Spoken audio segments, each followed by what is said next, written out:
Hello, friends. Welcome in. How is everyone doing? Happy Halloween. Happy Sunday. It looks like I'm dressed up. I'm a ghost today. I don't know. It's so bright in here. I don't even have really any lights on.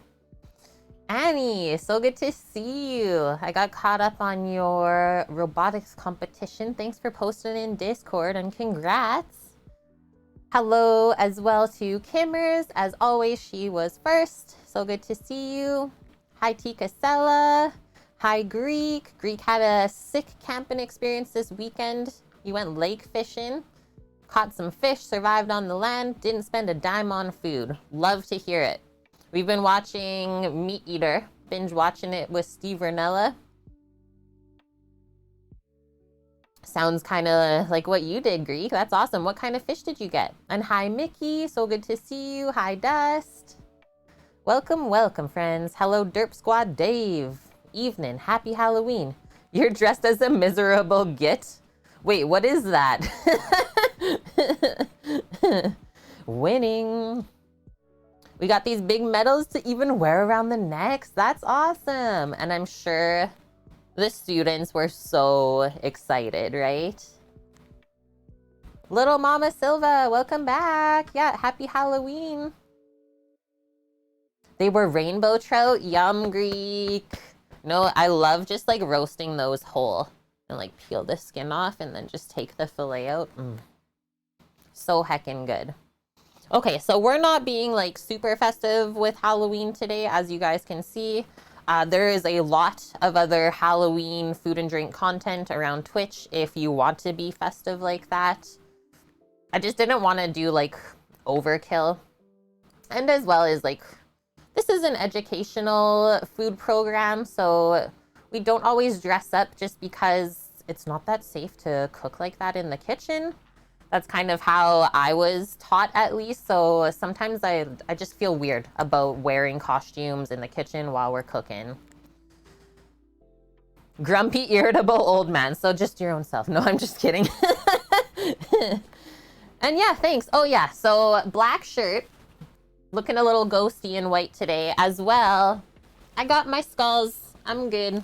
I'm being festive.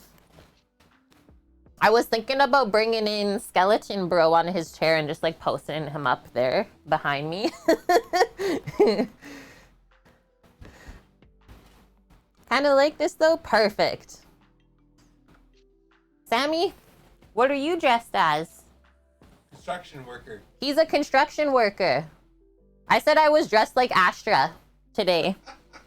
Because I'm like black and then my belly is all tan. I dress like Astra. Hi Mish, how are you doing? Munching on, what does that say? Carbonara? So good. And yeah, happy Halloween, Mish. Dressed as a space fighter. That's right, Annie. Good one. Dust is dressed as an apartment resident. This is new. That's too good. Too good, friends. Too good. And yeah, I heckin' love Halloween. So while we're still talking about it, I was thinking this morning, feel free to share in chat your favorite costume when you were young, when you were a kiddo, as well maybe your favorite costume that you dressed as when you got older. I will start with mine. My favorite costume when I was little was a witch. I dressed up. That's like, I don't know, it's inside of me. I did like the little stick-on nose with the warts and everything, and I just had like so much fun just cackling around. And then when I got older, one of the Halloween parties, I dressed as Ace Ventura because my hair was really short still, so I did like the flip back. It was epic. Lil Mama, you were in costume at work but came home for safety reasons on your own. Yeah, that is fair. And hey, Barracuda, how have you been?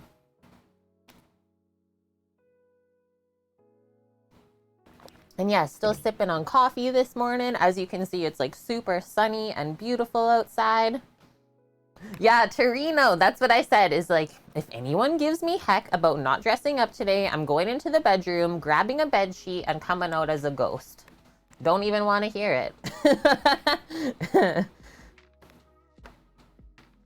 That's me. Okay, so going down today. You have a story? Okay, share it up, Dust. Mish! Oh, Mish dressed as a Canadian. Menu for the day going down. Our favorite, actually, was brought into our life from Torino Evolve. Was that last year already? I think it was. Whoa. Okay, so beef and Guinness stew. We're going to stick some winter squash in there, some potatoes, lots of good veggies and herbs. Maybe a little bit. No red wine. We got the Guinness. Don't want to cover up that flavor. And then while the beef is braising and all the veggies are cooking in the Guinness stew, we're going to make some homemade salted caramel apples. I've never done that before.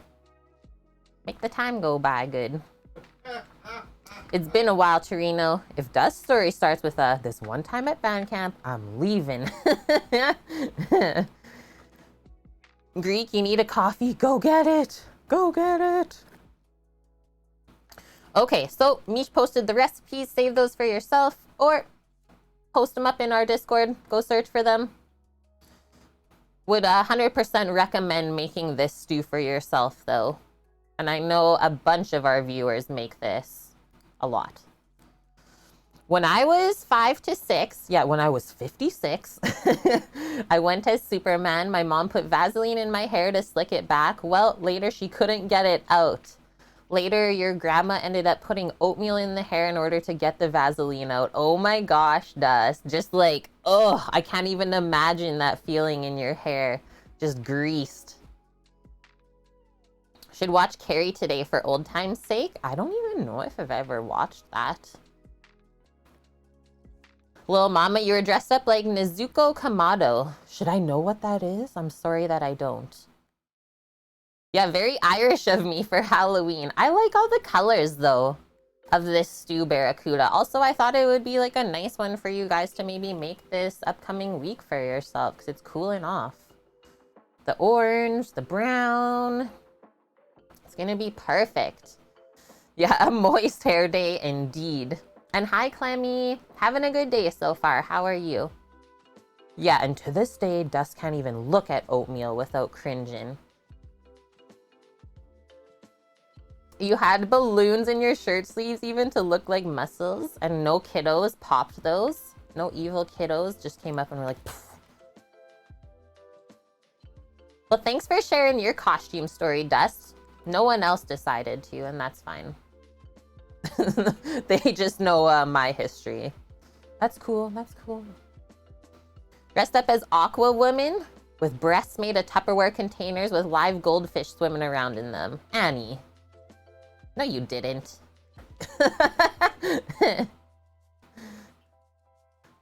You did?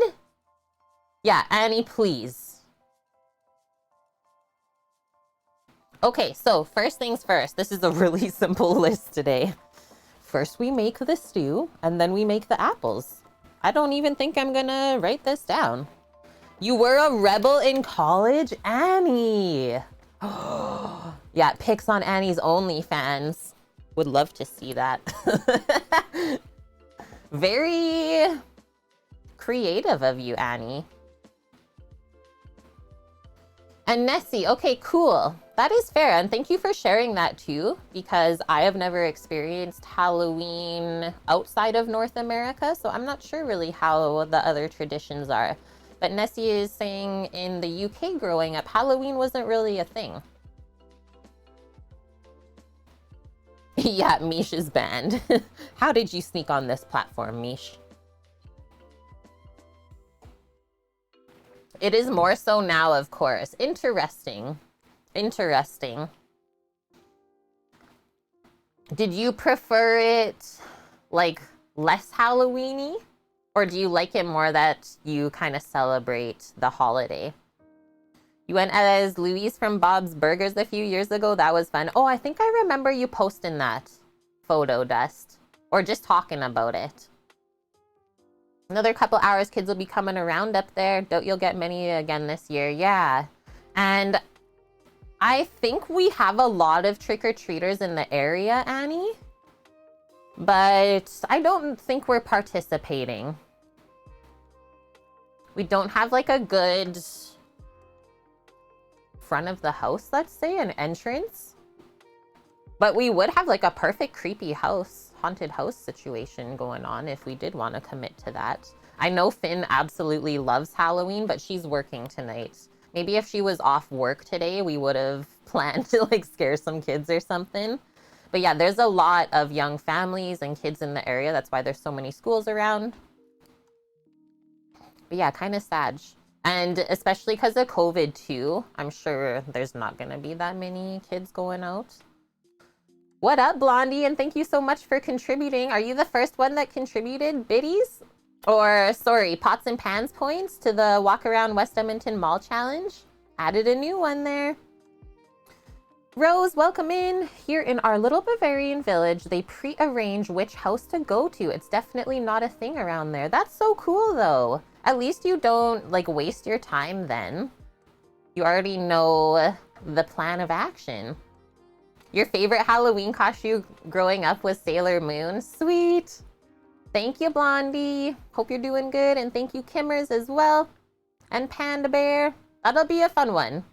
I have not been to West Edmonton Mall in a long, long time, so that'll be kind of new for me. I think the internet will be good.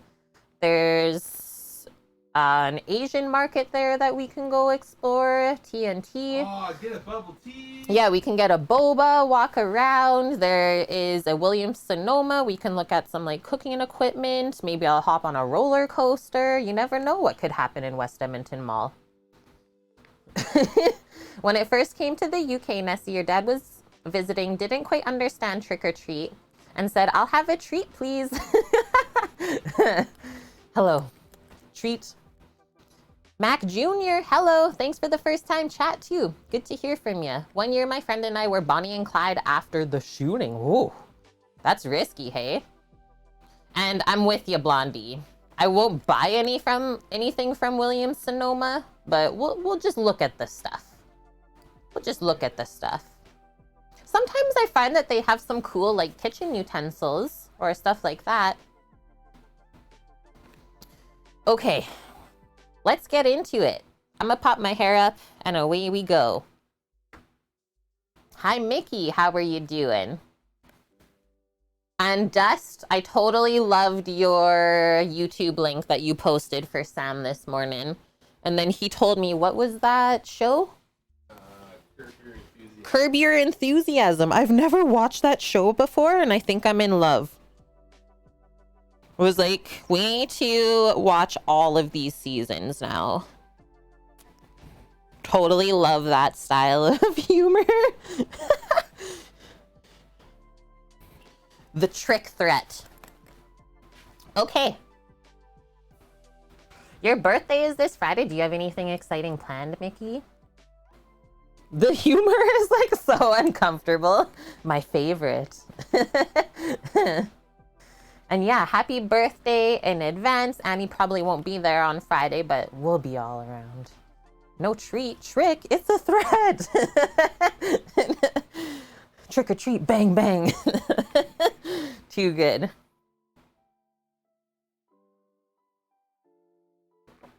Yeah, I didn't know it would be a felony or treat. Gosh. Okay, actually, wait. I want to read through this recipe with all of y'all.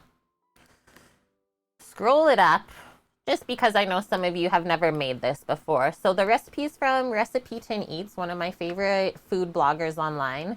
She does post a lot of like Asian recipes, which is what I usually go to that site for, but this one is good too. And I know Cookie just made it not long ago. So she says there's no greater comfort food than a hearty stew. And Irish beef and Guinness stew might be the king of them all. Guinness beer gives the sauce an incredible rich, deep flavor, and the beef is fall apart tender. While it takes time to slow cook, this is a very straightforward dish to make. Stove, oven, in your slow cooker, or even pressure cooker, directions are provided for all. So I think that is an important thing to note, because I'm doing this on my induction burner today, so kind of like a stovetop simmer.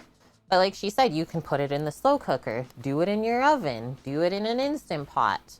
We have all of the different variations, whatever works for you. Nice, Mickey. You booked Thursday, Friday off of work. Living it up. Annie's not going to be around next weekend. You guys got grades due with comments required for every student. Make sure you got some wine kicking around, Annie. And I wish you the best of luck.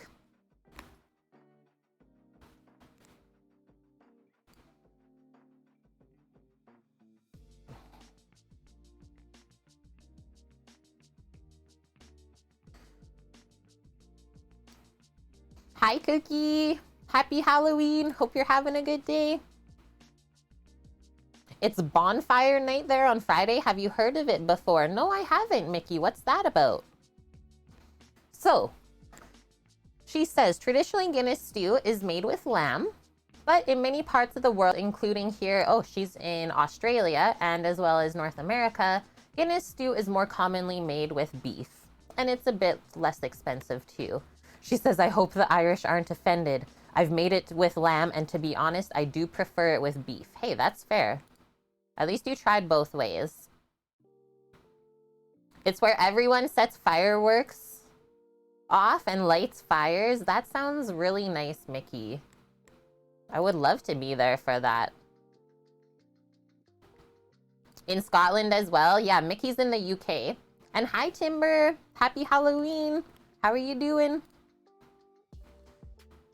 So one tip for our stew, use big chunky hunks of beef. Don't even think about using tiny cubes of beef. It needs to be chunky pieces so it can be cooked for a long time to get all the flavor into the sauce. If the pieces of beef are too small, they will cook too quickly and fall apart in the stew before it's actually had enough time to develop the deep flavors.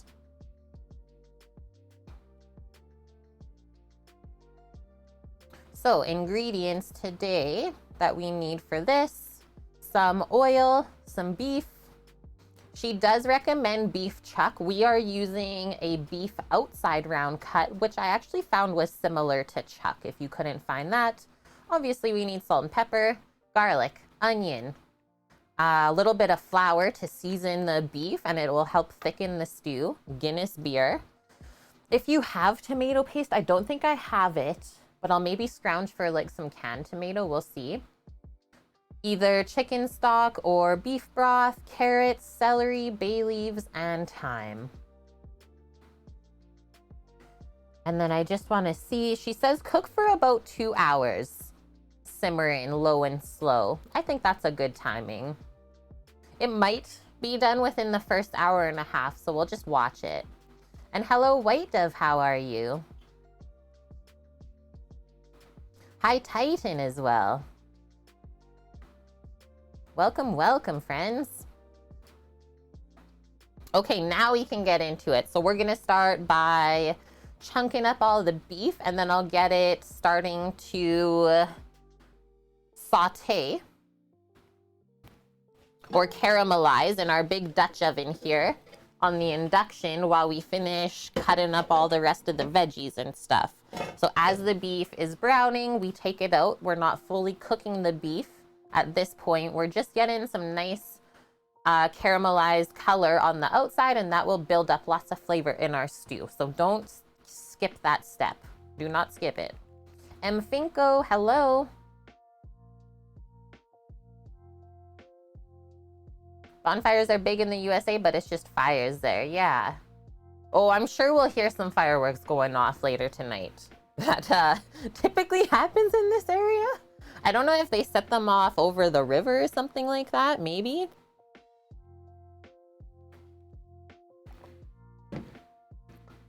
Yeah, bonfires. I love that. I'm just gonna say that now.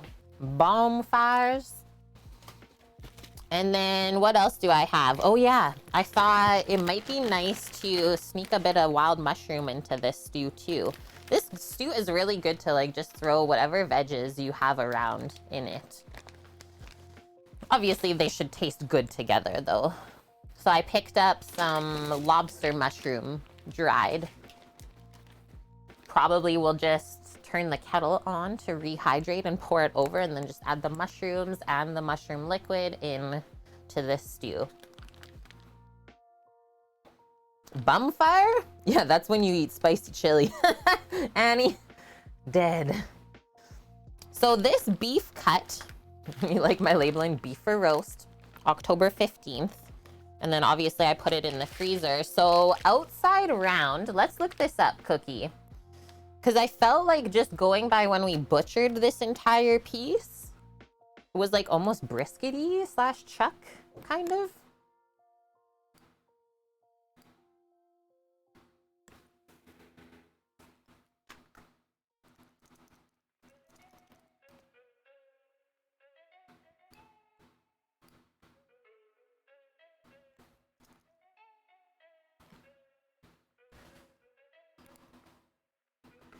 Okay.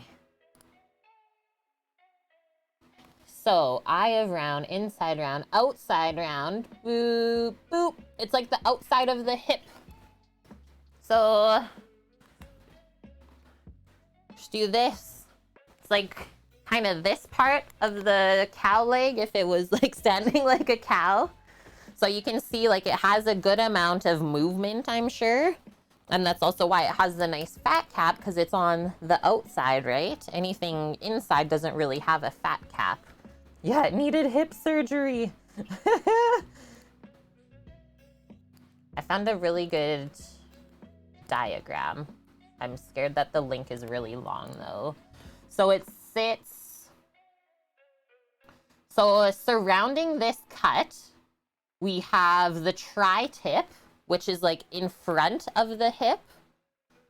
And then on the back side of the outside round, we have the eye of round, which we make like jerky from. So the back side of the leg is that. Interesting. So yeah, I actually thought that it came from the front part of the cow, but it's from the back. Good amount of muscle being worked means that we're gonna have lots of good flavor in here too.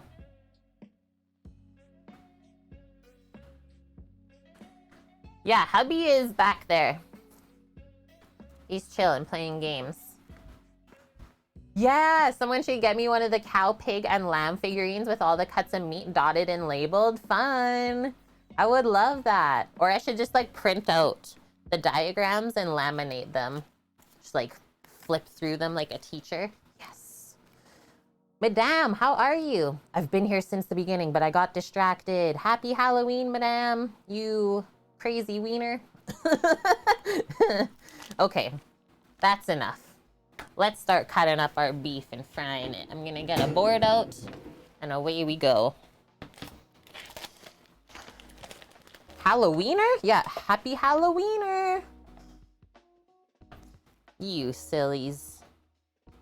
We're having way too much fun already today. This took forever to thaw. I think it's actually still a bit frozen.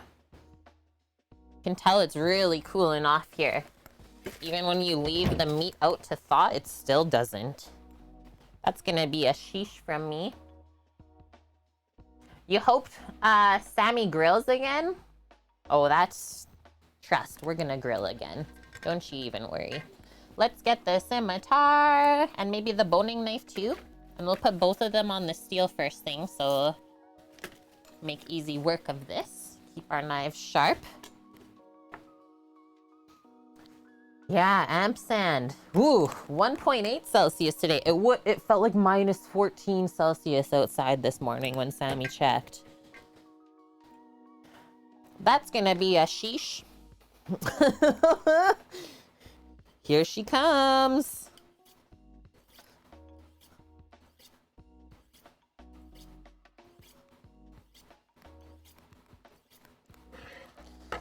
First one, done. Big knife. Hello, vicariously through you. Shish kebab? Sadly, shecht not today. We'll have like an apple kebab later, though.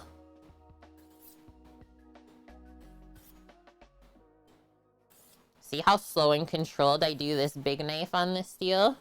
You really don't want to mess up this blade. Should be good. Here it comes. The cold, the snow, winter. I did check out the recipe you posted in Discord, Lil Mama. Seems like a good chili recipe. Really simple.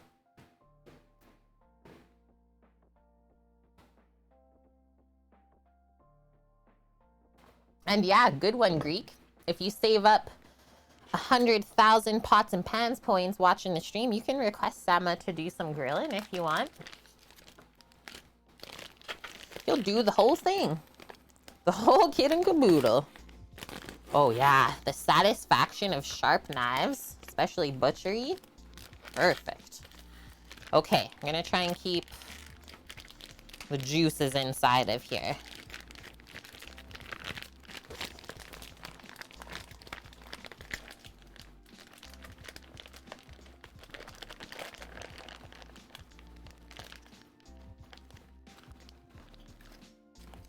Did it.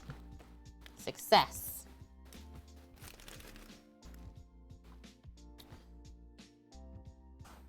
Okay. Do we need to turn this one up a bit?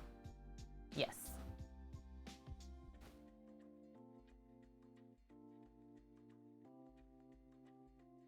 Better. Okay, so first things first, like I said, this has a really nice fat cap on it, and it seems pretty lean inside of the meat. So I don't think we're actually going to clean this fat cap off. And because we are cooking for an extended period of time, low and slow, we know that this will render out. And then if there is connective tissue under the fat cap, it should cook down and soften up for us over those couple hours. So nothing really to trim here. Would love to leave that nice and pristine. But let's turn this over. And I believe we cleaned this up.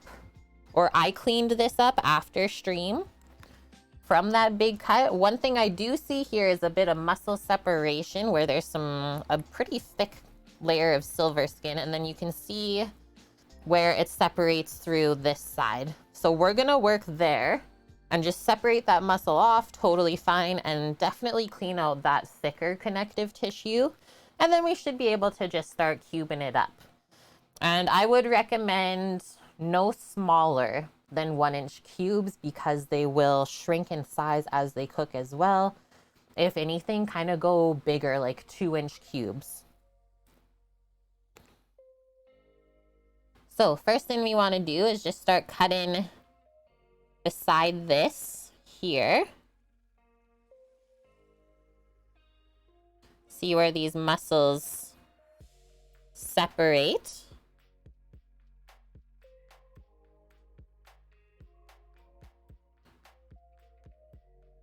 One nice thing about beef is usually the muscles separate quite easily.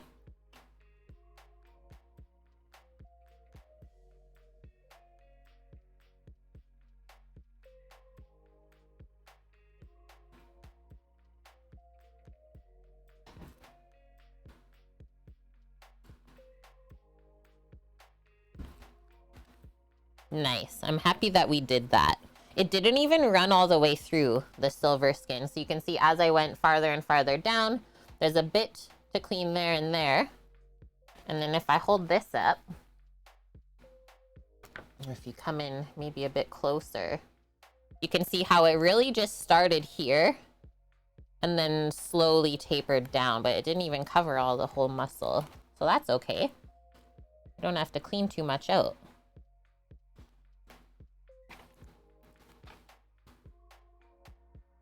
And Mr. Fabrizio is the man playing Lego Batman. He is playing, I forget the name of the game right now. A space game. Everspace 2. There it is. Okay, let's clean this part off too. Thanks, Dave. And yeah, Sam was talking about playing Elite Dangerous maybe next.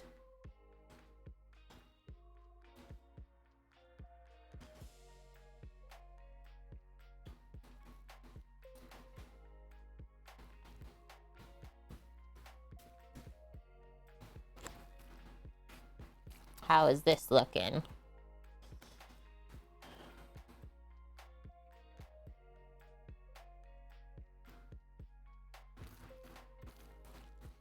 Just gonna kind of go through there and see if that connective stuff runs behind the fat or not. Kind of does.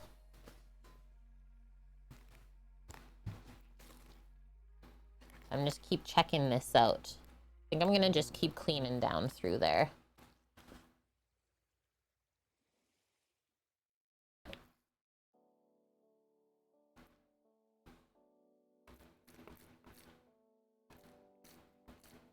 Whoa.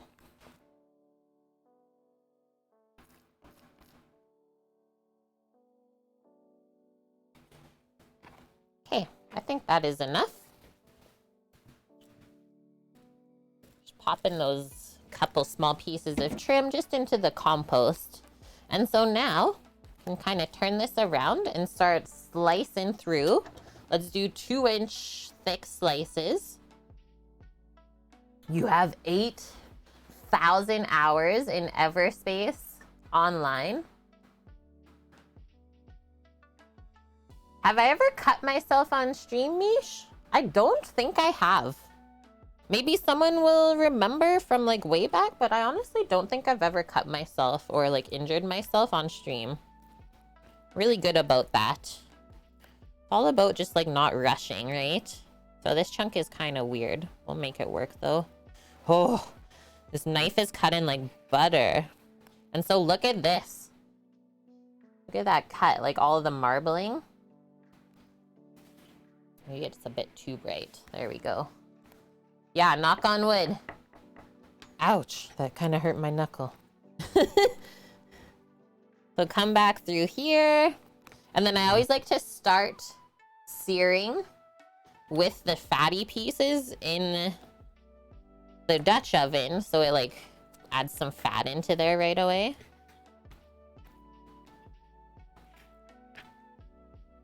Latigo Smith, thank you and welcome in. I hope you're having a good weekend. Mish really wants a steak now. I know, like look at those fat chunks. I'll cut that into 3. It is important to keep this stuff very consistent in size though. So now I just have my induction beside me with a big pot. Already got a bit of fond on there. She's been used many times. Now we're gonna turn it up and start searing off these meats. So I'm just gonna pop that in there now. Like I said, kind of fatty side down right away. And then we can also add a little bit of oil if we want to help sear it up. And you might have to kind of add oil as you sear these pieces, because I know that it soaks up a lot of fat when we're searing like this. Oh yeah, that's kind of the closest thing, hey? Cheese grater is terrifying. I just got myself not long ago with it and it's like just healed. It happens so fast with the cheese grater, like one slip and you're done.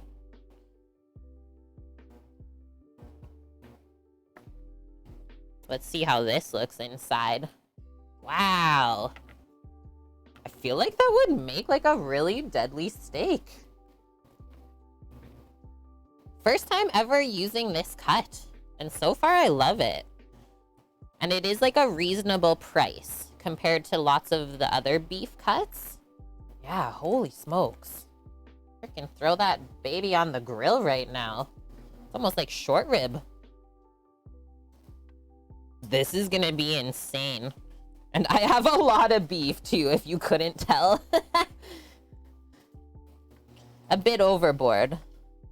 But I do plan to eat this stew throughout the week. And yeah, if you're wondering, the dog is literally right beside me. Hello, Auntie. I am laying here. Okay, let's get some more of these fatty chunks.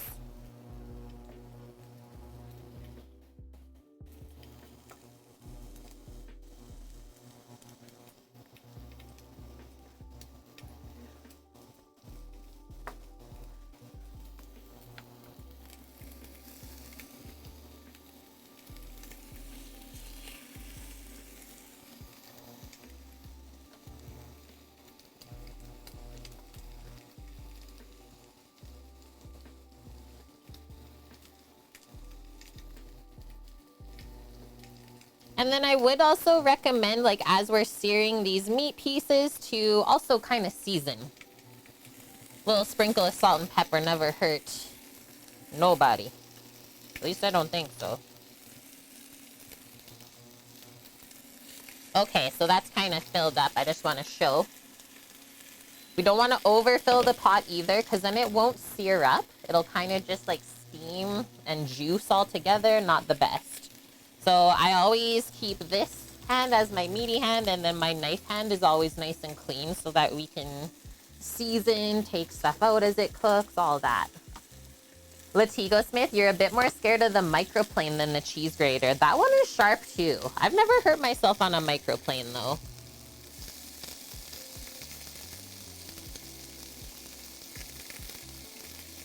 Okay, I think we need a bit of fat in there.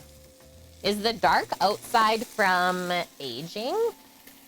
I don't know why it's dark like that. It was frozen before. It was frozen, but yeah, all Canadian meat is aged a minimum 30 days? What is it, Sama? Oh, he can't hear me.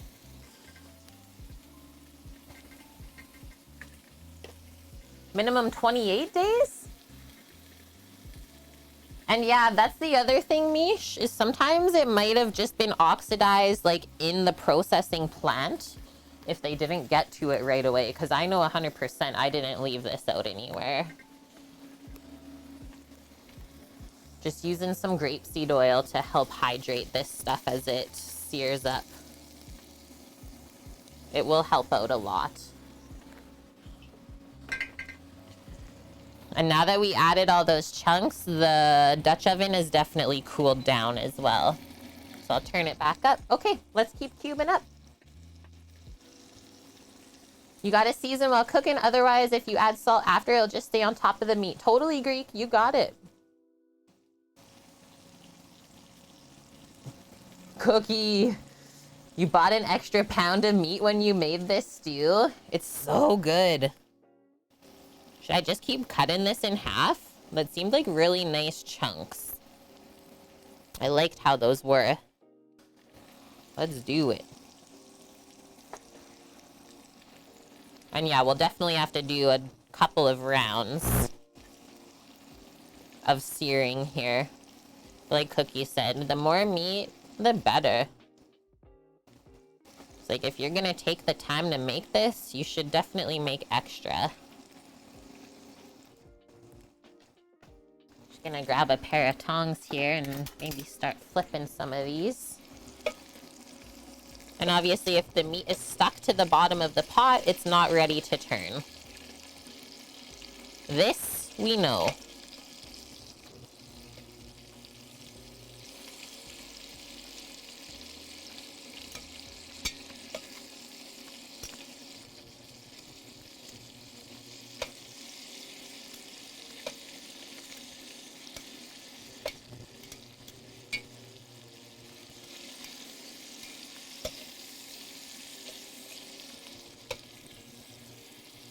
Making progress. Look at this chunk. That fat cap all browned up already? Yeah. That's flavor. That's money.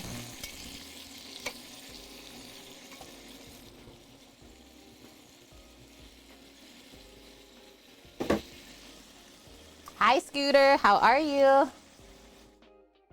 The mic thing? Okay, so Sam and I talked about this morning. Is it the induction magnets? Or I'm thinking it's the fan from the induction playing with the noise gate on the mic. But it never did it before when I've been cooking with the induction, so I don't know why I would start doing it now. Pardon? Yeah? Is it only happen when I go stand by the induction, Greek?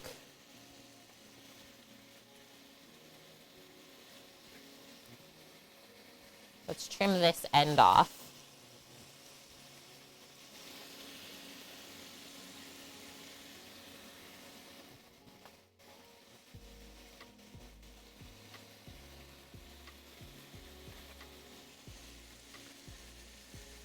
Scooter, you having a good Sunday so far? We're just getting started. We're just searing and cubing up our meats for the stew. Get that all going. Maybe we need to test the theory. Okay. Whoa, look at that fat.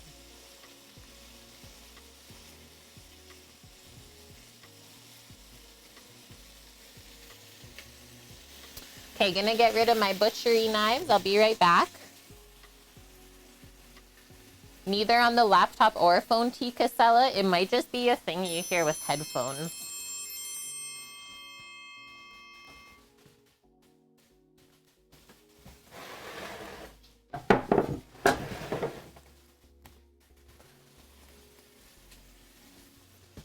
Dog's gone.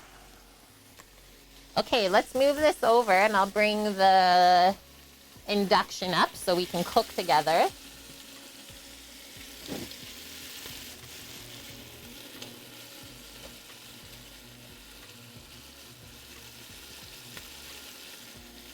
Now we're rocking. Yeah, nice. And then let's just grab a bowl or a container to put all of these chunks into. As they sear up.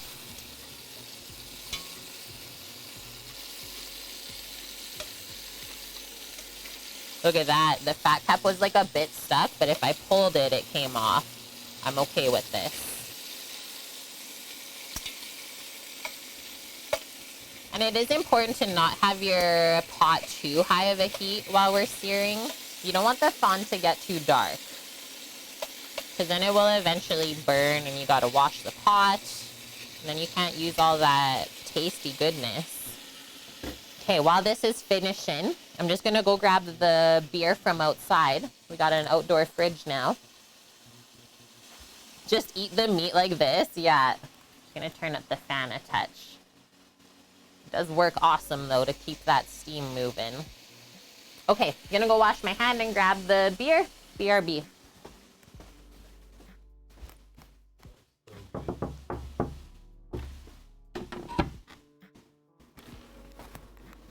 Sammy says it smells so good. I think I have to agree.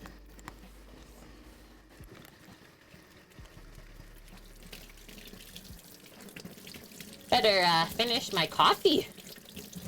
I can have my afternoon Guinness.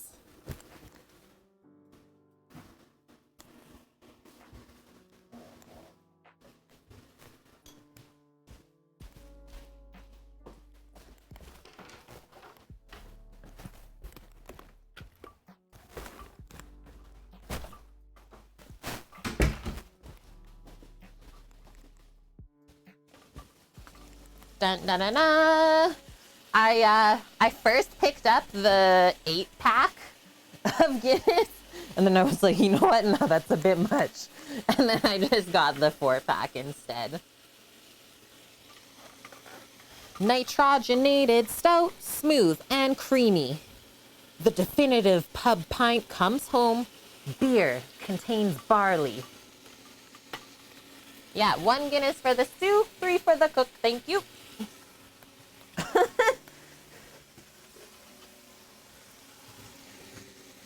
That bowl is not gonna fit. I think I'll just do this. Good old H-pan.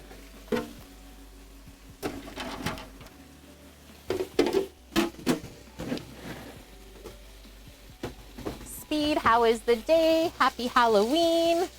It smells what now? Delicious, Greek.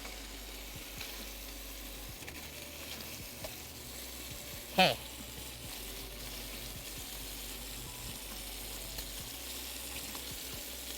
And you don't necessarily need like every single side of the meat seared. Honestly, as long as like 1 or 2 of them are good, that's better than nothing.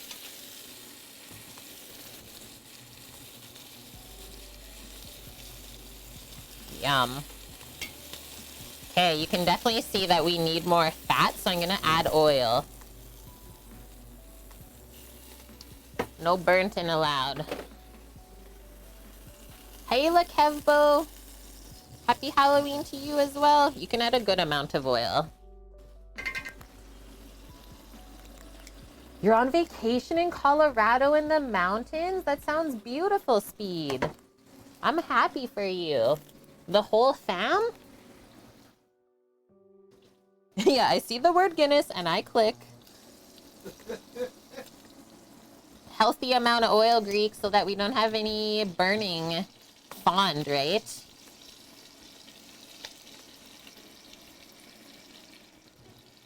This is one of my favorite stews ever. It's very different compared to like the French style with just red wine. Boeuf bourguignon. There we go. That's a better... We'll get a more even sear this way too, with more even coverage of oil. Maybe sneak one more chunk. Don't want to overcrowd. Looks good to me. Season these babies up. Oh no! Shacked! I just itched my eye with the finger I used to crush dried bird's eye chili. Shacked! Find the iron station, quick! Quick! Yeah, R.I.P. to Shack's eye. I'm so sad right now. I'm sorry for laughing. I only laugh because I've had the same experience. Yeah, ouch. Salt and pepper.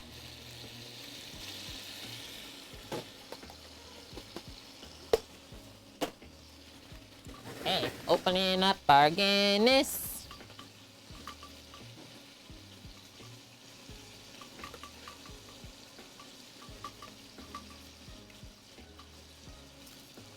It's fine. As the world is burning.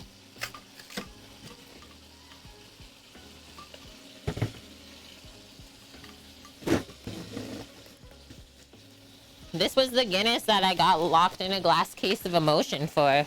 Worth it.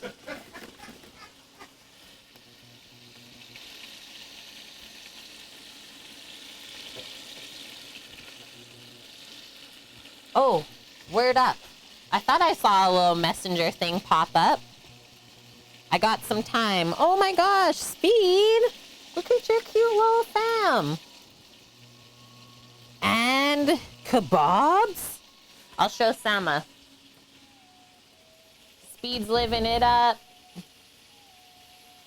Look at that view. Amazing. We love the mountains, so yeah, excited for you. Enjoy the vacation. Kebabs in the mountains. Yeah, quick, order a new eye from Amazon. You might still be able to get it on Prime for tomorrow.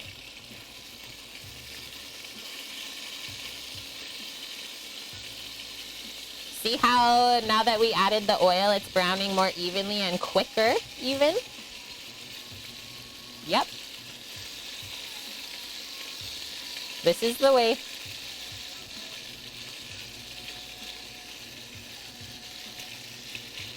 You can even switch some of the middle ones out for the outside ones if it seems like it's not going. Holy.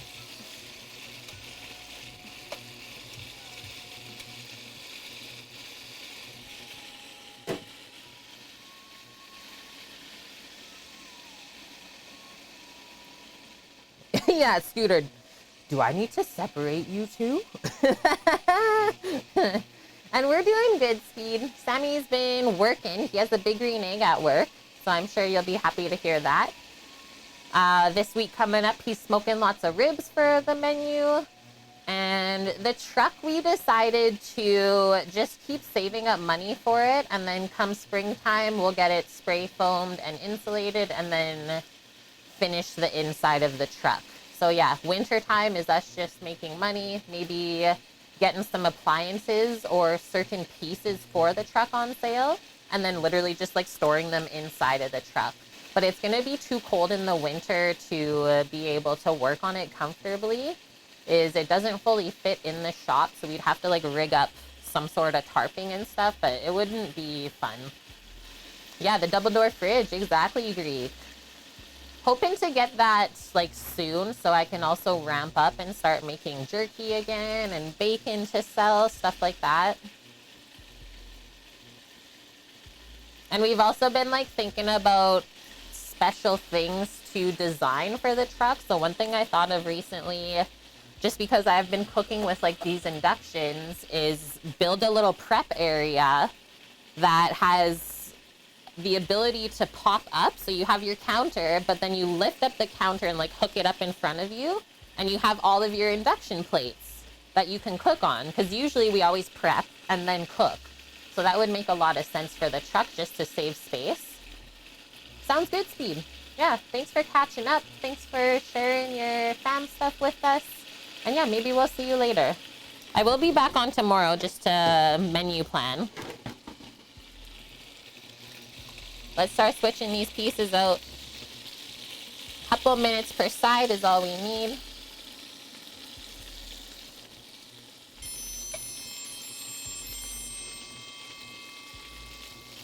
Yum.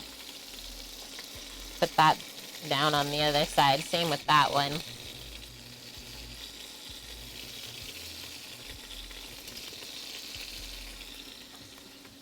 More beef. It looks darker than it actually is. It looks darker on camera. It's like very caramelized. Not burnt though, because you would start to smell it. Load her back up.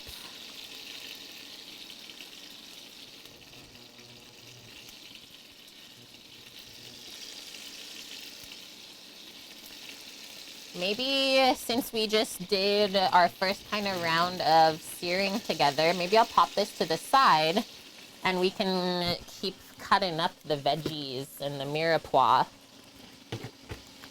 because that'll be going in here next, and then we deglaze. I think we good, Greek. I think we're good with the amount of oil in there. And thank you for the follow, Latigo Smith. So season this up again.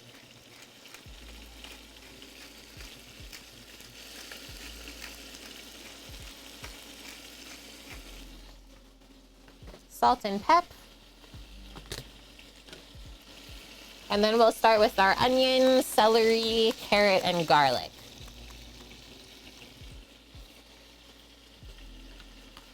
And good afternoon, FCB. How are you doing? Hope your Sunday is treating you well. Oh, yeah. The splatter station has been initiated. The only bad part about doing like this stovetop searing is just destruction of oil splatter. Maya, before the next batch, maybe drain off the fat, deglaze the pan, and start over. Yeah, it looks way darker. That's why I wanted to say that, but it's not even close to being burnt. I don't know why it looks so dark on cam. It's just like perfectly... Oh, I can even just like scrape. What if I just take a little spatula right now and kind of just scrape that off and put it back onto the meat? We can try that.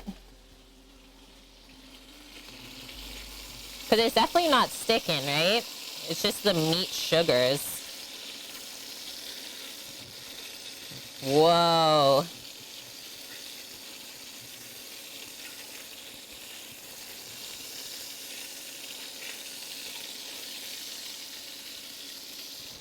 This is insane.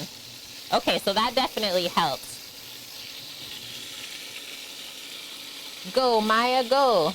And then I would use this silicone spatula so none of the fond actually stuck onto it, and then I didn't wreck the enamel either.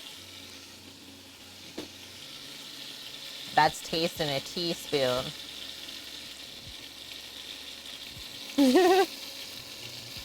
Start flipping these fatty pieces. Wow. It does smell incredible in here, I will say.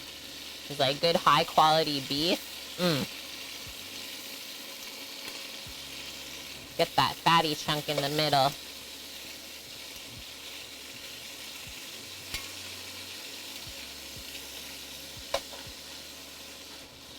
Okay, so I'm going to switch this off and we'll start cutting up the mirepoix. Just keep my eye on this.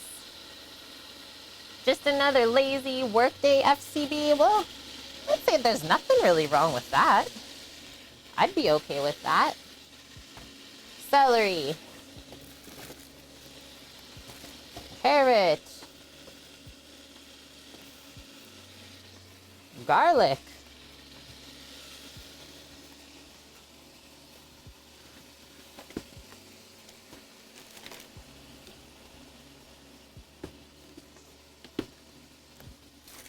Onion.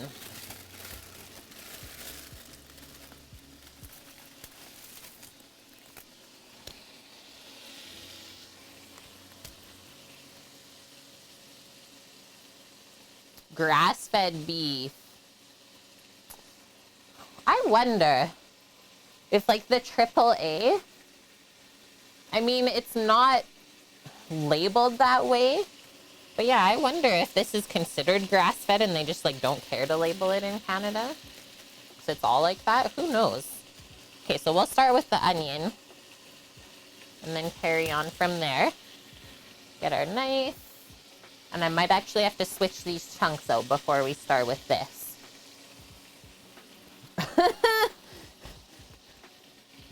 Better than ass-fed beef. Fact, Annie. Thank you.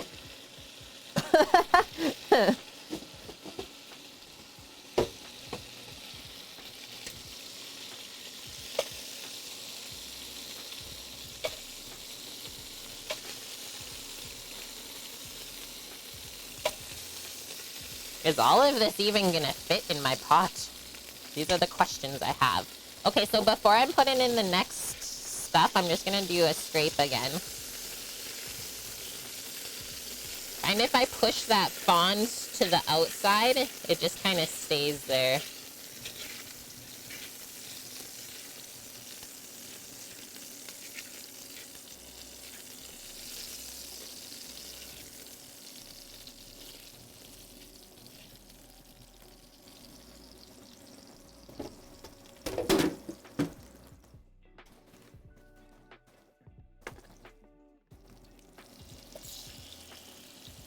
UFO saw a stream in a fancy shopping mall in Canada. I was mind blown.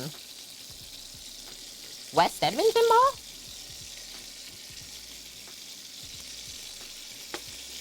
Probably the one.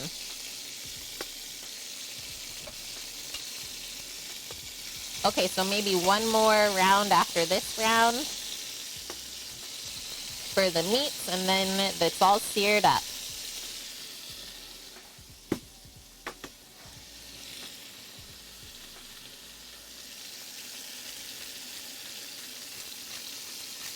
Wes said, yeah, it's not that fancy. Or, I mean, I guess since we grew up with it, it's not fancy, but maybe to some other people it is. I think now, like, they've done some improvements since we left. It looks pretty fancy. I've literally only been into the Asian market and then went back home. So didn't really get an accurate view of what's going on there. Okay. Let's get into our mirepoix. As we keep searing our meats.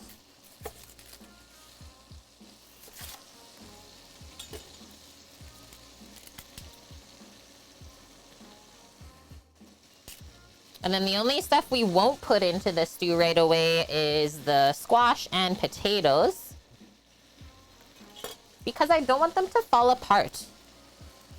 I want them to keep their shape. So we'll add those like in the last 40 minutes or so, 45 minutes.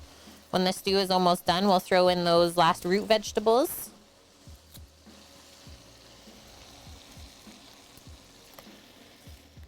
Smash all of our garlics and peel them. Annie, I love to hear that. Annie's wearing his Cook with Kate hoodie right now. It's getting colder. I wonder if Eric is wearing his too. I've not heard from Eric all weekend.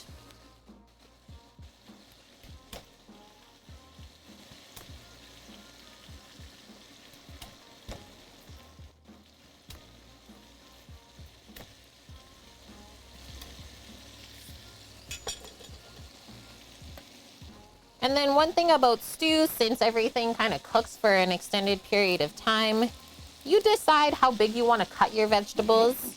I don't think we should go more than bite-sized pieces though. Bless you.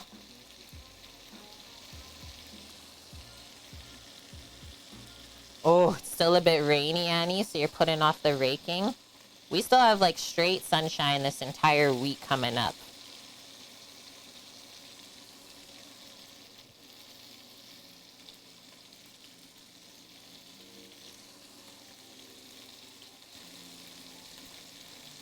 I think the garlic will just rough chop, so you have good chunks of garlic throughout,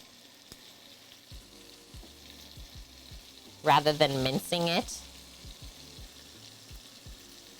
Right, Greek. Yeah, what a difference.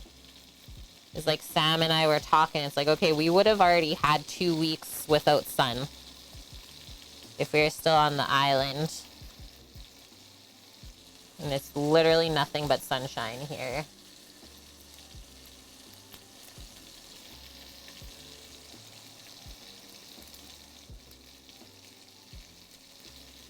Okay, just checking on my meats. My sticky garlic hands. Give these all a flip.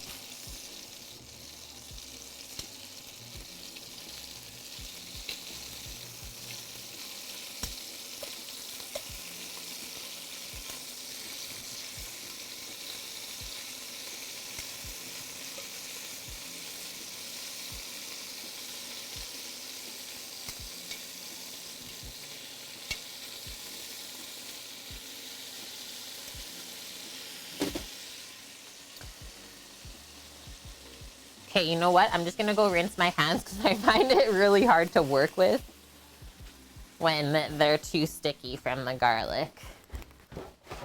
Need help.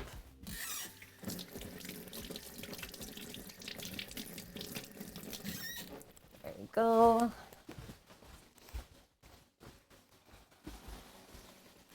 That's how we know it's good and fresh though. Yeah, slow cooked garlic, so good. It just mellows out, gets like way sweeter. So, rough chop this.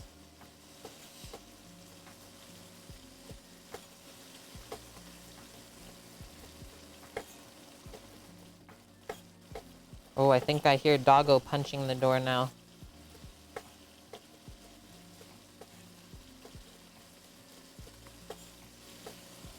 Thanks, friendos. Contributing to our next community challenge with our pots and pans points. Just put that to the side. Get into our onion. So I'm just gonna cube up the onion this way. I'm gonna do 1, 2, 3 slices across. And then go back across this way.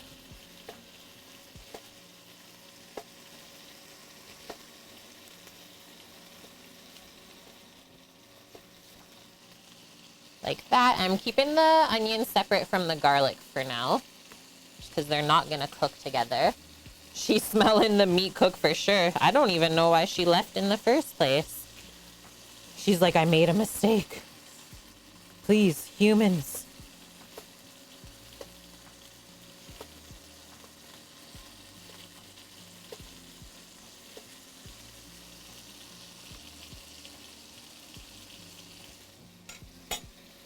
Gonna take the meats out.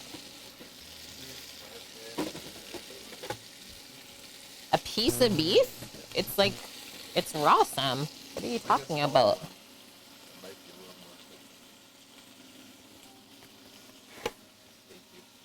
He needs a piece of beef. Look at this pan, though. Oh my god. Okay, this is gonna be the last round of searing, and then I think we'll start throwing the onions in next. Is it yummy or what? It's real good? Yeah, first raw chickpeas and then raw beef. Somebody get this guy under control.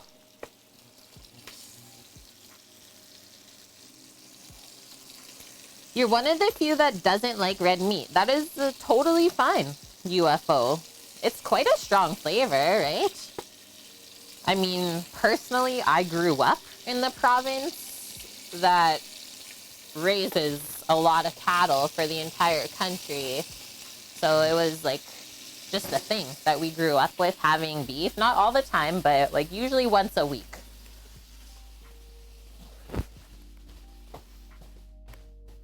Just gonna rinse this board real quick.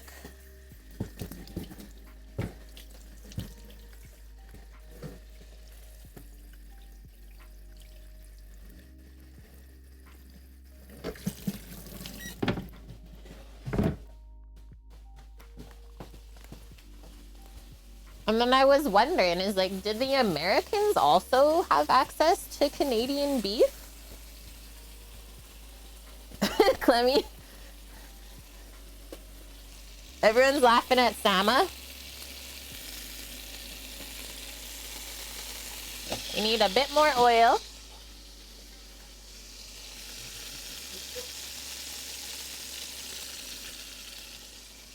It's like Gordon Ramsay. It's raw. I gotta go grab the doggo too. I know she's at the door. Taking care of my beef situation here.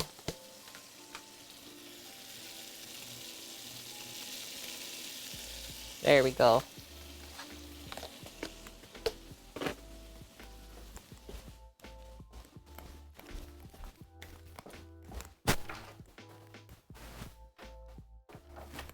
No, she went back. She's safe. She's with her human.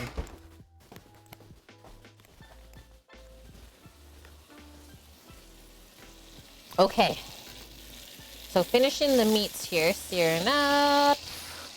Now I can have access to my compost. I had the cutting board for the meat stored on that earlier. So let's get rid of this. Just keep kind of pushing our stuff over. Next up, we'll do a couple stalks of celery cubed up.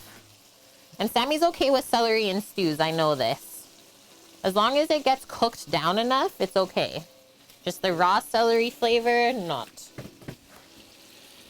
Also wanted to show this beef stock is what we're gonna be using today. Look at it.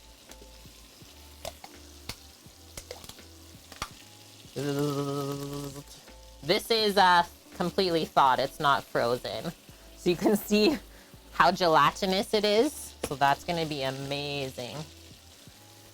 And nth encounter, what was for breakfast for today? Oh, funny you ask. I had a spicy Italian sausage, some hummus and chips, and some cashews. Yep, that's a Kate breakfast, as well as green tea. Don't think about it too hard.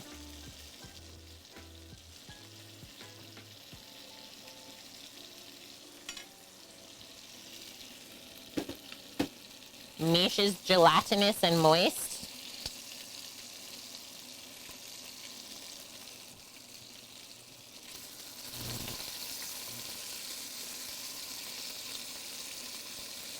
Okay, quick flip. We're almost good there. Sounds like one of your brekkies. I am just a grazer. I am such a grazer, and I always just like feel better if I eat like that in the mornings. Ooh, that's pretty dirty. Just gonna go wash this stuff up. Look at that dirt. And usually I have some sort of fruit too, but I ate all the oranges.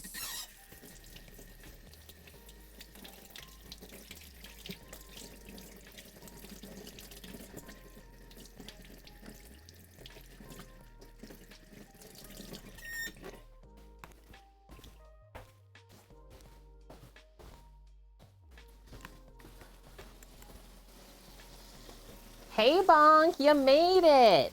Bonk's alive, everyone. How was your night out yesterday, Bonk?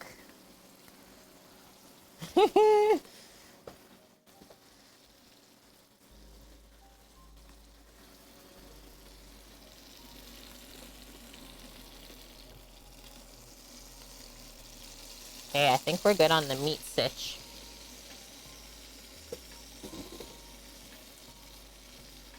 Just gotta show Bonk what we've been working on all afternoon so far. Searing up our meats. We're working on our mirepoix. Onions are going in next to the pot. And then we just gotta cut up our celery and carrot. Just gonna use a bench scraper to transfer my onions.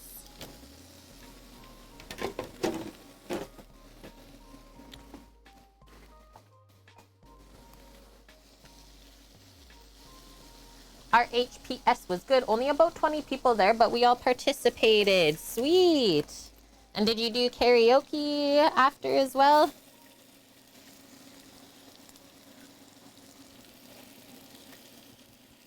I will admit, like, the only form of Rocky Horror Picture Show I know, I think, is from the show Glee, if anyone ever remembers that. Otherwise, I haven't watched the full thing.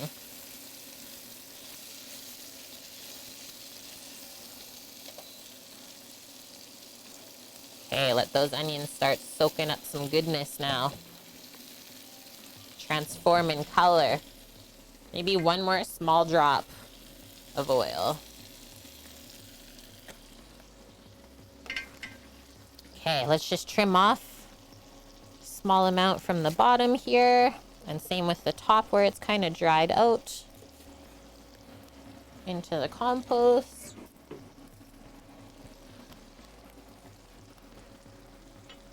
Did we snap pics of the Black Forest cake? Yeah. Give me a sec, Annie. I'm pretty sure Sam took lots yesterday with my phone. This was the top.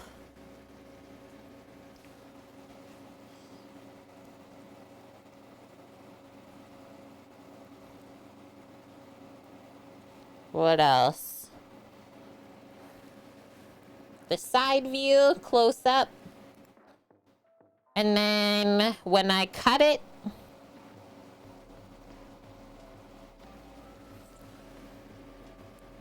it was deadly. It's so heavy and delish. The only stipulation I had is I could have added more kirsch. And Bon karaoke afterwards. Eventually good. Particular DJ didn't have a song that was requested several times, but he did end up downloading it. So it got done to everyone's delight. That's good. Loaded with cherries. An entire jar of cherries. I'm just gonna slice this celery in half because it's large and in charge. And then we'll dice it up to match the size of the onion.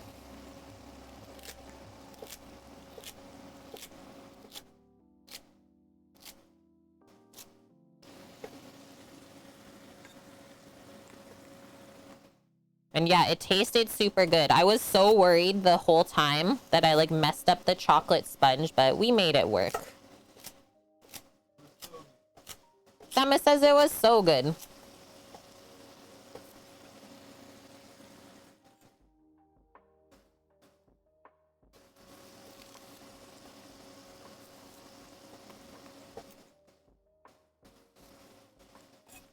Is that one of your favorites, Annie, or what?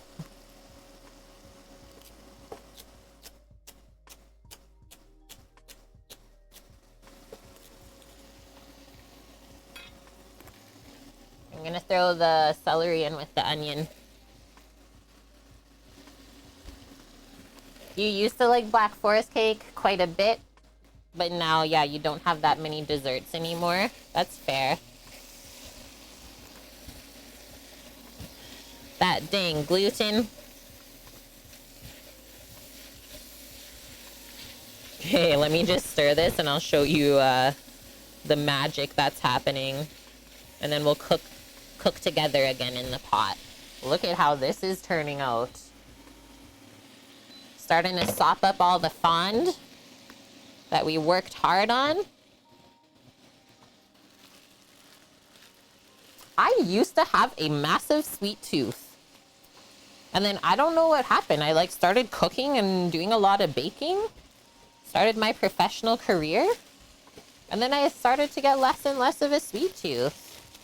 I think also though, like a lot of chocolates and stuff have like totally changed in the last 10 years, where sweets just aren't as good. The ones that in North America at least. Just like too sweet. So these carrots look so beautiful. I don't even think we're gonna peel them. Let's just tip and top, and then we'll cut them up. Sama's been playing Everspace 2 early access. I've been watching him play a bit. It's a good game. I like it.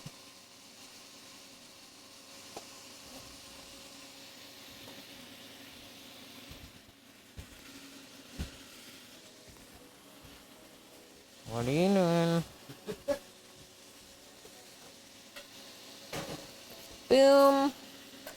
Cut those in half just so it fits the knife blade better. I need a sip of coffee.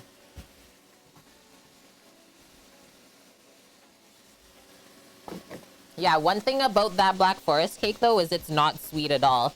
We didn't even put any sugar in the whipped cream. I think we'll just cut the carrots this way. We won't cut them any smaller than that. Slice all this in half. Oh, I know what he's doing. Sammy's like, cake? I like cake. I hear what's going on behind that curtain.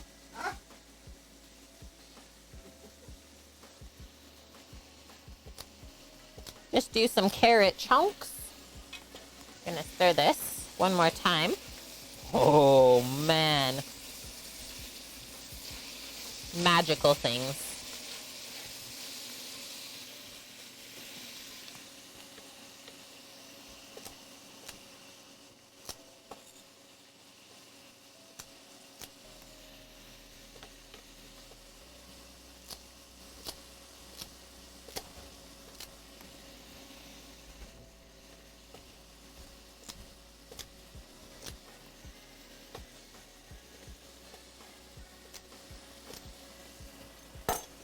Pop that in, and then I think we'll put the garlic in too so we can clear the board off and then finish this up together. Yeah, good thing you reminded him, Annie. Just made his whole day.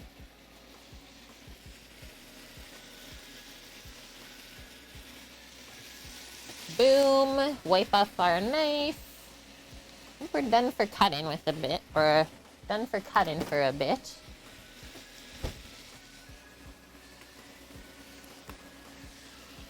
You like that game too, FCB? We got some space lovers.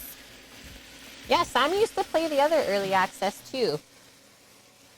There it is. In all of its glory. Look at this.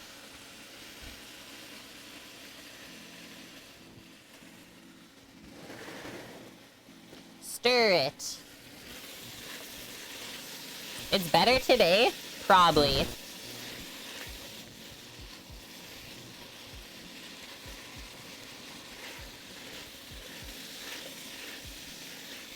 Hello. Holy, the smell has changed now. Wipe up this induction top a bit. She's a bit slick.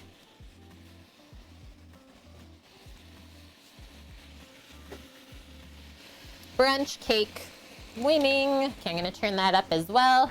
Some other stuff we got going on. Bay leaf. Let's do 2. Yup, 100% Maya. Your mom is a smart lady. Double the stew amount because the leftovers are twice as good as the first day. Way better when it sits overnight. Or yeah, quad it, Sam is saying, so you can just freeze some. Okay, so I'm using up some of my dried thyme.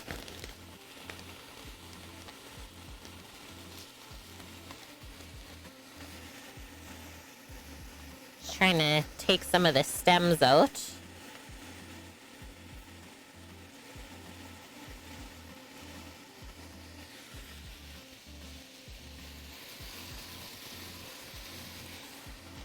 Maybe a little bit more.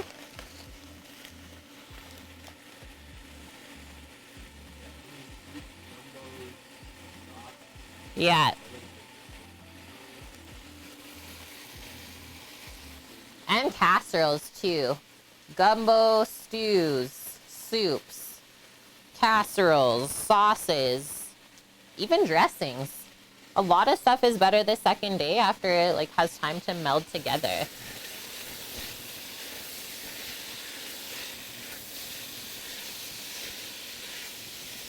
Now she is coming together. The smell of the herbs being stirred in.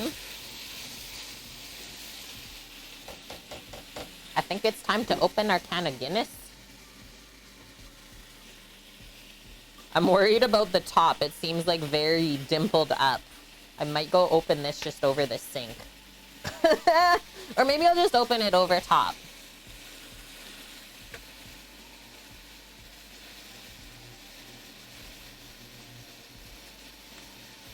Oh, and then one other thing we gotta do. So I'm not doing any tomato paste. And, oh, should I add the flour? I was thinking of just mixing it in with the meat chunks, but we can add it now. Maybe we'll add it now. Good one, Cookie. I gotta go grab the flour, though. Oh, no. Okay, I think I gotta just quickly turn this off then. Otherwise, it might burn. The use of bay leaves and what they do for the flavor. Oh, that's a tough one, Latigo Smith. They add like a very herbaceous, almost like peppery. Bonk is saying astringency. Yeah, that's a good way to put it too. Almost like a balancing herb. It's like it balances out the rest of the flavors. And then really important that you don't blitz it into anything because it's very strong in flavor. So that's why it's always just like put in the leaf form so that we can easily take it out as well. Okay, let me go grab that flour. Because, yeah, I don't have any in here right now. Whoops. I will be right back. Oh, and then the other thing I'm going to quickly do just to help rehydrate our dried lobster mushrooms is I'm going to turn on the kettle so that it's ready to go when I come back. Yeah, need a bit more water.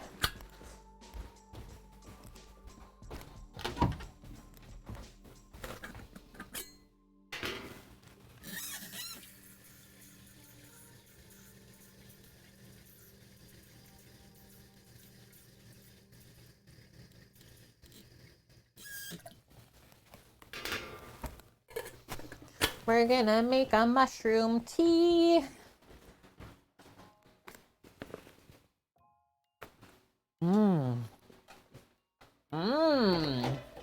That's way boozier today. Okay. Be right back.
Oh, yeah.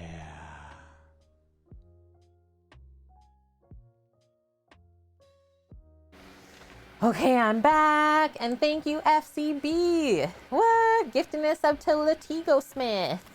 Welcome to the kitchen crew, Latigo. Okay, so I'm back with the flour. Kettle's going. Let's turn this back on now. The temp I had it was like 300 F before. So what the flour is gonna do if we mix it in now and make sure there's no lumps is will help thicken the stew as it cooks so that later on it's not really watery. But then I will also say if you don't want to add flour and keep this like more gluten-free, you can use potatoes to do the same. Just put them in a bit earlier. So what does Nagi say for the flour? 3 tablespoons.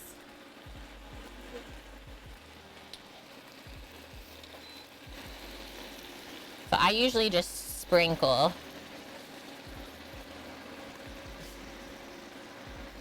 And then stir.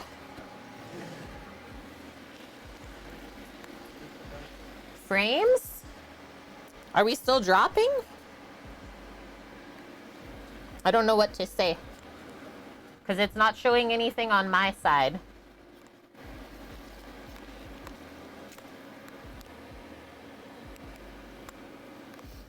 It was for a little bit. Interesting.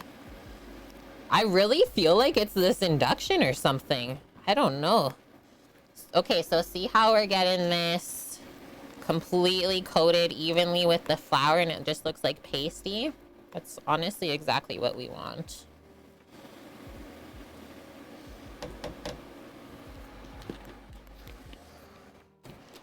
Also, put our meats back in here. Yeah, the stream is gluten-free. We didn't even know. Hello. There's even some good meaty juices in this container. Just don't want to spill, so I'm gonna drop them in first. And so once we add the beef in, we'll add the Guinness next. The stock, I think we'll have to make a little bit of just vegetable broth to get everything simmering.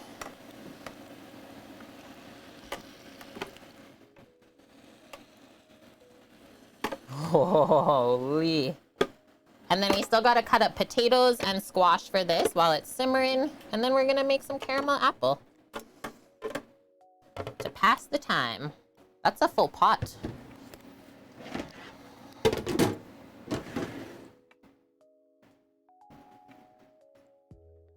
Give the juices to salmon a cup.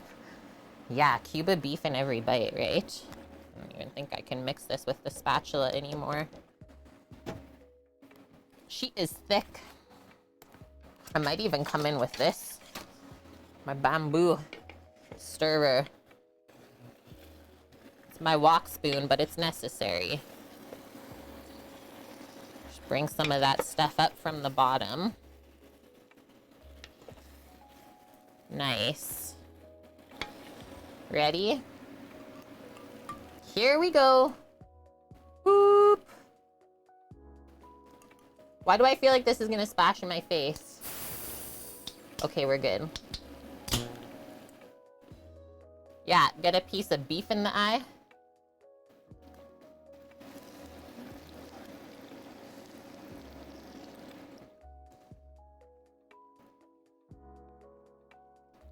Chug it!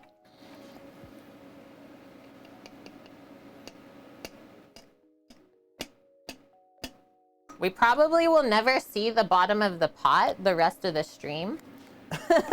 So I don't even know if we'll see the deglaze happen. I'm gonna just do a scrape with this. I also like this spoon because it's got a flat bottom. So really good for like scraping the fond off of the bottom of the pot. And it's wooden, so it's not gonna scratch the enamel. Move that over. So you can see as well as we'll need way more liquid.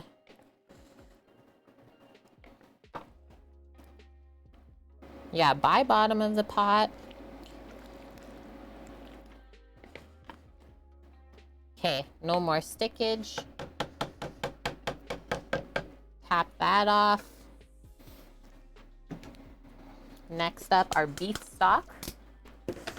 Does flour get lumpy in hot liquid like the cornstarch does? It can, yes. But that's why I really made sure to evenly mix and coat the flour onto all of the veggies first before we started adding liquid. Look at this. Bloop. Beef gelatin, pretty much. And then I'm gonna go fill this up with some warm water, because I think we'll just need a little bit more liquid. Yeah, bloop. Bloopy.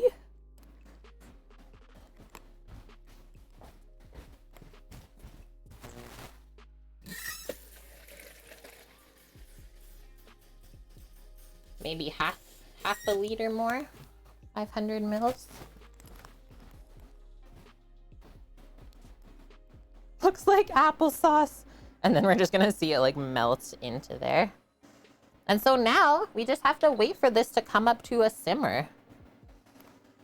Oh, one other thing as well. How do I want to do this? Make some mushroom tea. Just have this little Cambro round container. Gonna put some of the dried lobster mushrooms in. That sounds good, Maya. A recipe for bread made with Guinness, beer, and olives.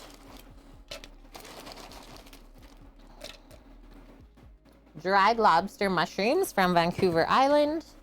Thank you, Zachary. I was gonna make soda bread today, Mish, but I didn't think anyone would really eat it, so I didn't want to waste the time to make it. Also, I didn't want to go run in and out of the house to the oven either. So that's my reasonings.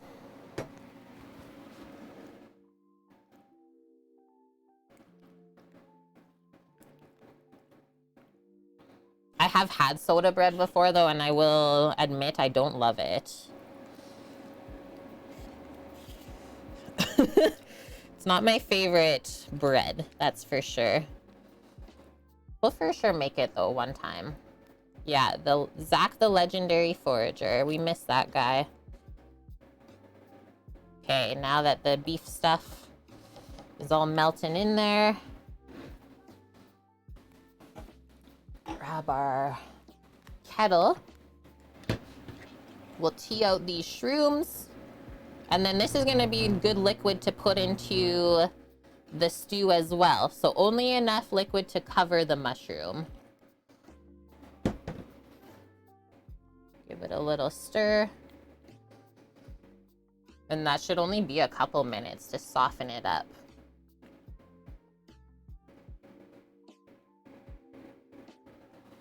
It's like almost softened. And then can you see how the color's already changing in here? The color of the outside of the mushroom, the like lobster part, nice and red and orange. Umami shroom juice. That's what's going on there.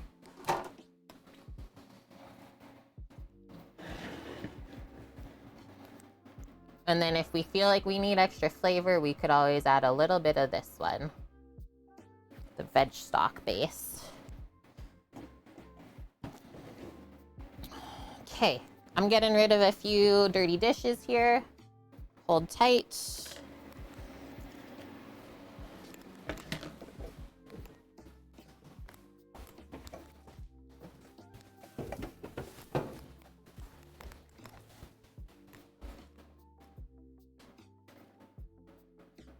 Oh, thank you, Maya, for sharing that. That looks good. I'm gonna post that in Discord too, if that's all right.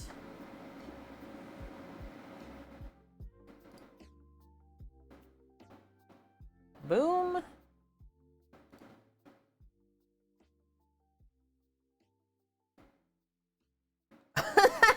You too. Yeah, look at that. It's getting deeper and deeper in color.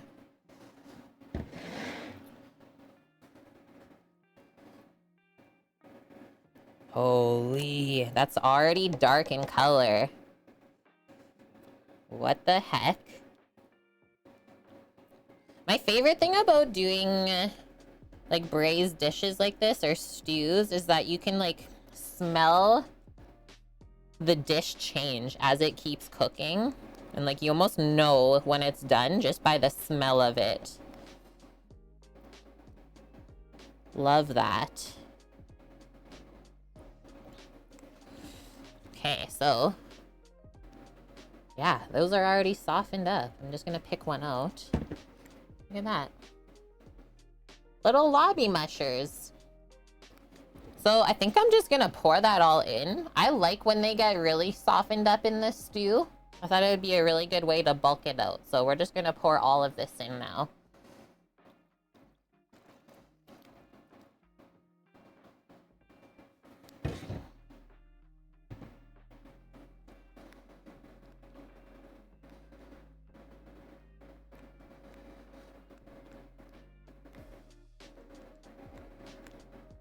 Get that all submerged.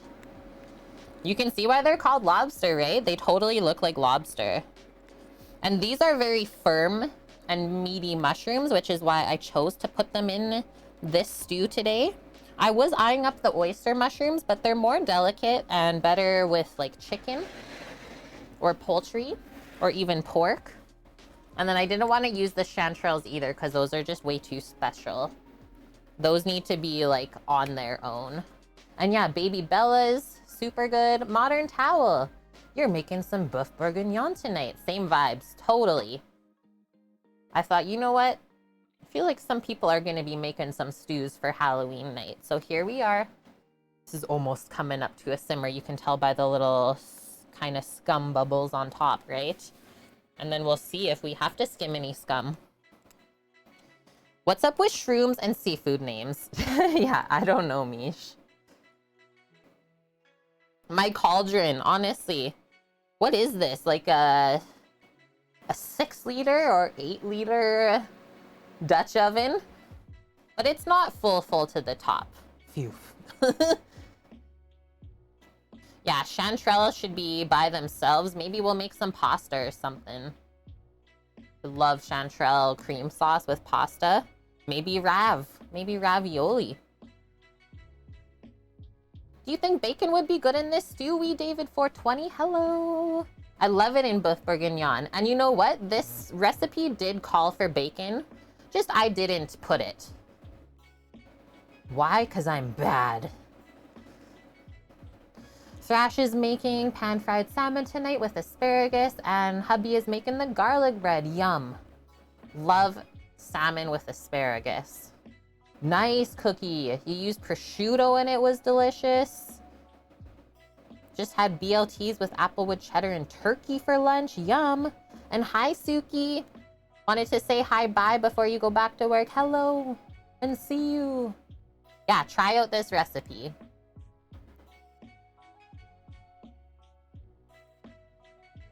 And let me know what you think of it. I've never had anyone come back and say it was terrible.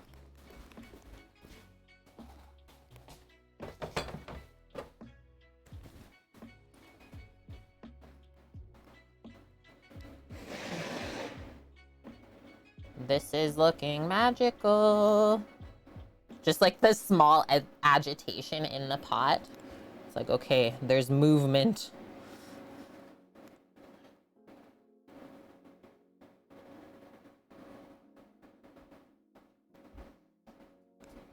I think we'll need to make up this last 500 milliliters of, we'll just mix in some vegetable broth base rather than adding water by itself.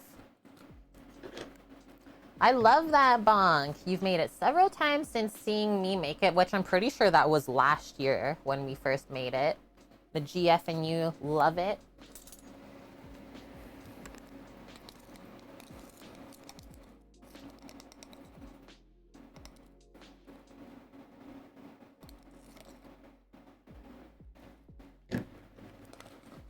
Hi, Night of the Wolf. Happy Halloween to you as well. Boeuf bourguignon with a Guinness twist to it.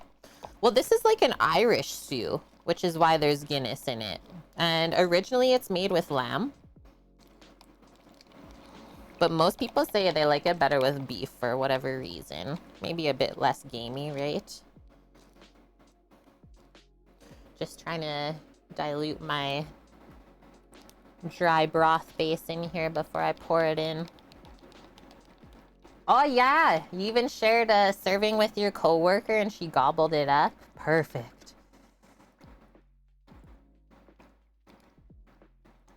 You might even make it for your next potluck at work. It's so easy. And just something different, right? Like typically you're used to making stews with red wine, like the French style. The Guinness is something different though.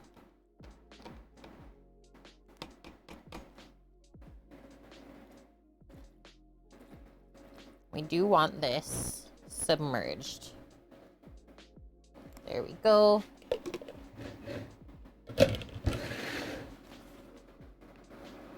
And yeah, I snuck in wild mushrooms. I'm putting in squash and potatoes a bit later. So one pot wonder for sure. Could feed a lot of people from this. Just gonna grab my squash and potatoes while we're waiting.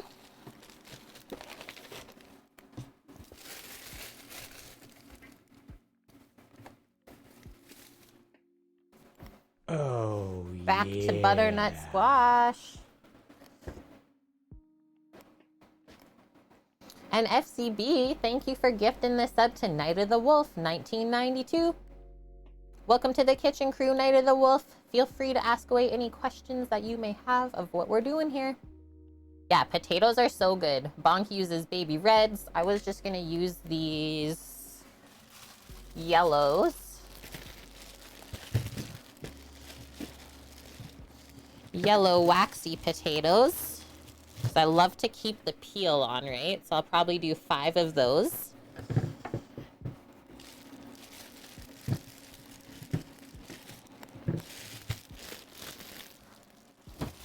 And then we won't use all of the squash, that's for sure. So yeah, just waiting for this to come up to a simmer. We'll determine if we want to skim the scum or not. I feel like it's always smart to do that.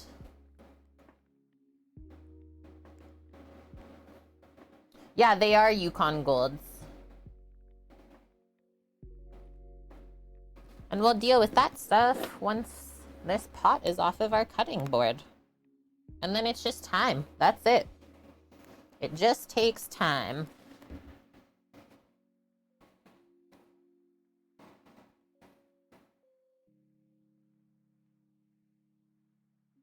Godly potatoes, the Yukon Gold. They're some of my favorite. Okay, so I have a spoon here. We can even maybe start skimming now. And then this also may be just the foam from the beer, too. If you've ever cooked with beer before, you know it likes to foam up at first while it's coming up to a simmer. So I might let this come to a full simmer because this might subside and, well, then we don't waste our time doing something that we never had to do in the first place. Lost Traveling, hello, welcome in.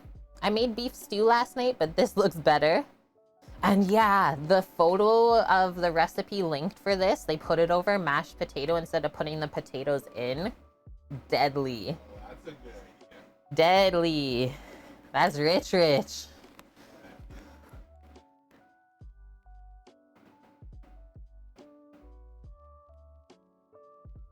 Yeah, russets I find are not the best for mashing, right? It's just too starchy and then it gets gluey and this weird texture thing going on.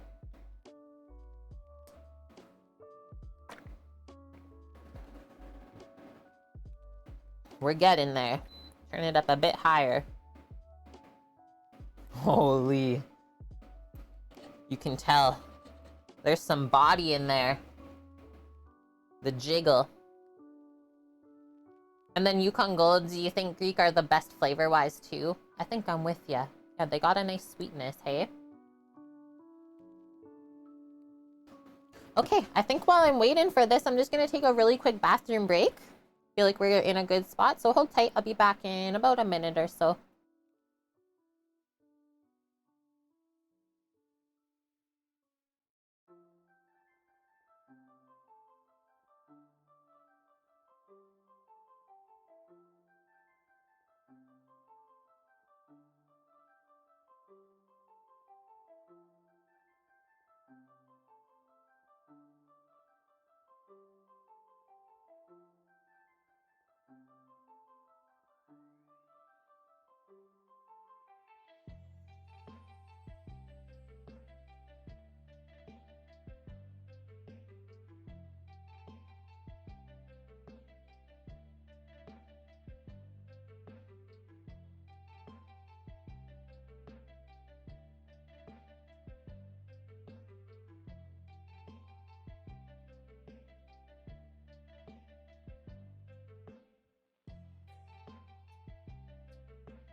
That smell is heckin' good.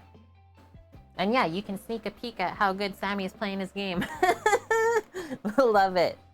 He's a ninja. You wouldn't even know he's there. Sammy says we should make a bathroom scene where it zooms in on him playing. Okay, so we're coming on up to a simmer. There's movement. This is what we want to see. I know, right? Very bodacious beginning of this stew here. There's no potatoes in yet? No potatoes, no squash yet. Just enough room. Pushing the limit. Oh yeah, Bonk. Like, typically after stream, for me to just relax and like take a break is I'll just watch Sam play the game while I'm finishing up my food and such. And yeah, Doggo sleeps and time to go help Bran. Oh, the lady. We got a lady coming to buy the Harry Potter Monster Book of Monsters Lego set.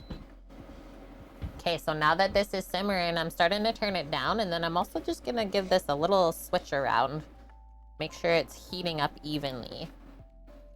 I have to ask, what do we feel? Should we skim this stuff off of the top? Do we feel like this is impurities from the meat or just from the beer? I don't know. We're selling them. I know, Dust. It's okay, though. We got 2 of those monster books because they were free. So I'm going to keep the other one because, yeah, it's not a set that you can even buy. And I really love the little monster book of monsters. Impurities from the... So Cookie thinks it's beer. Greek thinks it's the beef. Amsand is wondering if it's the fat. I'm going to skim it. Usually when I was cooking at the brewery and like doing stuff with beer, we would always skim that top layer. Because it could be a mixture of like both things.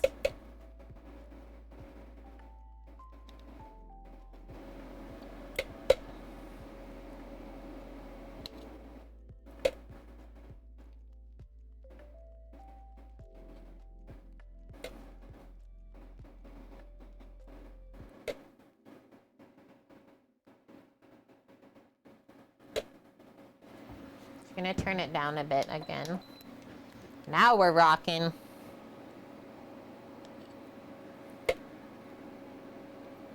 I'm also trying to like not skim away the herbs and stuff that we put in here.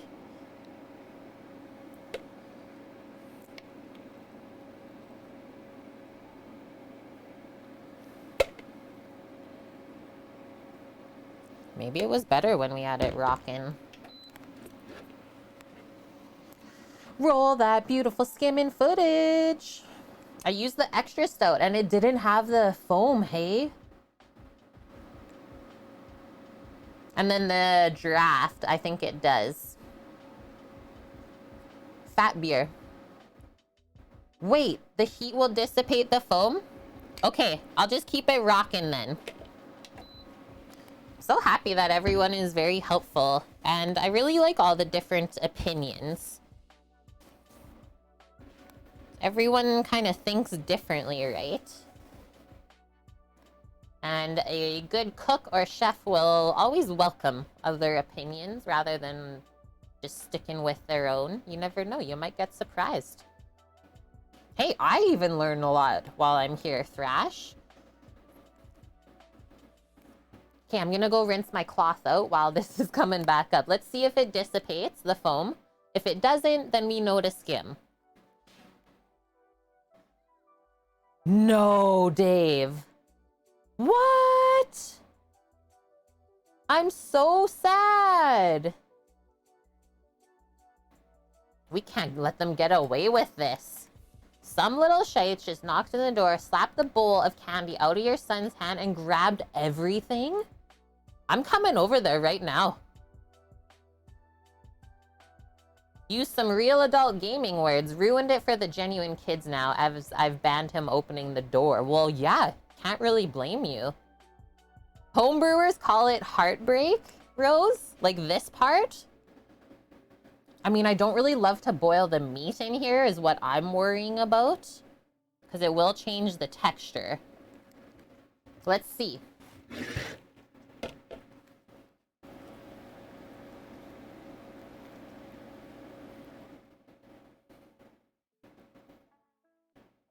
There is a good layer of fat underneath the foam, too.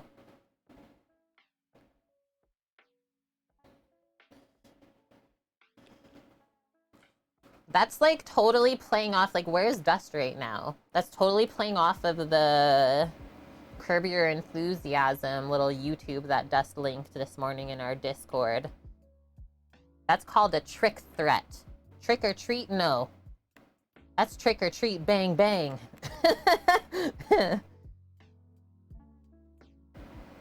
It's a bit hot. I know. It's bugging me. But at least it's only in the center here. If it was bubbling completely all over, I would be really worried.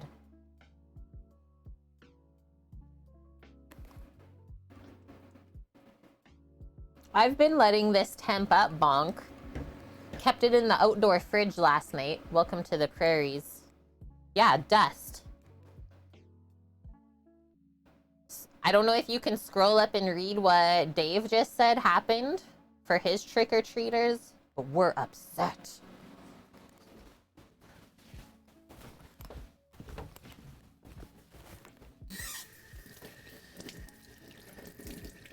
Soapy cloth.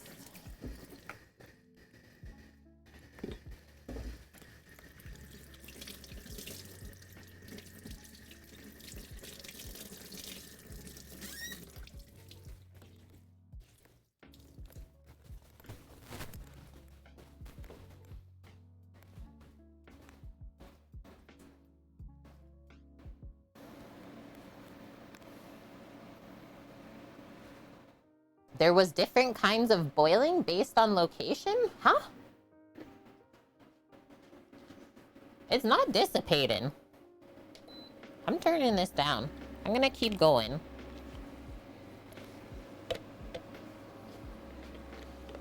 Yeah. Sending my viewers over there. I don't even know if your neighborhood is ready.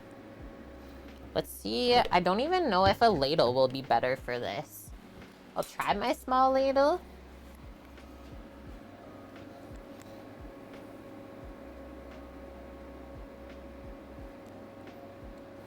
It's like liquid gold underneath there, Greek, the fat.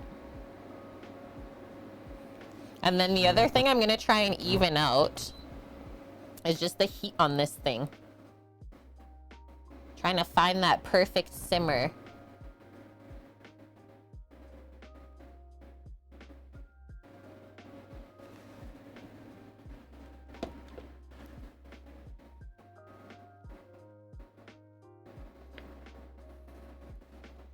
And then I will also say the more that we heavy simmer this, the more we evaporate the liquid that we want to cook everything in too. So don't let it keep rolling too high.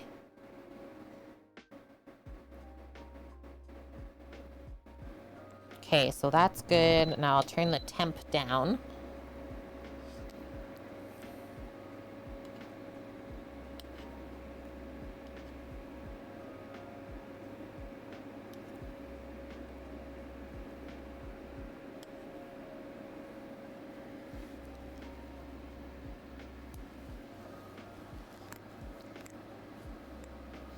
Kids were trick-or-treating at your house, and these two teenage girls showed up. One had a costume, and the other one was literally just standing there looking at her phone. I gave candy to the costume one and shut the door. Good. Wort. The proteins coagulate. Okay, wait. I gotta scroll back up. Annie's teaching us. And hello, Rumblebelly. How are you doing? With wort, the proteins coagulate and fall to the bottom, but I don't think the same thing will happen in a stew because of the chunkers. Okay. You're 6 foot Greek and about 185. Let's go. Yeah, wort, the sugar water. Does the foam taste bad or it's a texture thing? So the foam is like the impurities from both the beer and the meat. And well, if you cook it with the impurities, yeah, it maybe will make the meat taste not as delicious. So it's the same thing you do with like a stock or a broth when you're bringing it up, is you always take the time to just skim off some of that foam. As well, you can take some of the fat away while we're here if you feel like there's too much sitting on top. Okay, so now this really like stopped simmering. But I am wondering if maybe when I put the lid on, it'll be the perfect temp. You always gotta skim the scum. And if you were here for our pho stream a couple weeks ago on a Sunday, you would know that Maddie Matheson is very serious about skimming the scum. All the pros do it. That looks good. That's really transformed.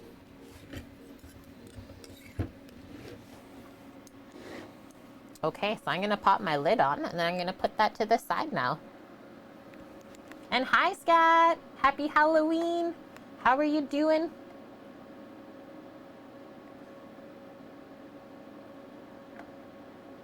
Oh yeah, you were mentioning how you're more concerned if it was boiling everywhere and not just at the center. And that's just because I'm cooking on induction. So this pot is a little bit bigger than the burner, which is actually not a bad thing. Because like I said, is we kind of commingle all of the heat in the center. And then that way not everything gets overcooked around it. Smell when you walk into this house. What was the stew meat and size? We used an outside round, which we figured out was like the outside of the hip on the cow. And then we cut it in nice like 2-inch chunks. Scat. Seared it all up first. Oh. Oh man, imagine a very tall miche demanding more feta and frightening the kids and goats in the area. Frightening the goats. Yeah, Derp Squad Dave. Should have made some chocolate-covered Brussels sprouts for the freebie chasers that didn't bother. No, you make some sneaky spicy chocolate and then give them that. And they'll think twice about what they do. And the weight of the beef, I don't know how much beef we put in. A lot. It was a good chunk. Enough. Yeah, enough. I think. We'll see if it's enough. Squigs, how's the day? Serious noms of the searing smells. Never enough, yeah. The cut was definitely beefy. Outside round. It's a bit cheaper right now compared to some of the other cuts of beef that are going up in price. Would recommend. And we still have another chunk from that outside round because it's pretty big. It was almost the size of a brisket. Makes sense, like this kind of outside of the cow's leg. But I'm saving it for grinding. Maybe we'll make burgers or patty melt, something around that. Meatballs, lasagna. We got options. Oh, launch some dumplings right in? Yeah. Yeah, look to be at least 3 pounds. Not sure what that is in kg. So divide that by 2.2. Probably more than what you're saying though. Okay, so let's put the lid on. Get this simmer under control. We'll dice up our potato and squash. And then get into our caramel apples. I'm only making 2 caramel apples today because not everyone is in love with them, but that's fine. 2 is better than none.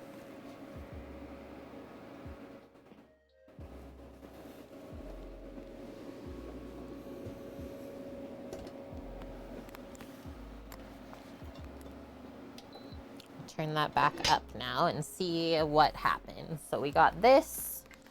Grab our peeler.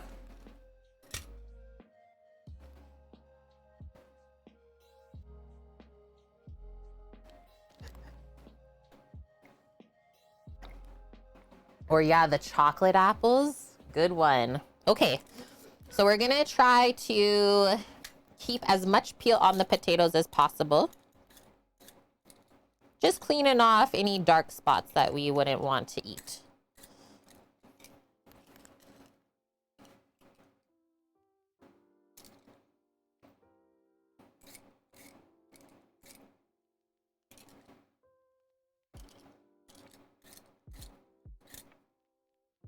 Yeah, I think the recipe for this stew calls for about 2 pounds of meat, but we had more.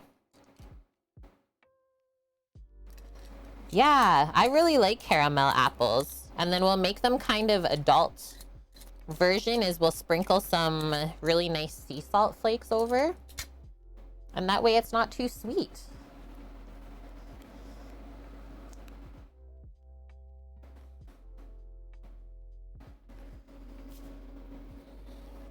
So we'll cube these up nice and large, or let's say bite size.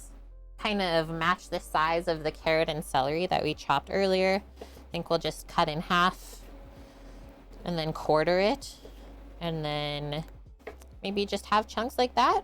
I really like that size of potato and stew, about 1 inch cubes. And then you know that when these cook, it's gonna soak up a bunch of the broth and get flavored as well.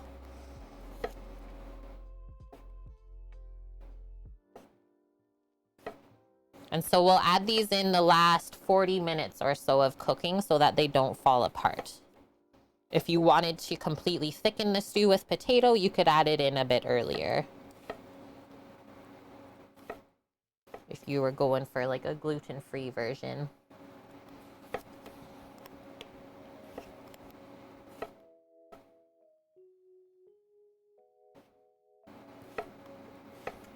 Yeah, we cooked vegetarian yesterday, and today, all of the meat. It's all about balance and moderation. Now we'll get into our squash next, and the squash and potato can go in at the same time, so we can stack them together in the same bowl.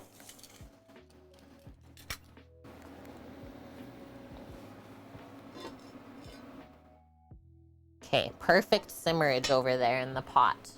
Should I maybe set a timer for the stew?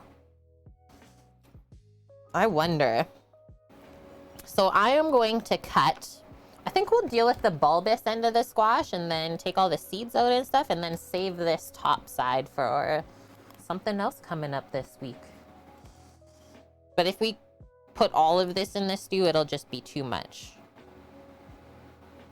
So careful as you cut. I usually rock the knife at first to get it in there. And then do that. So this is all solid squash. So usually I just put plastic right over there so it doesn't dry out. I'm gonna do that right now.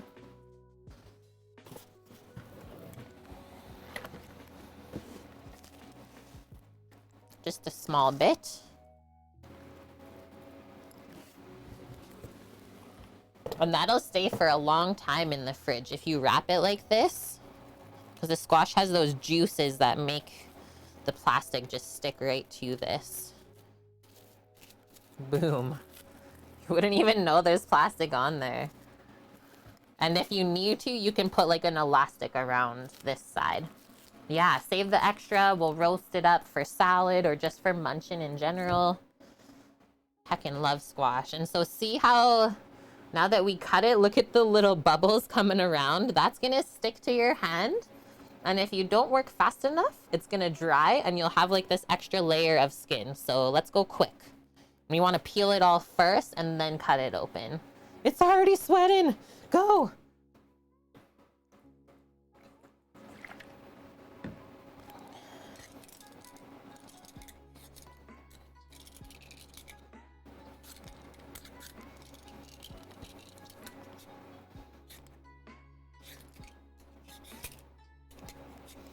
So I want to show that we want to peel through these green veins that you see. You might need a couple layers to get through there.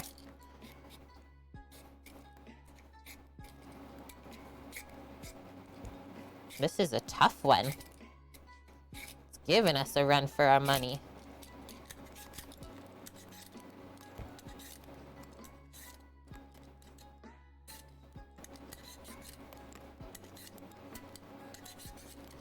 And yeah, it's like perfect squash season right now. So this should be the time where you get your fill of squash, and then that's pretty much it until next year. Unless you like have a massive craving for squash in the middle of summer. But I always find that it doesn't taste good. Spring or early summer, like winter versions of squash, they've been stored in the fridge for that long. That type of squash doesn't get grown in the spring or summer. So why would you want to eat old produce?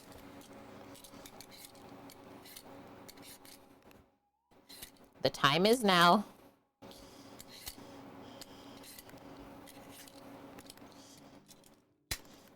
It also seems like just here in Alberta, they don't grow as many varieties of the squash as they do on the island. It's like mostly just butternut squash here. So now we can cut this. Maybe we'll cut the bottom off first. And once again, be careful, because now that the squash is sweating, it's going to be slippy.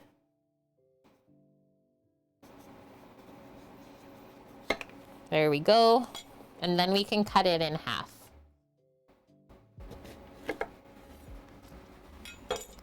And that's what we got. So I'll scoop that out. Just checking on my stew again to make sure it's not simmering too much. I think it looks perfect. And this is probably the most versatile squash, I would say.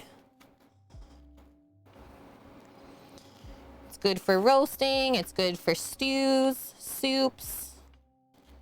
You can cube it up into a soup, or you can do like we did not long ago. We made a blended soup with the squash.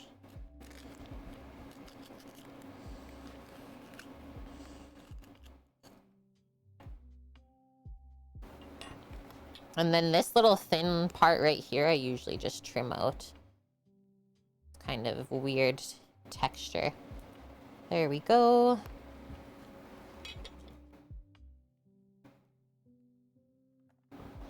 Is anyone roasting up some pumpkin seeds tonight from carving pumpkins?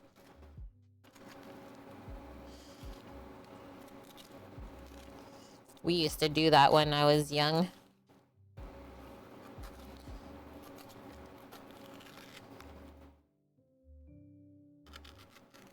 And yeah, we made like a Middle Eastern sort of salad last week with the roasted butternut squash and halloumi cheese.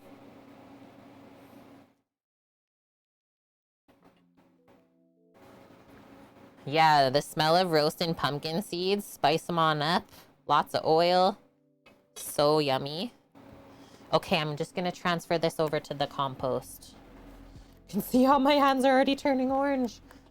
Go.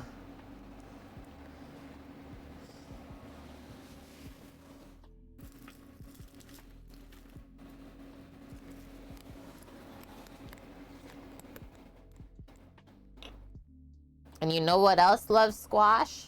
Doggos. And it's good for them too.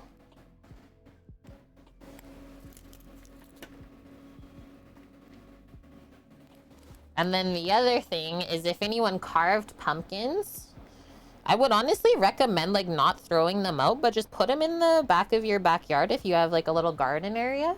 And the squirrels are gonna munch on those. If you love wildlife and interacting with them, squirrelies love pumpkins.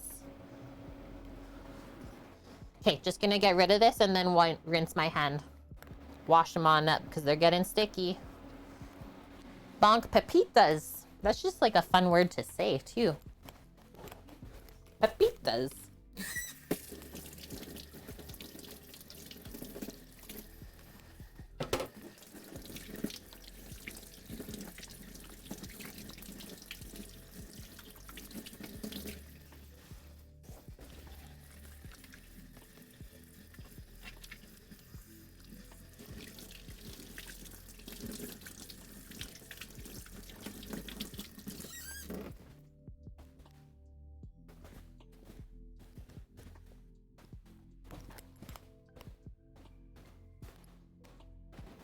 Squash dogs eyeing me up. Crazy squash dog. Okay, so we're gonna match our squash to the size of our potatoes that we cut. I'm gonna cut across this way. I think. Yeah. Like 1 inch thick.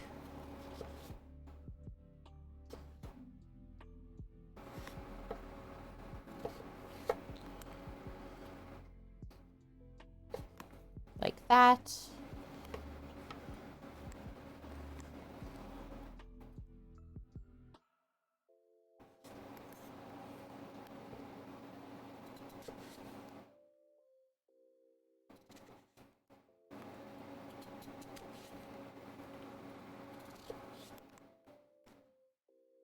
Okay, now we can cube it up.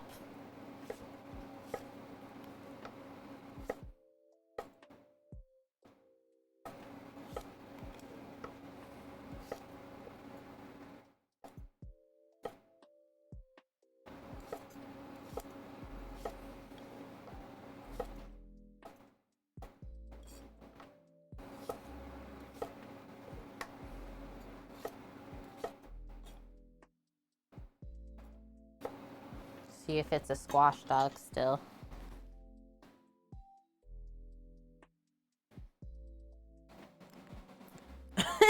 It says yes.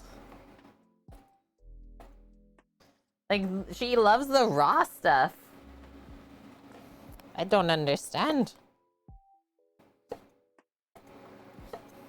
I guess it's super juicy and good, right?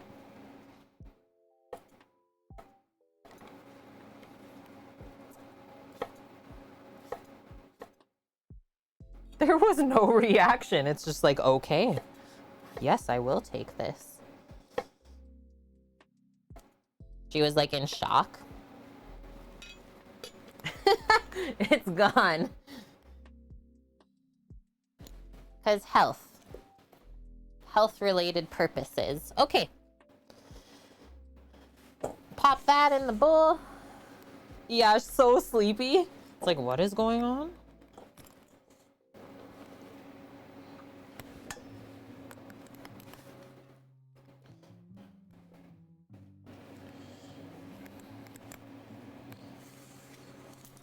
Sounds good, Shaq. Thanks for hanging out. Look how good that looks. And yeah, just peeking in here again. Whew. She's coming up. Have a wonderful day. Wonderful Halloween. We're putting this to the side. Shiggity check. And now it can be caramel apple time. Just gonna go rinse all of this and then we'll definitely wipe the board.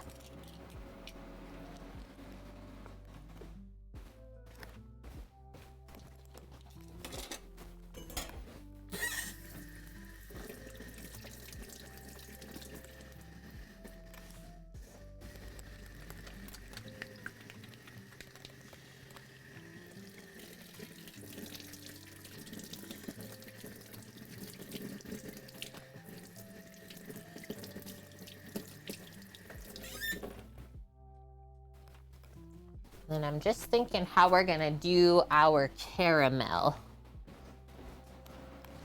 I might have to run a extension cord from the other side so I can use my other burner set. Nth encounter, how's it going? Yeah, look at that. Like, I rinsed my knife with soap and water and it still put the squash pigment onto the cloth. So really important that we wipe all of it off of the wooden board too. It's almost like turmeric. Just will stain everything.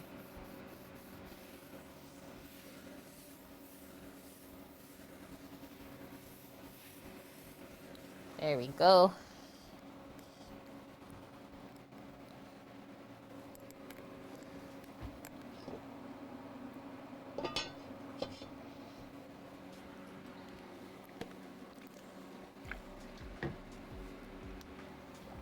Okay, so homemade caramel apples. This is a first for me, but I've made a good amount of caramel in my life. It's always kind of a scary thing though, let's be honest. Hot sugar, you should be terrified of it. If you're not, there might be something wrong with you. So we're gonna have a lot of extra caramel, which I don't think anyone is gonna complain about since we're only doing the 2 apples. Unless maybe my brother has a couple that he wants me to add in. We need water, sugar, salt, and some cream. So I gotta go grab the cream out of the fridge. I wanted that to stay nice and cold for us while we were working on the stew. And it says that you want it chilled. And so the first step, we'll skewer our apples. They said to use popsicle sticks. I just picked up a couple of skewers for us to use. Bamboo version. And then in a sauce pot, we combine water, sugar, and salt over the medium heat. It says stir with a fork until the sugar is dissolved and the syrup comes up to a boil. And then we simmer until the syrup is honey gold, about 9 minutes. And then we add the cream and cook that about 7 minutes more until it registers 250 degrees Fahrenheit. And then we dip the cold apples in the caramel, let the excess caramel drip off, and then we put it on a parchment-lined cut-in board. Let stand until it's set, about 10 minutes.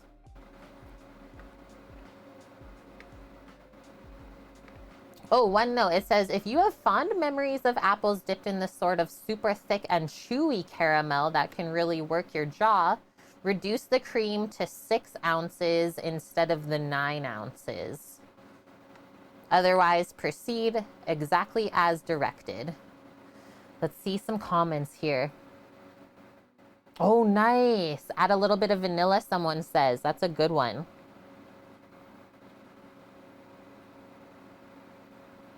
Someone says, this is a good comment. I've made several attempts with other recipes to make caramel apples. Didn't have success until I used this recipe.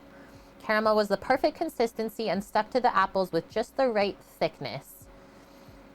She says, I dipped the apples in boiling water and then wiped it off to remove the wax. Interesting. So we should probably wash up the apples first and then put them outside to start cooling off. And when I go do that, I'll go grab the cream. And I would say, like, you choose the apple that you like to eat. It doesn't have to be Granny Smith just because everyone else does that. It won't stick. Okay, so definitely I'll go wash these under warm water and then we'll cool them back off outside. So these are galas, and galas are very popular in Canada, especially in like Western Canada because the orchards are all in BC. And you can definitely see that there's a layer of wax on there.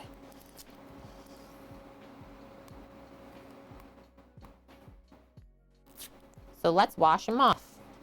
And then you can pick this out too, the stem. Boom. Boom. Yeah, the food safe wax they use to make the apples look good. And then I always wonder, like, is it actually food safe? Just peeking again in here.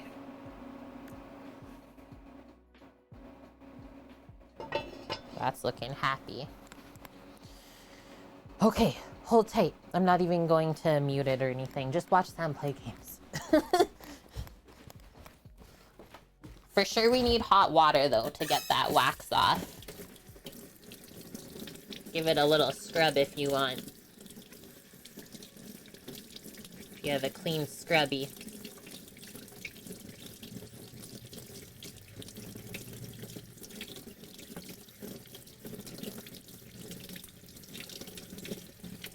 The crazy part about, like, the wax on the apples is the apples already have that naturally built in.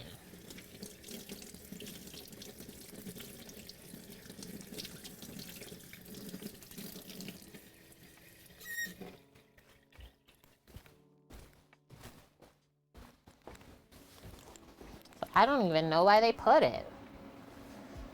Yeah, a very thin layer, so it's safe. It's gotta be. That would be the saddest thing, though. You go to dip your apple in the caramel and it doesn't even stick. Oof. I would get sad.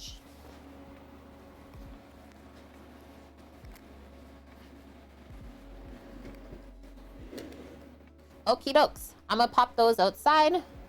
Got our skewers, we got our sugar. I'm gonna go grab the cream for the caramel. I will be right back. Hold tight.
Okay, I return.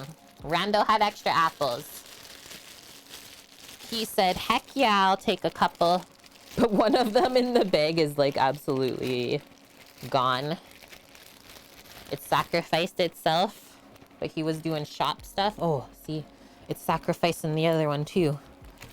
I was like, I got this. Oofda. When the apple starts making cider on its own. Okay, I'm gonna wash these up too. And yeah, Everspace 2, early access. Sam's just like crushing it. Washy wash.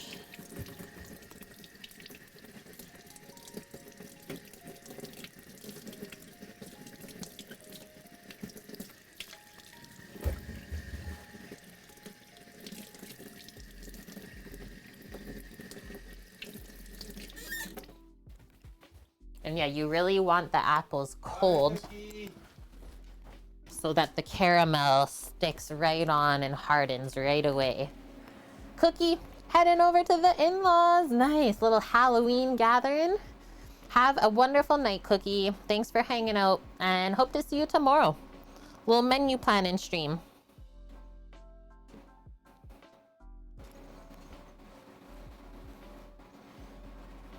Yeah, be safe out there. Don't let those kids knock the candy out of your hands. Savage. Okay. Get these chilling.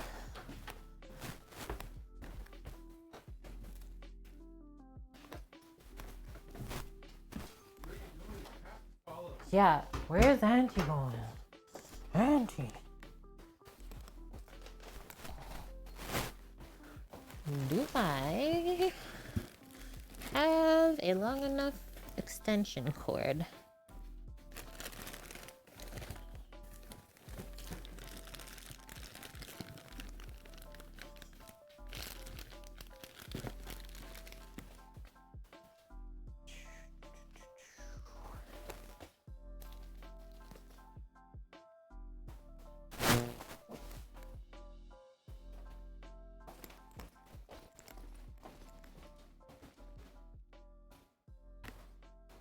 The answer currently is no.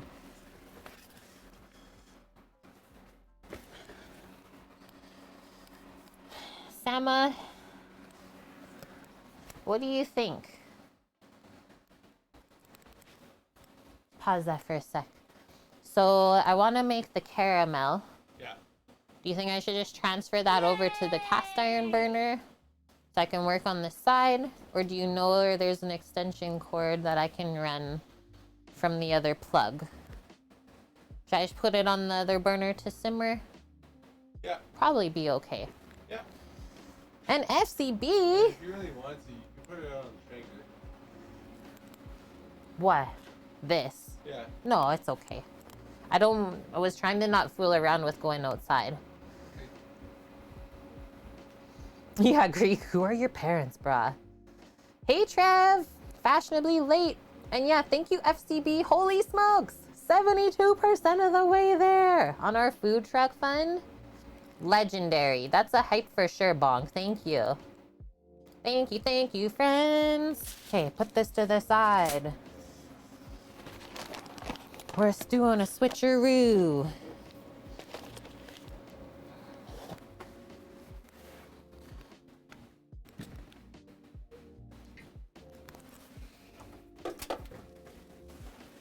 Next. Imagine when we get to 77777. Also bought 100 pack of skewers, Trev, when you bought your grill 2 years ago, and now you still have 95 left. We'll literally never use them. I know. It's like I didn't want to buy popsicle sticks because I felt like I would never use them, but now I'm going to be stuck with the skewers. Shoot. Turn that off. Let's get this rocking first. 1,000 twist ties, Annie? What were those being used for? And Trev, how's your day going? Okay. Doing the transfer here. So we'll make our caramel on this smaller burner and small pot. Guinness stew is gonna pop up here off of the induction.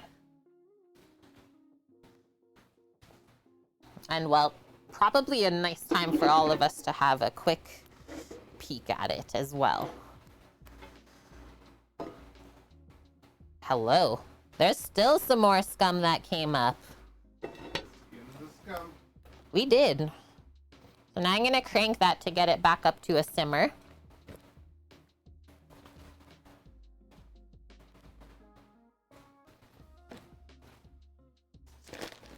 While we start working on our caramel. So gonna move it over a touch. Oh, the one thing I'm worried. Wonder if I can move this over more and be able to focus over here. It might. Oh, zip ties. Yeah. That makes sense. For securing the wiring, all that. Trev spent the whole day napping and watching the leaves fall. It's been a great day. Sounds like a nice fall day. 8 inches, cut them up after zipping them. Yeah. Those are so hard to get undone after too. Okay, so small-ish sauce pot. Just to play it safe. Go like this, because I will say, when we add the cream into the caramel, it really bubbles up aggressively, so you want to leave enough room in the pot of caramel for it to bubble up. Otherwise, it will just go over, and that's scary. So we'll start with our water, sugar, and salt in here, and we'll keep going. There's no butter in this caramel, which is nice. Just cream. Oh no, Annie. We obviously need to do a better job with our wiring. 2 wires got shredded in the gearbox yesterday. RIP limit switch and radio hub. If the caramel boils over, you get to buy a new kitchen. Is this a challenge? That's what Trev said.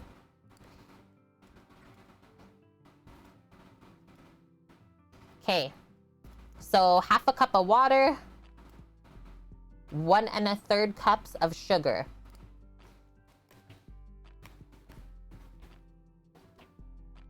Grabbing my water. Just burns and ruins everything, right?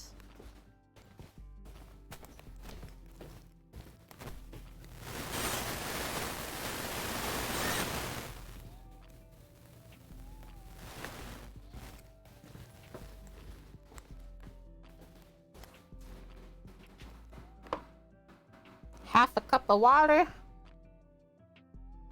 1 1/3 cups of sugar.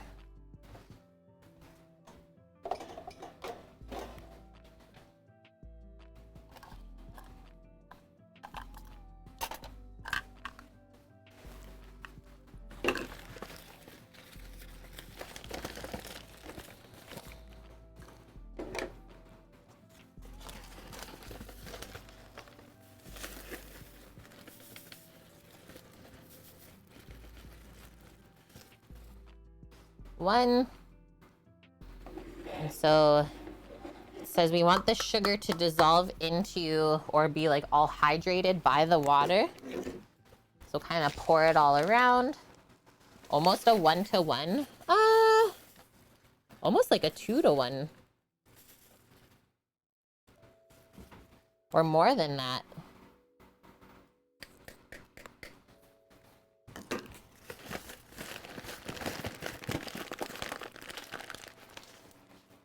Okay.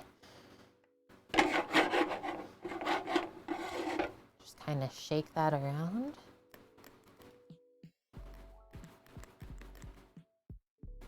I always find it's better if you don't actually physically stir this with a fork. Just swirl it. It'll be less likely to crystallize on us. And then a teaspoon of Diamond Crystal kosher salt. But I mean, okay, let's talk about this. So we can either start with a salted caramel, or I thought it would be nice, like right after we dip the apples, is just to sprinkle on the Maldon salt flakes instead. Oh yeah. Yeah, instead of putting the salt right in there. So let's start this up. Medium-high heat.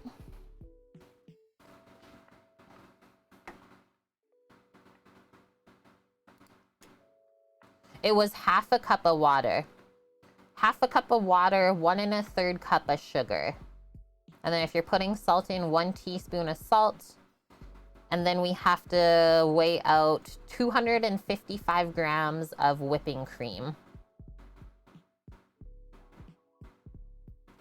Thrash agrees. Yeah, use the kosher salt. It's just so much better. Okay, I can move this over a little bit more.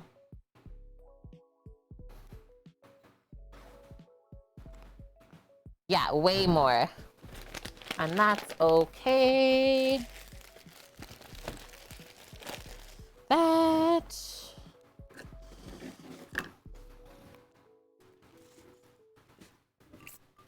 Just gonna make some room over here for my scale.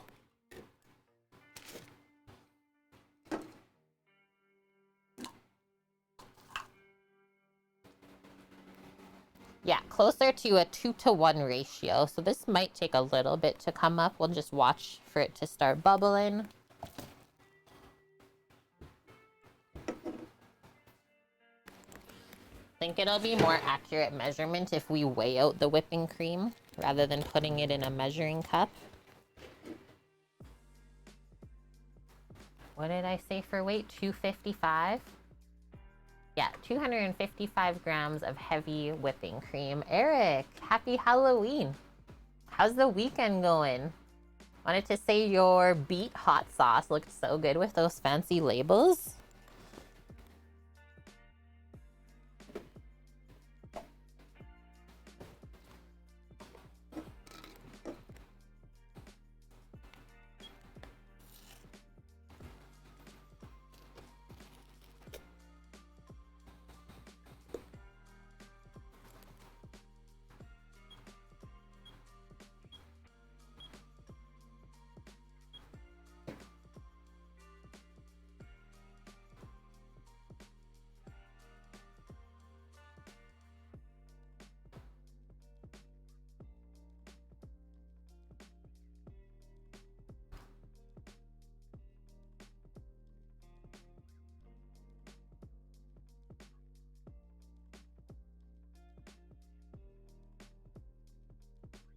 Oh yeah, Eric?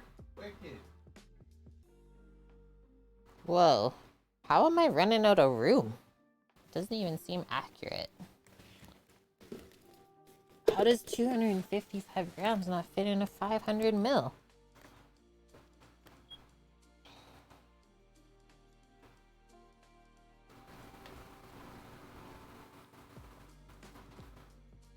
Because it wasn't accurate. That's silly. Okay, got it. So it says to have the cream chilled, so I'm gonna pop that back outside as well.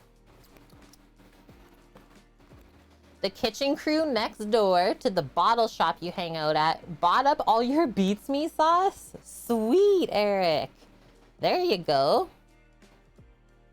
I always consider buying a candy thermometer, and then I realize I've spent $150 on ThermoWorks thermometers, and your wife will probably candy you if you buy another one.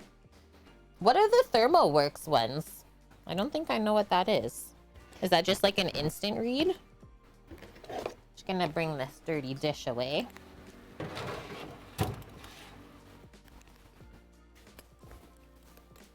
And I want to see if this stew is bubbling back up. Oh, it is. Okay, I'll turn it down now, and then we can get more power onto this pot. The 2-sec readouts. What I'm gonna use for temping today is the gun. That works really good for either hot oil or caramel. So maybe think about something like this, because you could use it for other things as well, Trev.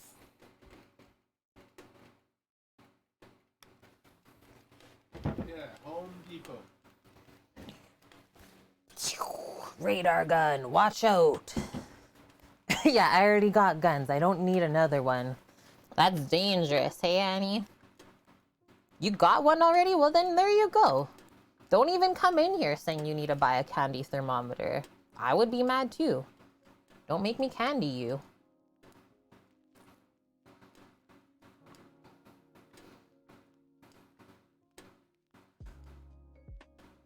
So we want the syrup to come up to a rolling boil.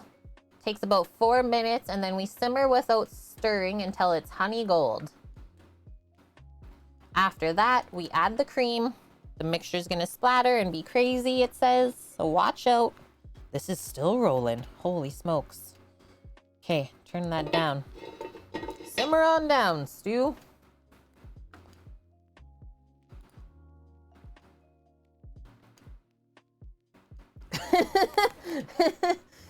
Too good.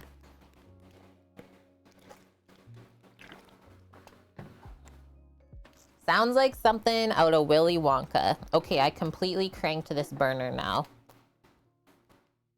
Should have some simmerage going on here right away. One thing we can do while we wait is we can prepare our sheet pan for where we're going to be finishing and sticking the apples onto. Or since we only have 4, we can just put a little piece of parchment over this cutting board. And that way they won't stick. ThermoWorks makes really nice thermometers too. Hey, Folk Metal. You use their cheaper ones. A few seconds slower read, maybe 0.5 Celsius less accurate, but it's half of the price. But a laser would be super nice. They are fun. What's the difference between treacle, golden, and corn syrup?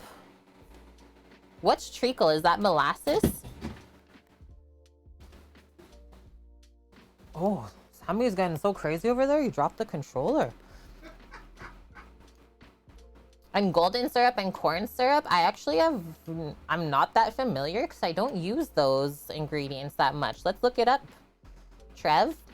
And Annie's gonna make dinner and grade some physics tests. Take care, Annie. I hope you have a wonderful week. And thanks for letting us know you won't be around next weekend. So have a good weekend of grading. And feel free to pop in if you need a little break. Look forward to hearing from you. And good job on your robot competition. So awesome. Yeah, Sammy's raging back there. And hello, Cooking with Hedge Pigs. Good morning. How are you doing? You mostly lurk? Well, thanks for coming in for a quick chat. Look at this. We got simmering happening. What if I do this? That worked, actually.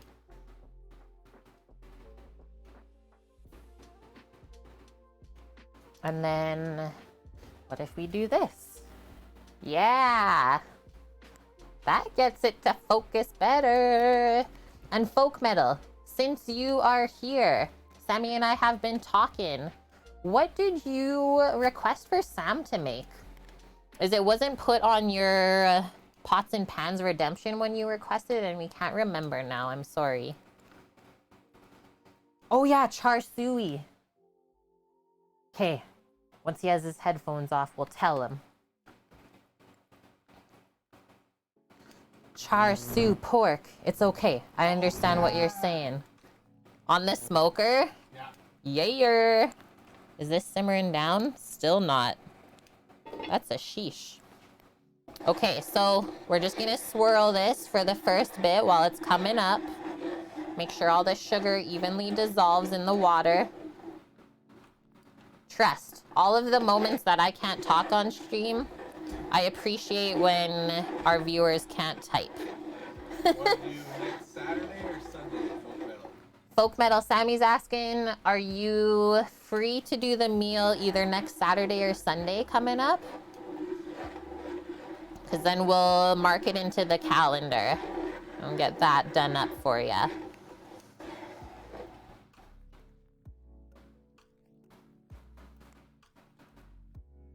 It's gonna be good for sure. And yeah, isn't this awesome, Greek? I'm really loving that new Twitch feature where it says it's a first-time chatter. Loving that. Because that way those people don't get lost in chat, especially if they're coming in for the first time. Let's do Saturday and probably marinate the pork on Friday night when Caitlin finishes her stream. Okay, Sammy is saying we'll do it on Saturday, char siu pork, and then we'll marinate it on Friday on stream at the end. Yeah, Paloozer, long-time viewer, first-time chatter. How are you doing? Happy Halloween. Okay, this is looking good. So now all we do is wait for it to turn golden brown.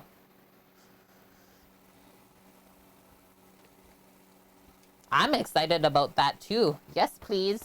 So usually we just have the char siu with like simple steamed rice, maybe some green veg on this side. That's it. If you have anything else in mind, feel free to let us know. Okay, tearing the parchment for the apples. Just woke up, Paloozer? You legend. We're all living vicariously through you.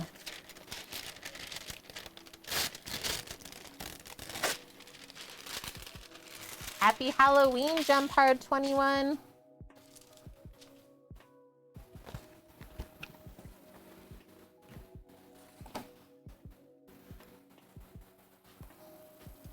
I love the sound of this when the caramel's cooking.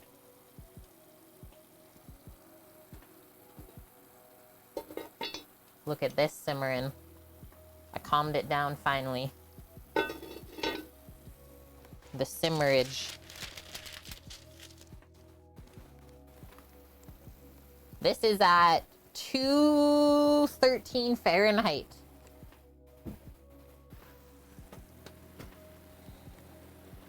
Oh, a mail order source of fresh galangal. Got a batch in yesterday. That's a hard one to find. You went to bed at 9 a.m. Paloozer. You're nuts. And Ducks Go, touchdown Chargers. Why isn't Cake cooking chicken wings for everyone? I don't know. It's not really a chicken wing kind of day. Folk Metal, you'll think about some of the sides, but that's what you usually do as well. Could come up with other stuff, but it'd probably be stuff worth a completely new meal. Yeah, like steam buns or something. Well, maybe I'll make the dessert that day while the char siu is cooking along, since the veg and rice is pretty quick. Now I get to think of a dessert. T. Casella, thank you so much. This is my favorite stream. Welcome to any new peeps. You're gonna love it here. Okay, I can already see this is slightly starting to change in color.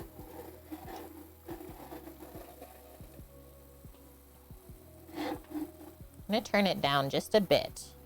And then I'll also start to notice that you might have little sugar splashes, like very, very fine, popping around. So just watch that you're not too close and that it doesn't land on your skin. And K-Mate, thank you for the raid. Welcome. How was your stream? Hello, Mayjoy. What did you get up to? I'm Kate. We've been cooking on Twitch for almost 4 years now, coming up in January. And right now we're just working on some caramel for our homemade caramel apples. I've never made them before and I enjoy eating them, so I thought we would try our hand at it. And then in this pot here, we have our beef Guinness stew simmering on away. And hello, Mr. Design Cooks.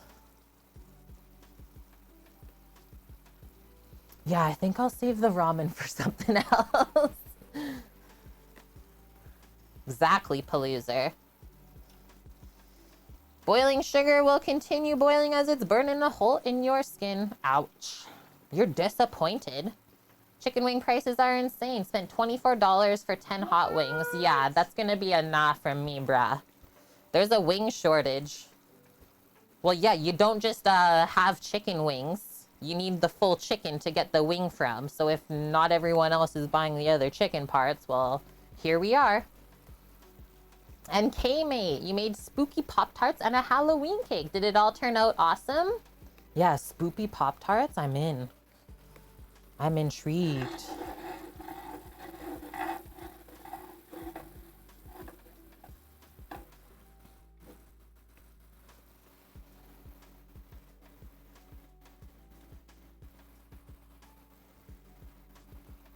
Yeah, buy a whole bunch of chickens, do them and freeze them for later. That's it, Paloozer.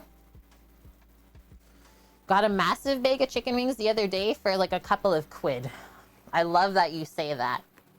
All of our North Americans are like, what? Oh, yeah. Barbecue and Chinese wings. All of the nom. Dust, thank you very much. Helping to build up our food and drink community here on Twitch. And gifting the sub to our raider. Welcome to the kitchen crew, K-Mate. It's good to have ya. And good to hear that everything turned out good. Or like you said, it was great. Even better. Thanks, Thrash. And I mean, the more I drink the water, the more I'm gonna have to go for a bathroom break. Yeah, I'm from London, innit?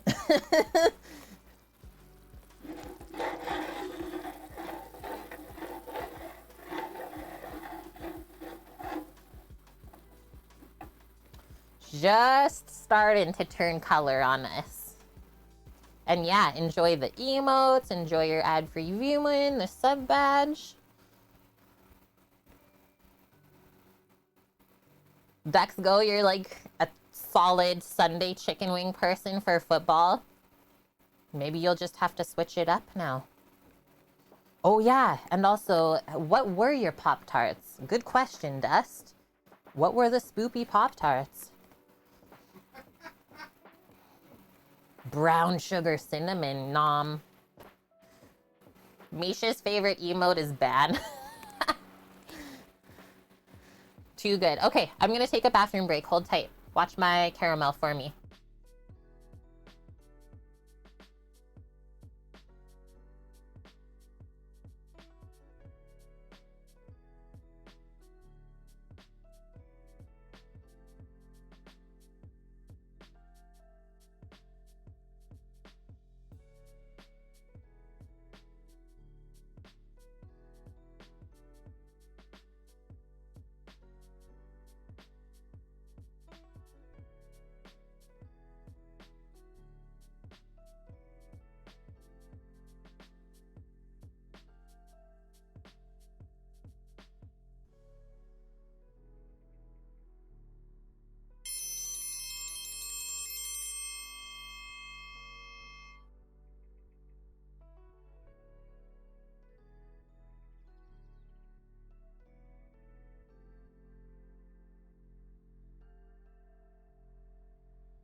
Backity back. Hello, Art.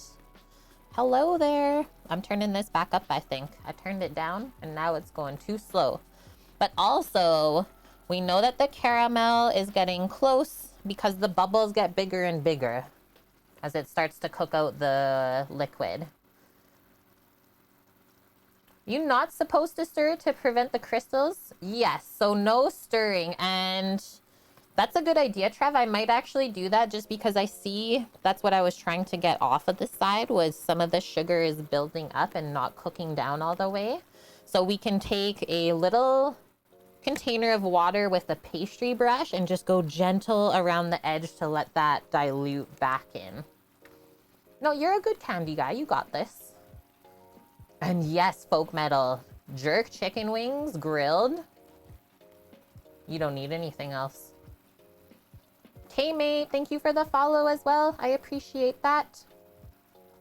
Eric is loving Dust right now. She's actually being so good today. Yesterday, she was wild.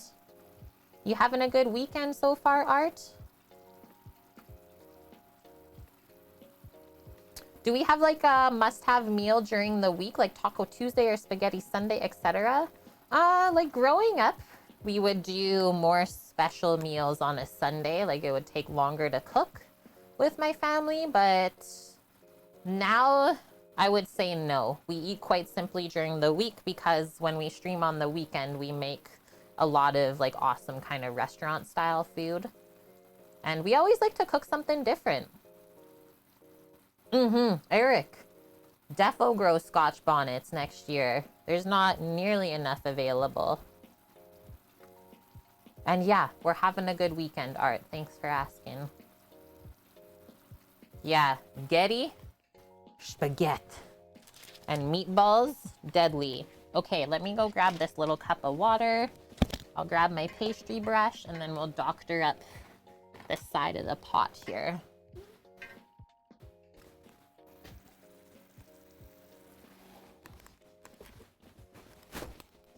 Or lasagna. Spaghetti and meatballs or lasagna. Dead.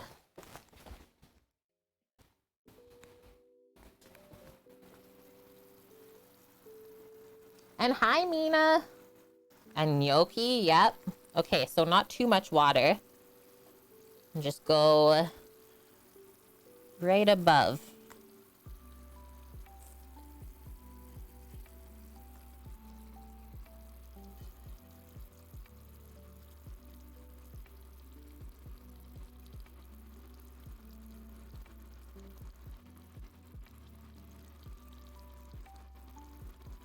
That does help. So sometimes when you make caramel, the sugar wants to like recrystallize on the side of the pot as it's cooking down. So to stop that from happening, we can take a pastry brush with some warm water and just gently like wash the side.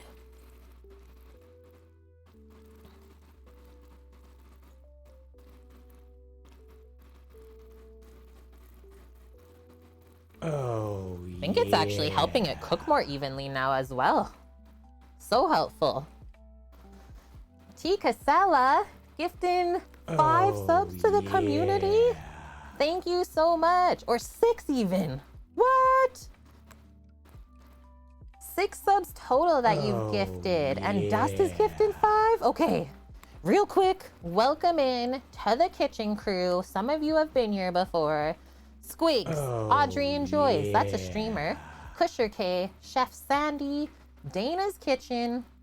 Dust is welcoming in Elrad24, Cagstar2, Mr. Dave, Cooking with Hedge Pigs, and Jerlo. And thank you for the follow, Lift856. Let's get some hypes in chat big time. Thank you, friends. I appreciate all of that. We don't have a train emoji, but we do have a truck. We do have a cute little truck. And then we can still go. It's not popped off yet, though, Trev. I gotta control myself. Oh, yeah. Yeah, Kusher K. Okay, almost got all the sugar granules out. Now we're laughing.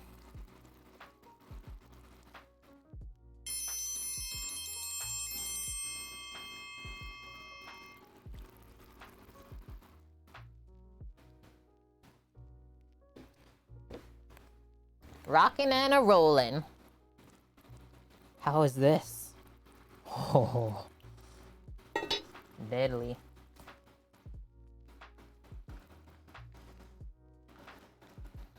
Hey, New York Slice, it's been a bit. How have you been? And also, hi, Fun Machine Bats, you sneaking in here. Guinness sheep pie or stew would pop me asleep. Sounds so wholesome. How's the day? It's going good so far. Just working on our caramel for the apples. Got gifted a bunch of subbies, and our stew is just cooking right away. We don't want to lift this lid too many times and let all the steam out. It was a really good trick. And then you can see there's no more crystallization happening. Because that's always dangerous too. And good one, T. Casella, you just passed 75,000 pots and pans. You can either use those now and get me to make something for you live on stream, special request, or keep saving. Maybe you want to see Sammy make something.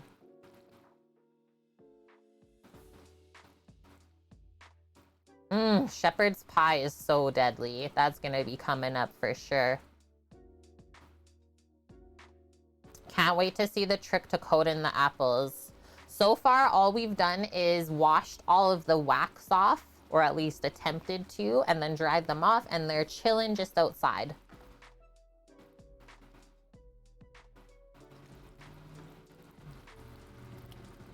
You can see the bubbles are getting bigger and bigger here as this cooks down. And it is like really slowly starting to turn color. Never had this take this long though. It could just be this cooktop, and that's okay. Feeding kids rotten teeth for the future and making jack-o'-lantern stuffed peppers. Sweet! I think I saw another streamer make those not long ago, and they looked yummy. Yay! Oh, snap. FCB's like, I can't just watch this and not let it happen. Thank you, FCB, for another 1,000 biddies going towards our food truck fund. We're now at 718,771. Insanity. And we're already at level 4 now. That's a Choo, choo, choo, choo. For you.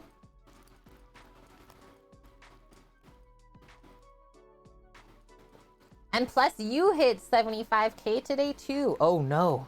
That means we have some more requests coming in. It's actually been so much fun. I said, like, this month, we have crossed off a lot of pots and pans requests, like almost one per week. And we've cooked a lot of different stuff. Please make something with feta. Hey, you gotta talk to them, Mish. Chef John did the jack-o'-lantern stuffed peppers on YouTube, and then a date night in made them on stream. Nice. That's where I saw it then. I hope they turn out. Ampersand, you're not even at 50K. You'll get there, trust. You'll get there. Okay, I see a couple of crystals building here. I'm a bit worried. I think I'm just gonna run a touch more water around.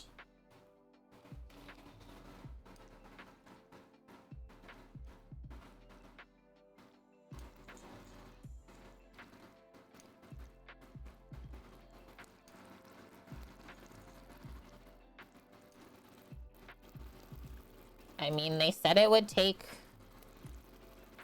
9 minutes. It's been way longer than that. I don't know what to say. Yeah, there's the crystal.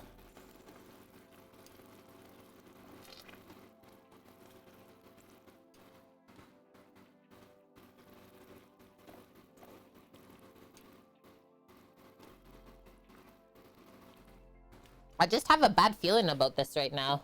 From all of my other caramel experiences, this doesn't usually take this long.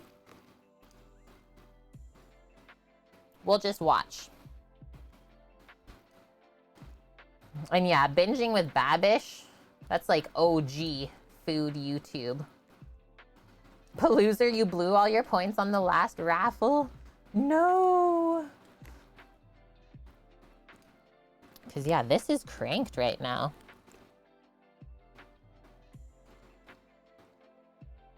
I think it's crystallizing.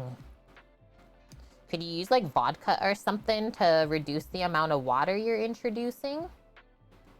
I have never heard of that, but that is probably a good idea, Paloozer. I wonder what would happen. Yeah. I think it's not gonna work. I think it's not gonna work, guys. We might have to start over. No, it's working. No, you don't see the top layer. It's all crystal-y. It might melt in though. That's why I haven't like touched the pot at all, because any agitation will make it go even worse. And FCB, thank you for gifting the sub to Wee David 420. Welcome to the crew, Wee David. Enjoy your sub badge, your emotes, ad-free viewing, all of the goodness.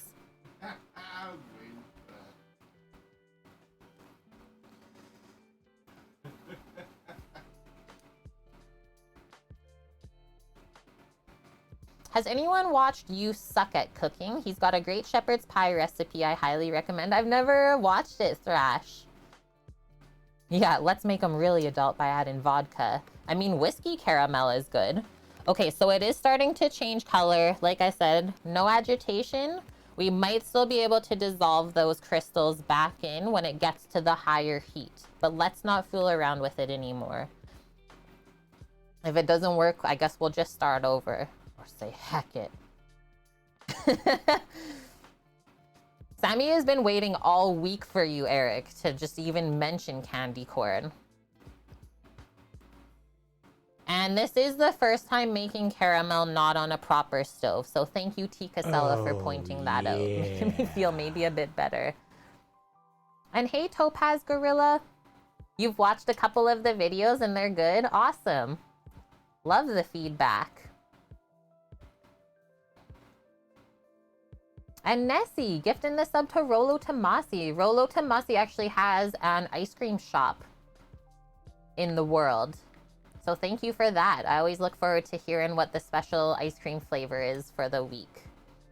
And also thanks friends for the level 3 hype train. Appreciate all of you that contributed. That's a choo choo choo for all of you. Would have pulled the caramel a long time ago only because I would be scared to overdo it. I like to not give up, but it does look like it's completely almost crystallized on top. Yeah. So that's why I also chose to not become like a chocolatier or a baker, because this kind of stuff just irks me. I hate wasting food and I hate wasting time. Those are just the worst things ever. Those are things you can't ever get back. I heard you can run motor vehicles on candy corn. Would not be surprised. It's not focusing, but here. So can you see that kind of layer of matte looking sugar? That's what I'm looking at here. But let's actually, I want to almost pull this the entire way and let it crystallize just to show you how it looks when it happens. What went wrong? I don't know. Like they told us to stir it at the beginning with a fork and we just swirled instead because to me that's safer. That's what I always do. So we didn't even stir it. So I don't know what went wrong, Mish. I honestly don't. Maybe it cooked too slowly in here. Yeah, I got nothing. It is turning brown. But like this heat is cranked right now. And this is how slow it's cooking. Multiple swirls, yeah. I did. It said you wanted like the sugar completely dissolved in the water before we even started. So I just like swirled it until it was a sugary water and then turned on the heat. New York slice cannabis caramels are pretty dope. Not what you're going for, but the added ingredient is good. Yeah, that's a really easy way to infuse caramel because it has a lot of fat in it, right?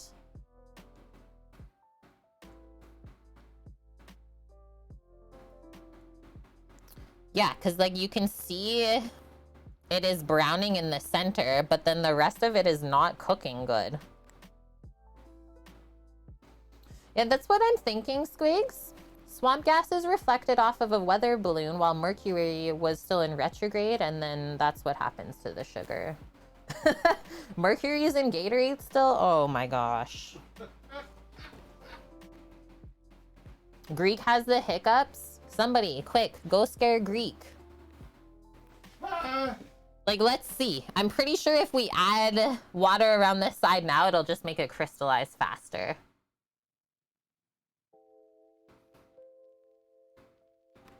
I just hate not knowing why things happen, right?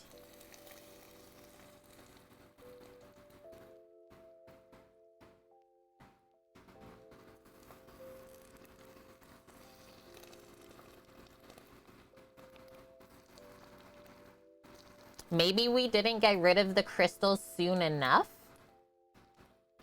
on the outside when we started to notice them. Because yeah, that did not help the sitch.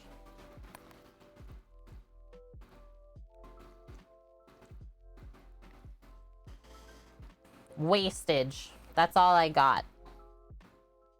Your fight or flight response is 0.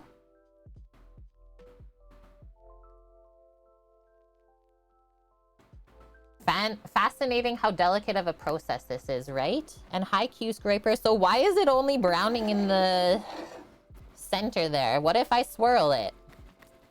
I mean, we've gone this far. Let's say heck it. Come at me, caramel. Maybe I did this properly. It actually worked. That's pretty good. Let's go.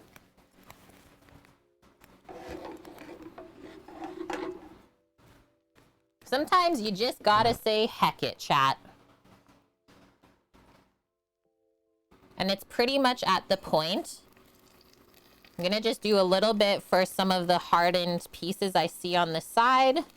But we are almost at the point of pouring in our cream. Yeah.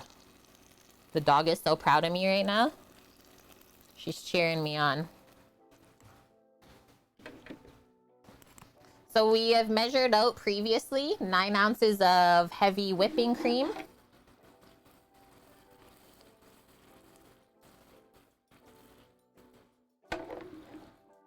We need it to go a little bit darker still. It's like cooking crack. I mean, I wouldn't know. Dab it. Come at me, caramel.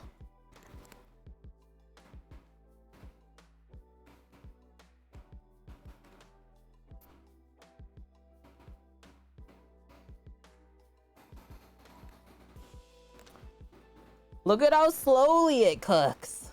Once it's like getting hot, hot, hot.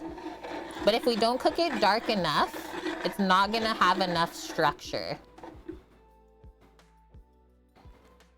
When are we supposed to stop? I'll show you when. You know, like the Jurassic Park amber piece with the mosquito in it? Yeah, it should look like that.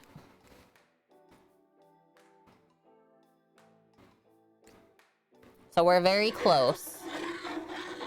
And then usually I use my nose at this point too, because you will start to smell it like wanting to burn. And then that's usually when I'm like, okay, add the cream. And then it's just perfect. Yeah, they never gave the lesson of the Hecket for the caramel when it starts to crystallize. But I'm glad I taught all of you that today.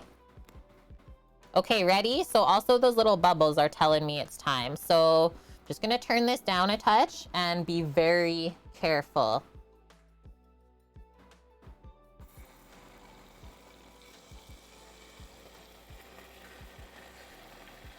So you can see the cold cream kind of hardens up the caramel at first. And it will come back together. It might take a bit just for this burner is a bit smaller and less powerful than like a stovetop. But we got to cook this now to a certain temperature. Eric is scared to make caramel. Dude, like I started making caramel popcorn when I was pretty young. So I've been making caramels for a while, we can say. So I'm just going to let this like naturally bubble up together. Let's not stir it.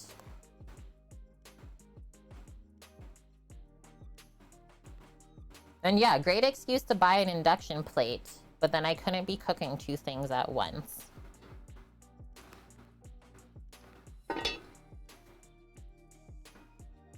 The graininess, exactly.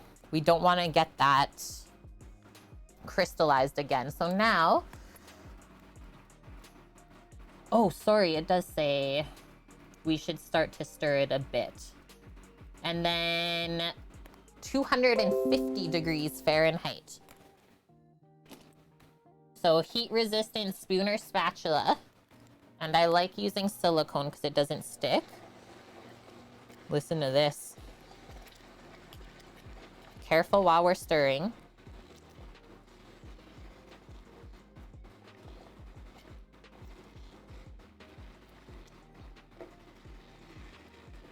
I can't believe we saved that.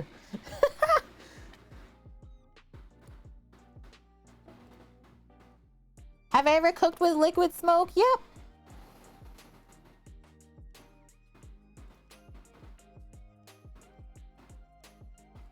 It's an ingredient of one of your all-time favorite sauces. I mean, now that we have the smokers, Eric, I don't use liquid smoke anymore, right? But that used to be like a sneaky way to make barbecue ribs. Like that's the OG Canadian barbecue ribs.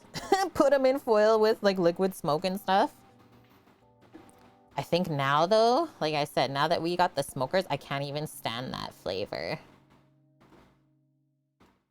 Okay, so I can see like as I'm stirring, there's caramel still on the bottom of the pot. So just keep stirring until it feels like there's nothing left. It will take a little bit. It might have been my computer, but I don't think anything disconnected for me. Yeah, artificial smoke flavor. But I could see how that works in a hot sauce. That's fair.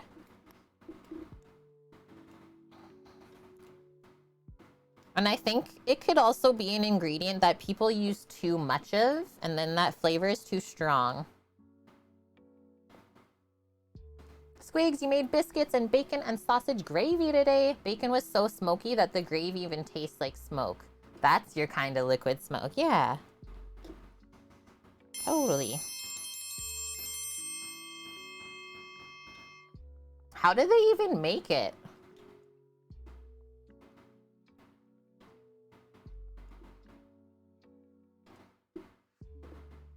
Was it just like a smoke water? And thanks for the follow, Garfish. So yeah, this is gonna take a little bit. We need this to come back up to a boil. I'm making sure that none of the caramel burns on the bottom of the pot as it's dissolving here with us.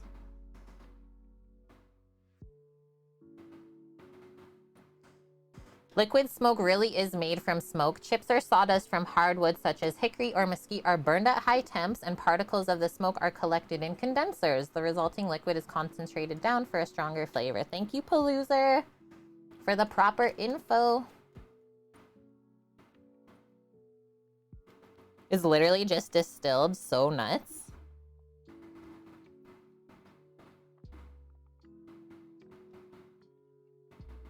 Okay. I think we got all the caramel bits off. Or the sugar bits, I should say, because now this is caramel in the pot. There's one more piece right here. My spoon's getting caught on it.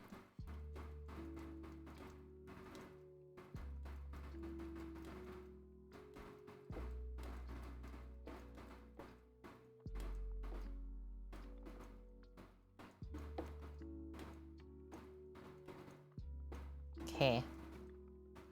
So there's just that little bit of caramel. I don't know why it doesn't want to dissolve. So it's like making a smoke moonshine, kind of. You just capture the vapors, right? Liquid smoke is a big green egg in a bottle? Trev, I don't think so. Big words.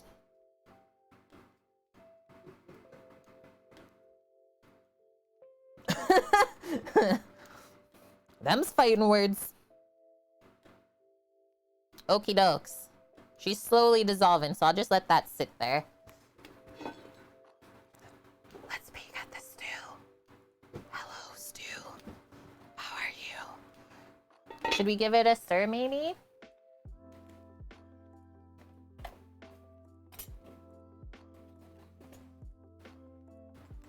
Stir the stew. I see bubbles. Yes.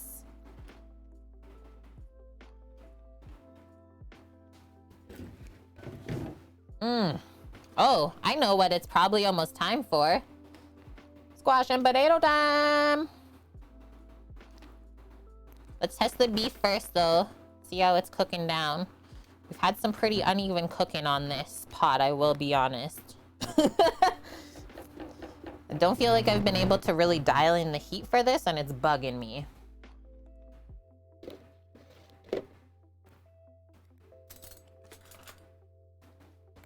Okay, this is coming up at the same time. Goodness.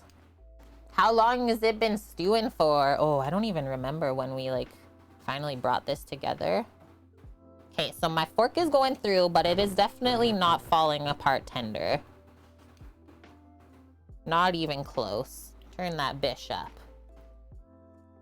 Well, I guess it's getting close. It's probably 60% of the way there. And that's okay. We got a little bit more time to make the caramel anyways.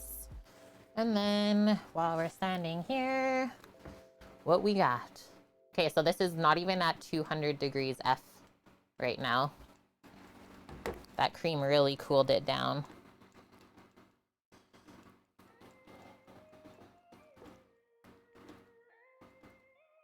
So now that we've added the cream in, it's okay to stir. We're not gonna crystallize anymore.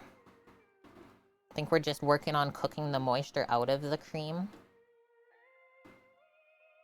It smells so good in here. Cooks very well in a tagine, Trev. The chuck cooks best in a pressure cooker for you. F in chat.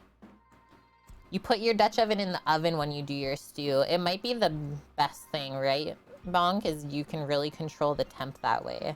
Just put it in at like 300 or 275 and away you go. Just for, I mean, streaming purposes, it's not the best for me because I like to show the whole way.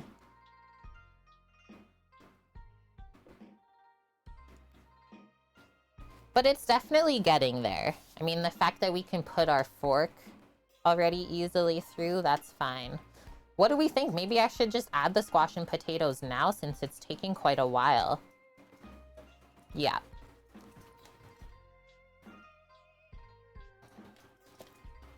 And then hopefully when we're done the apples, then it'll be done. Holy! Well, the Traeger is our oven, Greek. So I'll still have an oven. And at least it will be closer in proximity, right? Because it'll be in the truck. So I won't be running back and forth as much. So yeah, a bit different. Could also menu plan if it takes a while. Totally. Okay, so we're at 190 F now.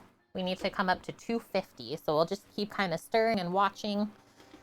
Let's gently pop the squash and potatoes in.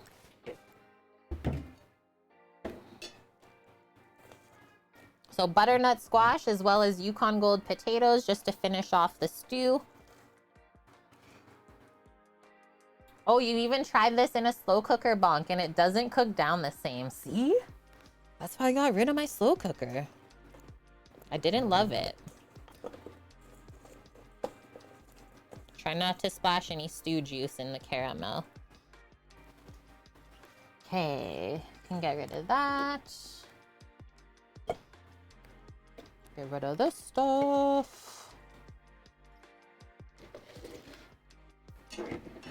Give me a sec.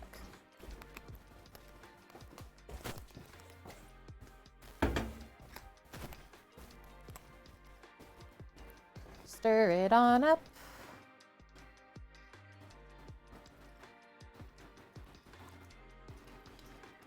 You rarely use your slow cooker, you don't even know where it is.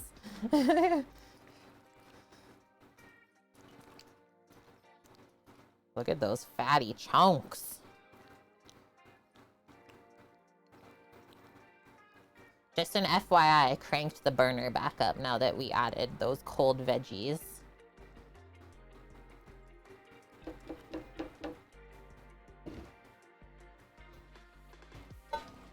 Or maybe I'll just leave that lid like slightly off so I can peek in for when it comes up to a simmer. Okay, this is getting thicker. We're getting there.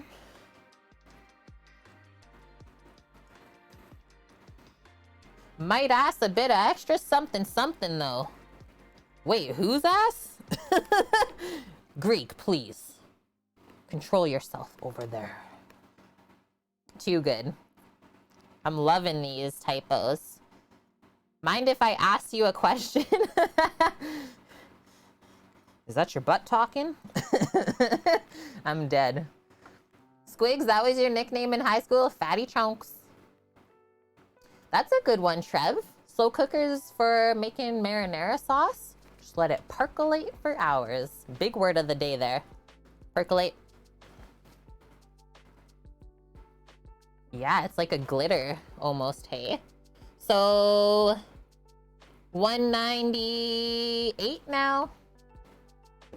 Let's go. I can't turn the burner any higher. I'm just gonna take the spoon out. Maybe that's affecting this situation. This like top foam is bugging me though. I keep wanting to stir it back in. Huh? Sammy's whispering, stir it back in. I wonder why that's there.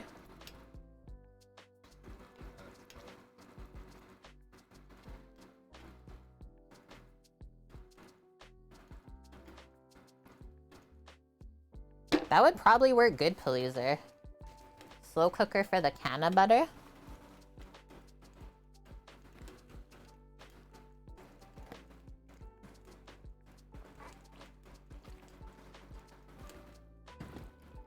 Once this caramel is done and it has to cool back down to 120 F, we're opening a can of Guinness.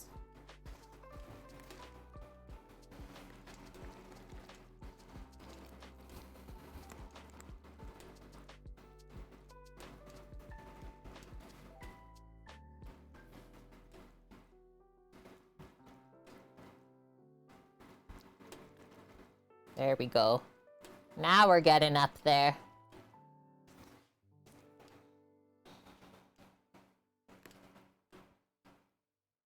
Clemmy! I'm getting excited. Not the most quick and easy Sunday stream, but it's been fun. It's okay, Pup Pup. It's okay. Pup Pup's like, Uncle, where are you going? It's okay.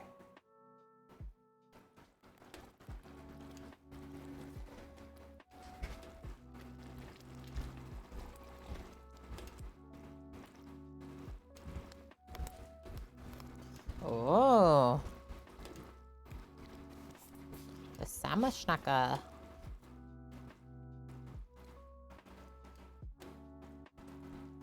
Yeah, it is pretty easy to infuse stuff, but it does take time, doesn't it, Greek?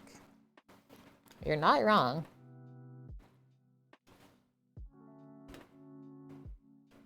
Is this ever gonna get to 250 F? I have questions. 200. Doesn't want to budge, really. We're still cooking out a lot of moisture, I feel, chat, just from the whipping cream. So once that is cooked out, then this will get hot very fast.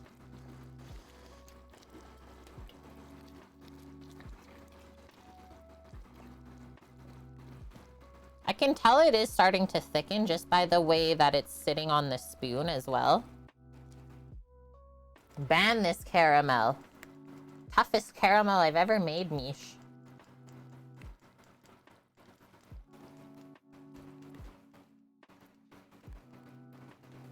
Well, it's supposed to go higher though, so it can coat the apples properly. Peeking in my stew pot. I'm thinking maybe most of the energy is going towards this big pot right now and not so much to this small burner. Because both of them are cranked. Testing my patience for sure. Good thing I got time today, Bonk. But honestly, all of these streams where like maybe sometimes things don't go perfect, teaching a lot of humility for when we're in the truck. Because I really can't expect things to be perfect when we're in the truck. Let's just have that chat right away. Yeah, caramel, waiting game until it's a hurry game. Patience, young grasshopper. And it is all about temperature.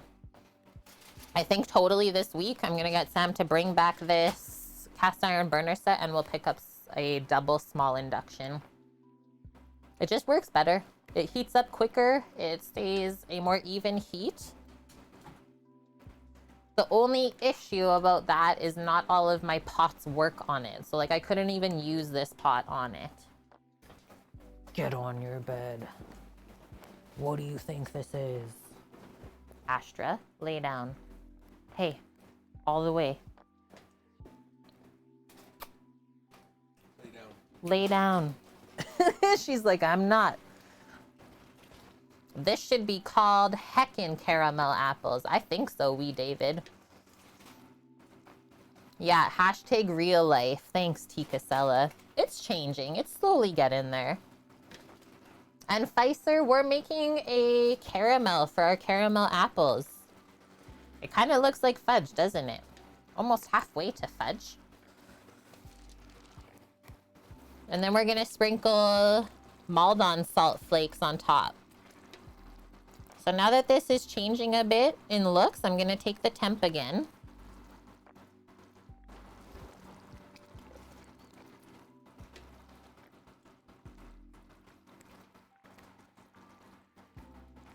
That's okay if it looks like fudge. It's still not fudge. Your guess was 212? It's still at 200. I don't even know what to say. Let me read the recipe. Am I reading this wrong? No.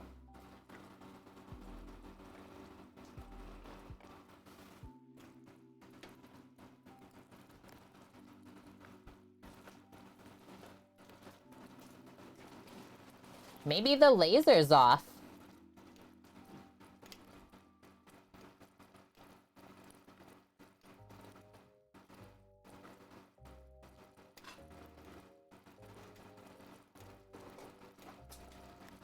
Okay, it's really bubbling now.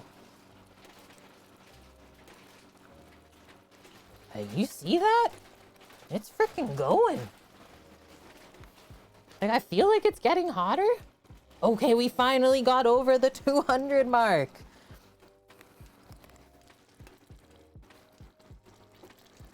Here we go. Yeah, it's almost time to ban this caramel.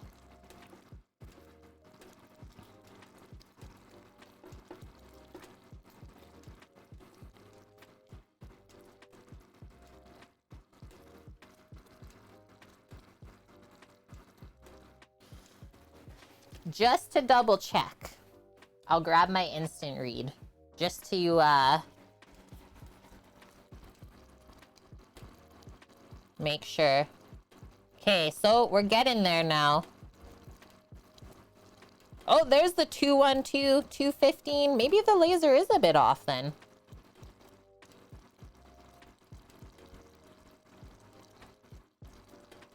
Okay, so about 35 more degrees to go. And I will say the more that this reduces and cooks out, the more it's gonna splash. So be very careful at this point.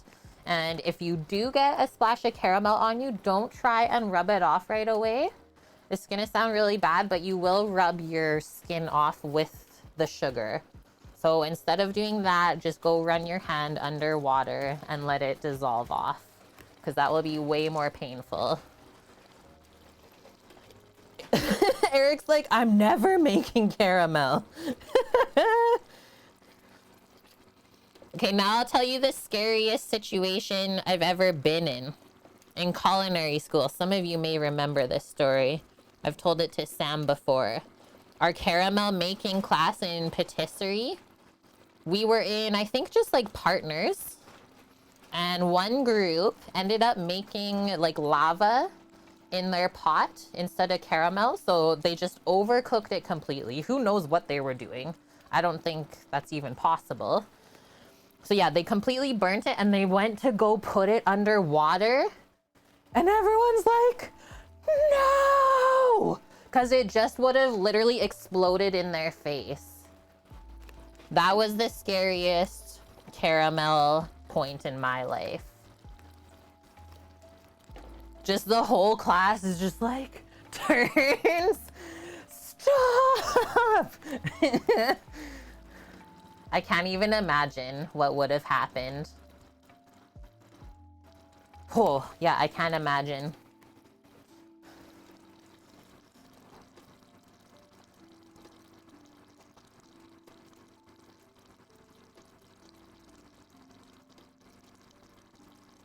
Okay, finally we're getting there. So this makes me wonder how much water is in the whipping cream that we buy.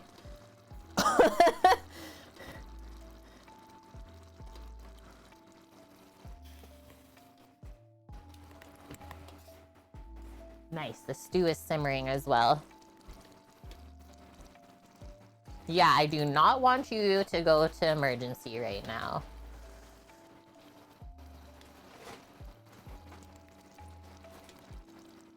Should be at least 30% fat. Should be.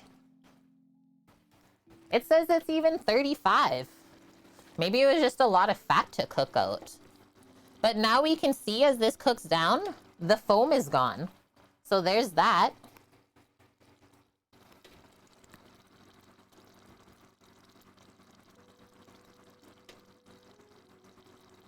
So I'm temping right in the center and making sure that I don't touch the thermometer to the bottom of the pot, because then that will be an inaccurate reading.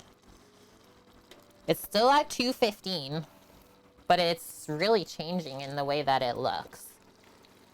Careful when we're stirring. The splish splashes are going on.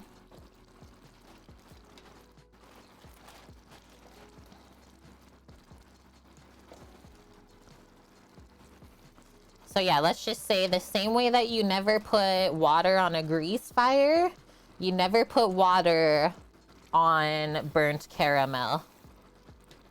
Yeah. We're on the highway to the danger zone. I mean, it is a Halloween stream, bonk. Anything goes. It's almost like wanting to stick to the bottom of the pot. I can feels it.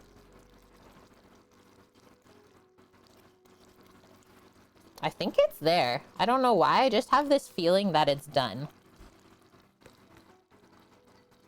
Just by the texture of it and the feeling of it.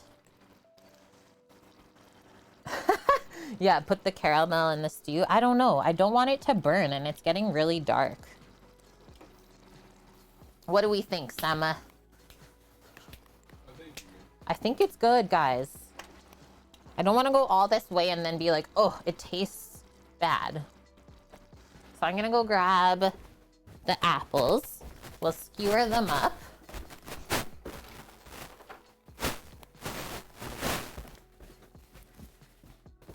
They're nice and cold.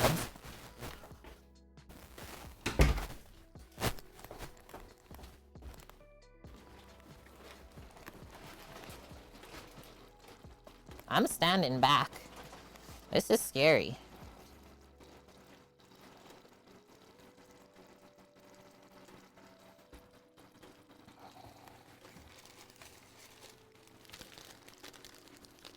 It's even like splattering on top of the Dutch oven lid. Nutso. 100 bamboo skewers for 100 years. I wasn't planning on decorating them any further, Greek. I wish I had some peanuts around to dip the bottom into. That'd be really nummy. Yeah, we got shredded coconut.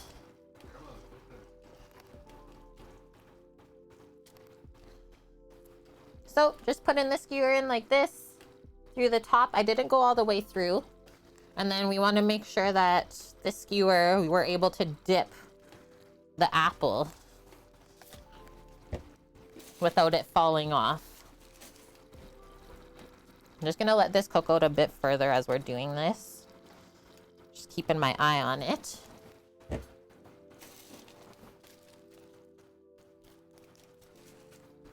Coconut, toffee, and apple is good, yeah. Or some other things I saw for decorating is like some people put Smarties on it, which I don't think I would love, as like little eyes. But yeah, I think if I garnish these with anything, it would be toasted peanuts.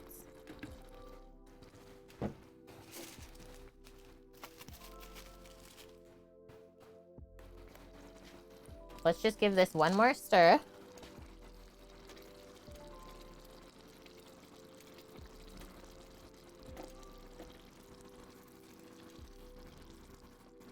Crushed toffee bits? That would be nummy for a bit of crunch. Oh, wait. And yeah, can you hear the bubbles of the caramel? That's also kind of what's telling me is my ears. Anyone know what that is? Butter toffee crunch in milk chocolate.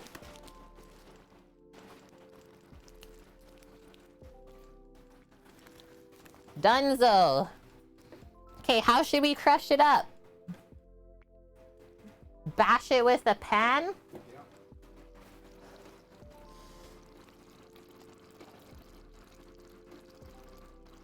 This has got to be good. Like just by the way it's coated on the spoon even. That's it. I'm gonna take it off so it can cool down a touch. That's what they tell us to do. And then the stew has come up as well, so we'll just let that keep rocking with the veggies. Might give that a quick stir.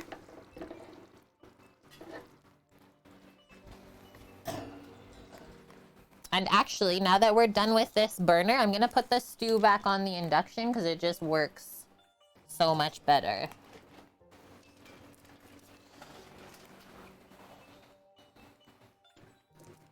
Where's my cloth? Yeah, I'm gonna smash it with a pan. Just on the cutting board in front here. Just one momento. That's too hot. Too hot to hold.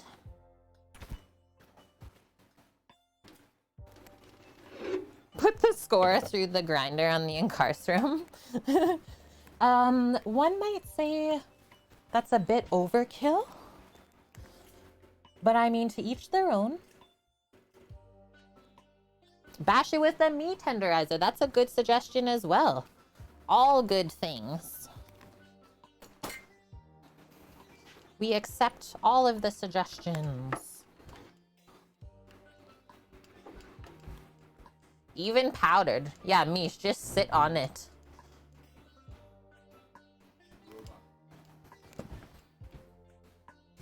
Or Sammy says the Robo Coop. Man, that's always terrifying. Moving hot things, and now I can straighten this out. Which way did we go? This way. Okay. Plug the induction back in so we get that stew finished up. And then it's caramel apple time.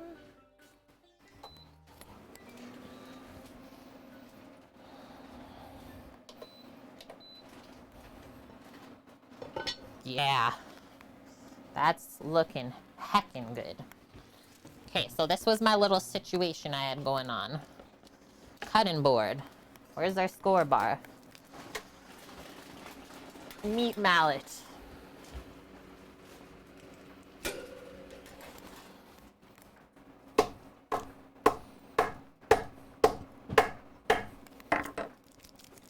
Yeah.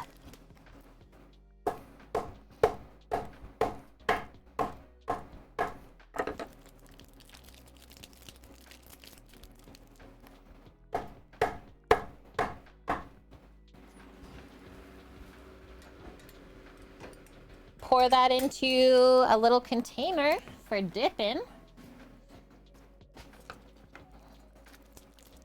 Buns of steel.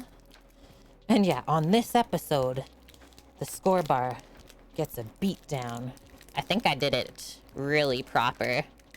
Yeah.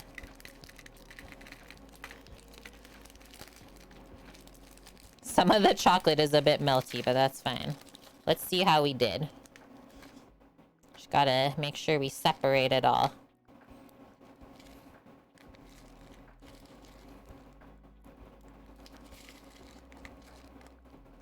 I didn't want to go too fine. Good crunch bits.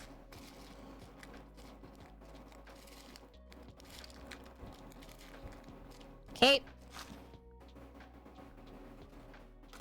There she is. One score bar. And then...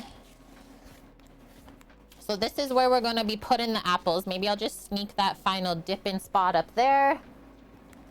All of these are still nice and cold. I'm just gonna go wash my thermometer, otherwise that's gonna be stuck on forever. The caramel.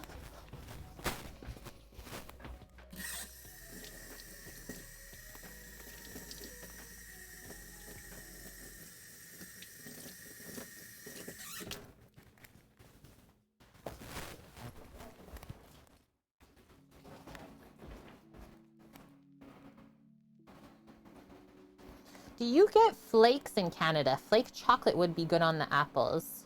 We might? Lily, will it make it too sweet? Remember, we're still gonna sprinkle the Maldon salt on top. I'll grab that box right now. Bonk. Make sure your probe is clean before sticking it in.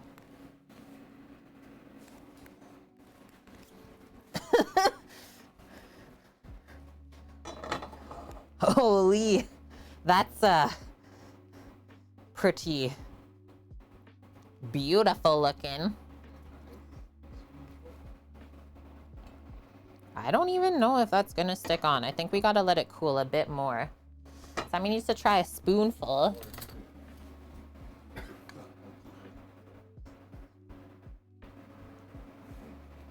Yeah, are we making dessert poutine? It looks a bit separated, almost. And I will say some caramel recipes are 100 times better than others. So this might just be like not that good of a caramel recipe. It just has to cool a bit more, Sama. Okay. It doesn't taste burnt or anything. Because if it was burnt, friends, it would taste very bitter. So here's our garnish as well. Since we didn't put any salt in the caramel, we're gonna put our little diamond flakes on top of there. We started with water and sugar in the pan.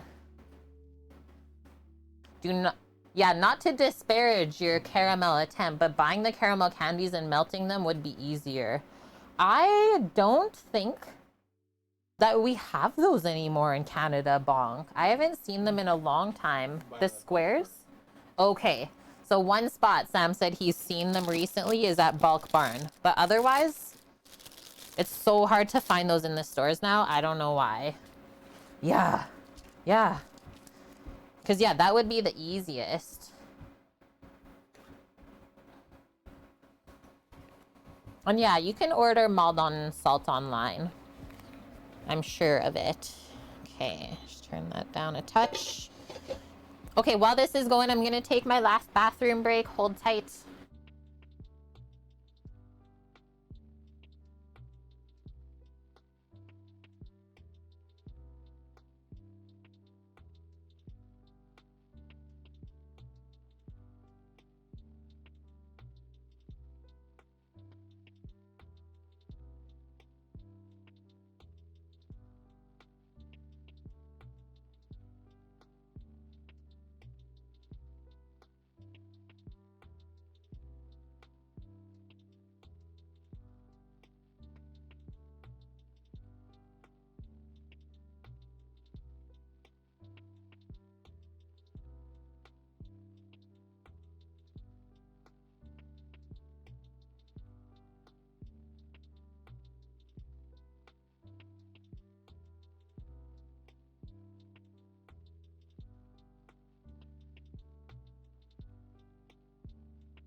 Okie dokes, I'm back.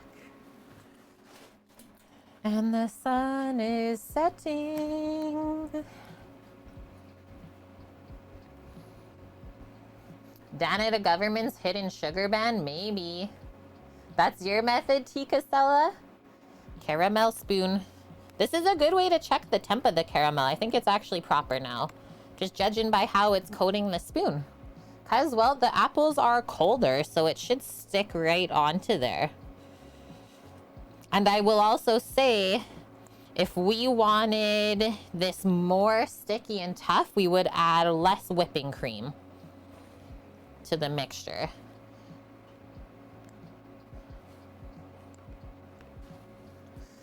Don't know how hot this is, but I want to do a little test swipe. Okay, it's not that hot. A bit longer still. It's a bit soft lines there for me. That's buttery though. That's nummies. Yeah, just a little bit longer. But we're almost there, chat. And I think the stew will just be done right on time too.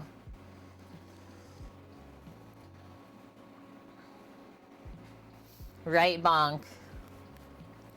And you have a sugar tax over there, Dave. Can buy an American Kit Kat, but you're paying like £2 for it. Same as the drinks. Wow. Wow.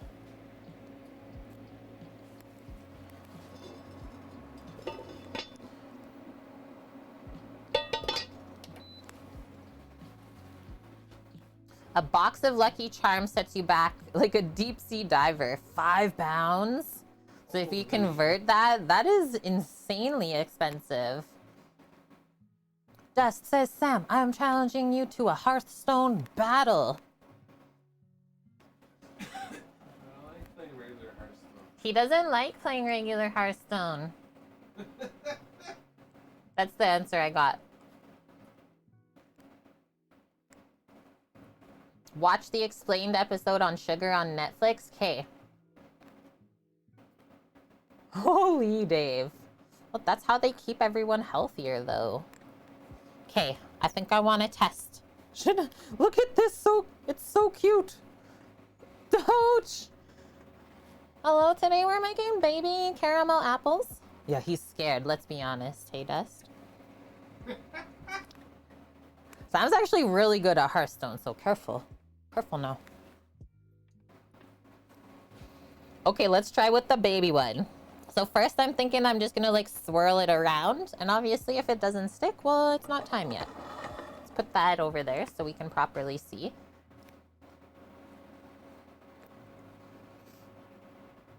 You're gonna make some sauce tonight with maple syrup. Wish you luck. Good luck, Eric. You show that maple syrup what it deserves. A 6 barbecue pulled pork pot noodles for £3. What? Is it supposed to cool first? It says it should read 212. But we cooked it not to 250. And we tested on the spoon.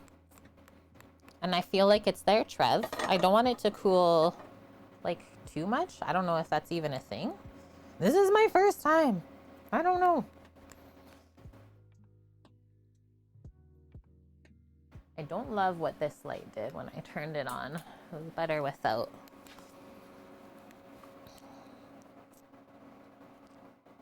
Oh, baby. It's sticking. Okay, so keep going and kind of turn the skewer to get the top, or we can just do this with the pot even. Oh, hello.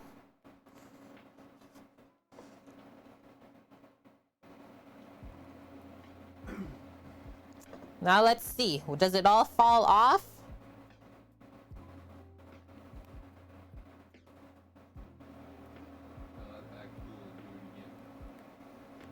Should I let this cool first and then do another layer? Yeah. And then we do the final dip in salt? Ah. Hey, Muffin War, how's the day?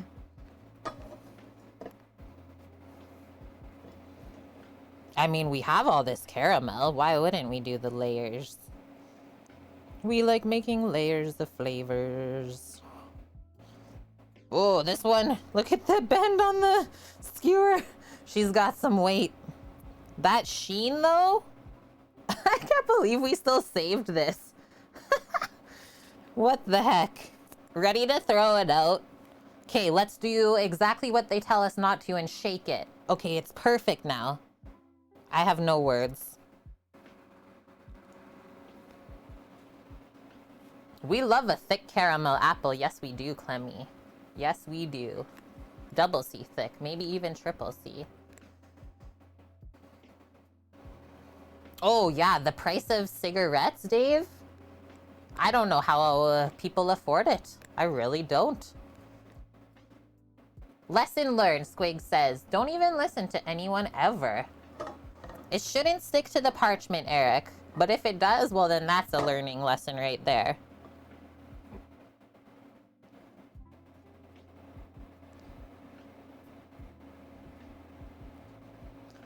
Paloozer was concerned. We might have to add a couple extra skewers for reinforcement.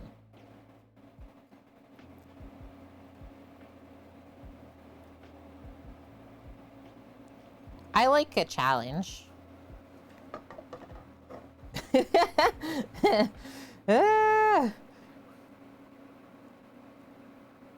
So see how I'm kind of swirling as it's dripping off as well, just to keep it pretty evenly coated.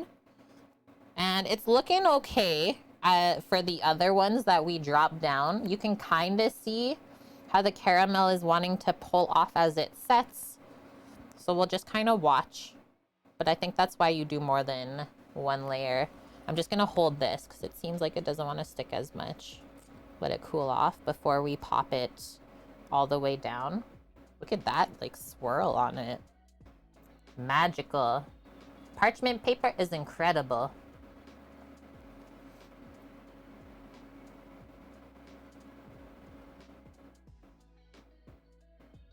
Vaping is the way forward. Isn't that, like, worse for people, though? Yeah, this apple, it seems to not want to stick as much, but that's okay. Okay, let's drop that. We'll do the other one. Also, look at the skewer on that apple. It's like completely sideways. Hey, Powdered Toast Man, welcome in.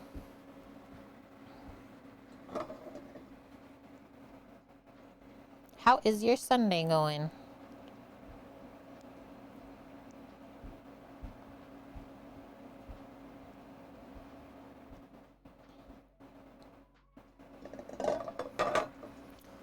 And then obviously the less and less caramel we have in the pot, the quicker it's gonna start to cool off too. So no dilly-dallying. You are sick, non-COVID regular sick, so yeah, go you. Pretty sad that we're at the point in the pandemic. It's like, I'm sick and I don't have COVID. I am hurt. That is so bad. Well, I wish that you get on the mend real quick. Sending lots of love and healing vibes your way. But yeah, usually this time of year is... some people get a little bit of sickness, whether it's a cold or just a quick flu.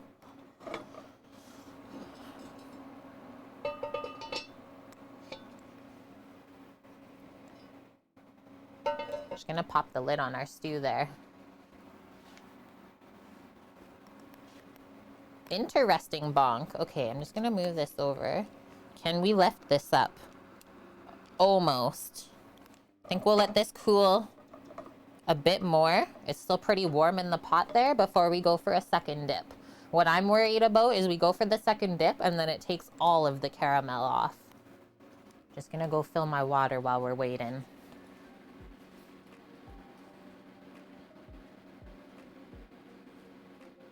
Holy, yeah, the fact that, like, even if you slightly cough when you go out, the looks that you get from people, you shouldn't have to, like, prove your negative result to others. That might be crossing a boundary.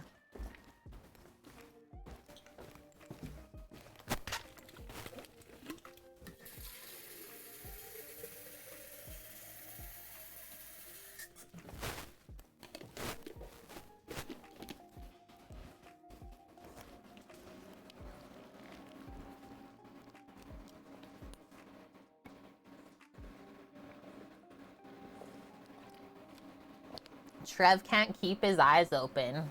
Or maybe I'm just that boring. I'm joking. Keep dropping into unintentional naps. It is annoying though, right? It's like if you have stuff to do. What if you have something stuck in your throat? Yeah. Or you're choking on water. I know, Greek. Sesho13, thank you for the follow. Okay, should we check? This is where we started before. It's not coming clean off of the paper, though. So kind of worried, but I'm sure once we stick this in the fridge, it should harden up. And I mean, if it doesn't, well, then we still just have caramel apple and salt and toffee. Can't be bad. Just be way more messy if it stays soft.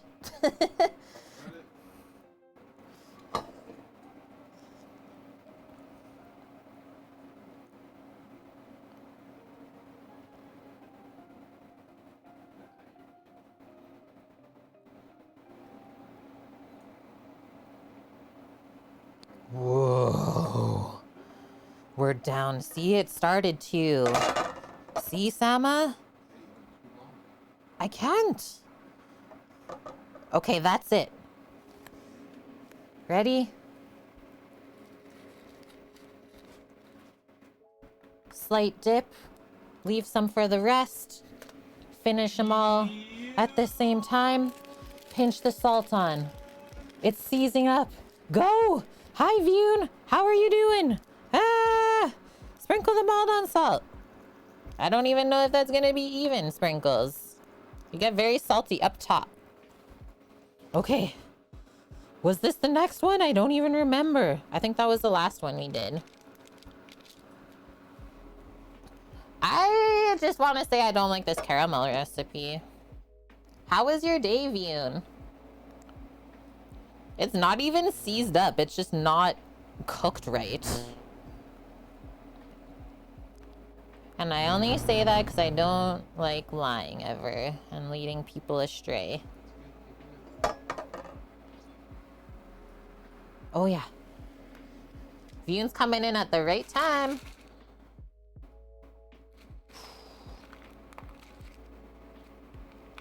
The score dip. Oh no. It's so heavy that it's sticking to the bottom. Oh no. Who's gonna know? Oh god. Yeah. About that. Sam's just gonna eat the caramel score. Yeah.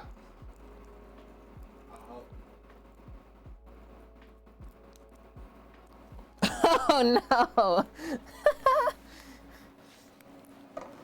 Vune, something is wrong with my caramel apples. I'll be right back. Go buy caramel apples. Mary, ruh-oh. Ruh-oh. Even Ash is looking at me like, Auntie, what are we doing here?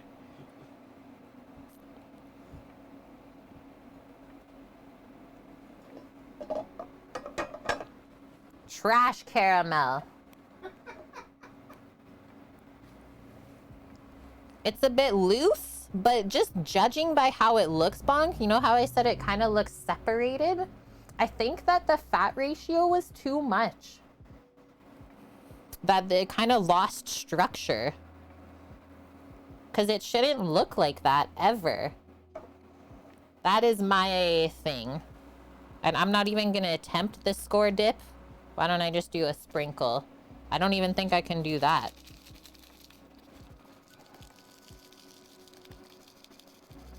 Like, I've never made a caramel that looked like this.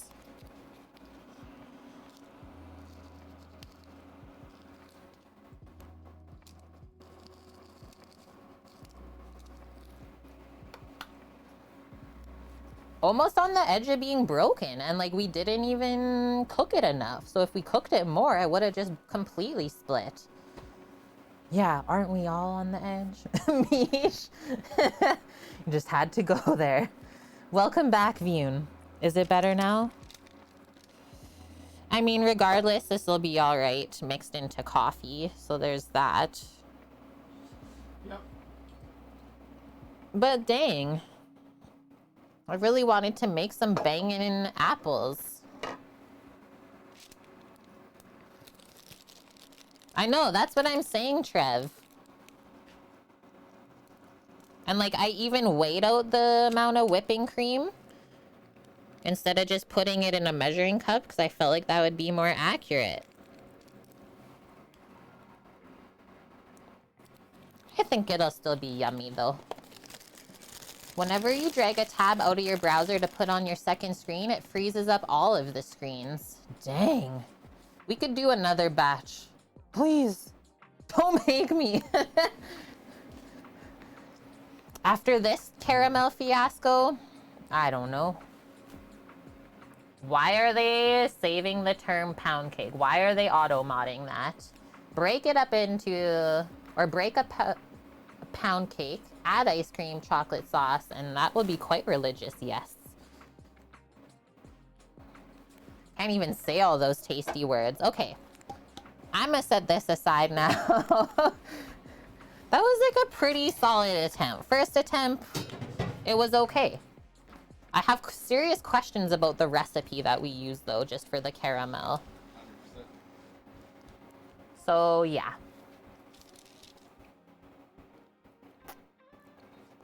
It's more like toffee. Maybe Pfizer jinked us when they said it looked like fudge. The top left is not salted. Okay, maybe we should put some salt on with that little bit of score. You got it, Greek. Yeah, pound cake, Twitch. Have you ever heard of it? It's good stuff. Trev, I don't understand either. And I said that's why I've not become like a chocolatier or patissier. It's because I don't like the unknown. I really like to know the process of why things happen. So this one, there's just so many variables that we can guess on. Okay, I'm gonna go bring these to the fridge. Let's see if they harden on up. And then let's check out our stew. I have this feeling like it's done. I don't know, I just got this feeling. I think there should be even more fat, like a few tablespoons of butter. So there's no butter in the recipes. And good one, Mary. For the rest of the caramel, just like slice up apples and dip it in. There you go. Yep. Candy making is art and science.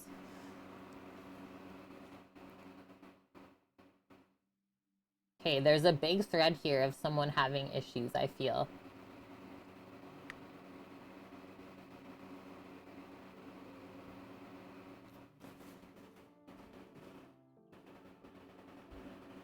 Okay, people are saying it's idiot proof. Major caramel sauce, and it was idiot proof. I can't believe how easy and amazing it was. I'm dead. Oh, listen to this. Graininess in caramel can be the result of cooking it too hard or in a pan that's much larger than the listed size. Conditions that allow the syrup to reach a boil faster than the sugar can dissolve. Graininess can also be the result of reintroducing sugar crystals to the caramel with the stirring utensil. Ugh. I think I'm just gonna use a different recipe because I've never had that happen before. Okay, let's bring these to the fridge. I'll be right back.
Okay, I'm back.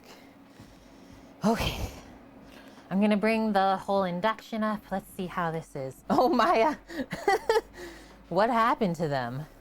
I don't know. Yeah, chat gets the rejects today. Caramel is a bit thin. It just wants to separate. Like, I'm thinking that there's too much fat inside.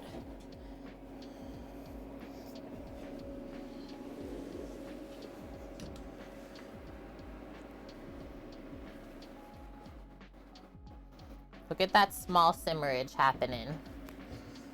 Look how good the squash and potatoes are looking in here, though. Oh. Just judging by how that fatty piece looks. I'm hoping that it's all tender. Carrots, squash, potatoes, celery, onion. Yeah, this is why we try the recipes. That's also why I always like to try the recipes on stream. It's starting to get that look, right? You can just kind of know the look. I don't even know if it's there yet. So I'm kind of stirring it around to see if there's any pieces that maybe have cooked a bit quicker. Turn this up just a little bit more, because then we can also get the sauce reducing a touch while we're finishing. Pass on the apples for the stew. Okay. Oh, yeah. I'm just gonna scoop that out. Astra, get on your chair, please. Get on your chair. We're almost there. Thank you. Sit your butt. Good girl. Wow, I just turned it up like one notch and this is rocking. Just for like a heat barrier. We made it. Perfect. That was way too easy. Okay, we'll sneak one piece back in and try the other one. Some of these fat chunks. Sam K. What about husbands? Please.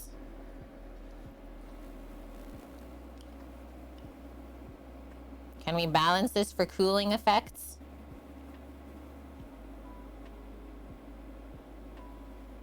Balancing for cooling effects. Nobody move.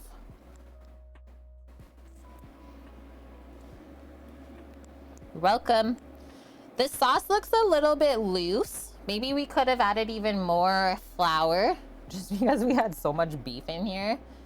But like I said, if we leave the lid off now and kind of just crank this and start reducing it, it should thicken up. Hi, Daph. How are you?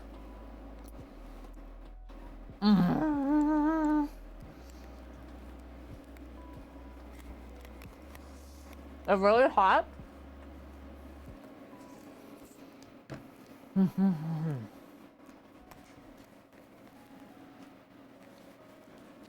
Need salt. You know what I think I want to sneak into here? Just like a drop of Worcestershire. Yeah, like I think kind of as this sits, it'll also thicken up just with the root veggies. Daff, you may have found your next BGE temp controller. It's called Fireboard. Is that pretty new then? I've never heard of that. Man, that might be like one of my new favorite cuts of beef. Outside round. Like, it stays together, but it's like melts in your mouth soft. Funky Savvy, just a drop of Worcestershire. I really enjoy the flavor. Shake up some flour in a bit of water in a container and pour it in, Maya, to thicken further. Just like the quickest little roux of sorts. Daff, it's like a less expensive Flame Boss. Okay, like no more than a tablespoon. A little goes a long way, but this will just add like that extra something something. And I think I'll just do what Bonk said, is I like to just keep reducing the flavor and have it like a little bit less brothy, let's say. And that way, when we keep reducing the liquid too, the flavor is going to keep concentrating on us. The other thing I haven't checked yet is all the veggies, but they honestly look all perfectly cooked. The only one I'm really worried about is maybe the potato. But no, I can see that it's like pretty much falling apart. So there's that. Okay, let me get a spoon and I'll just have a taste of the broth. And then we'll determine how much salt and pepper to add. A gallon? It is 3.78 liters of Worcestershire, and we got more. We got even more. Excuse me, our Food for Friends people, they got gifted like three of those containers of Worcestershire before we left the island. And she's like, I know you use it to make jerky, so do you want this? We're like, okay. So yeah, better get back on the jerky train. Gotta start using up my Worcestershire. I'm gonna have it till I die.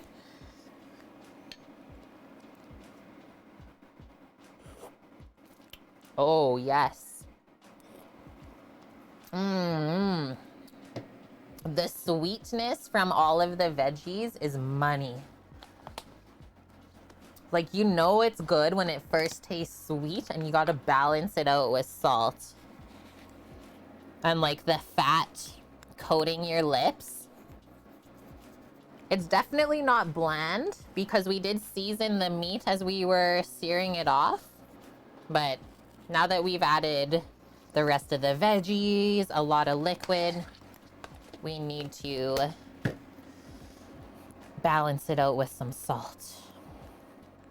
Season it up, and you will really tell when you hit that proper salt level, because your brain will just be like, that tastes amazing, instead of being like, yeah, it's okay, it's good. No, it should be like, okay, that is so delicious, I want to feed it to everyone.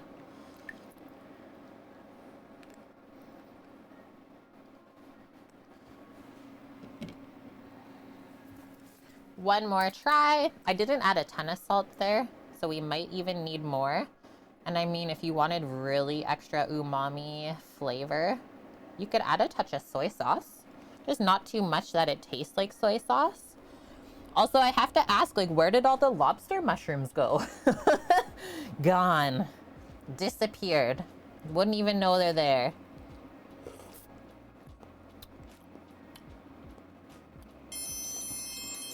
I'm gonna let Sam try the broth. But it's pretty money. Maybe a touch more salt, but I don't know.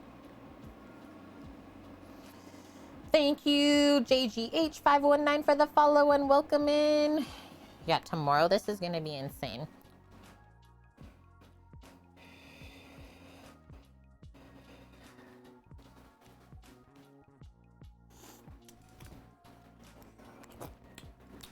A bit more salt? Just a pinch. Trev, you're using soy sauce and everything now. You've replaced your salt with it and other umami ingredients. Nice. I don't think there's anything wrong with that. Just know that if you ever cook for someone gluten-free, soy sauce is not gluten-free. So you can destroy them by accident. And good one, Lily. So cooking it down will also make it saltier. So that's why I think I'm gonna stop there. Oh yeah, look at that squash is almost starting to fall apart on us too.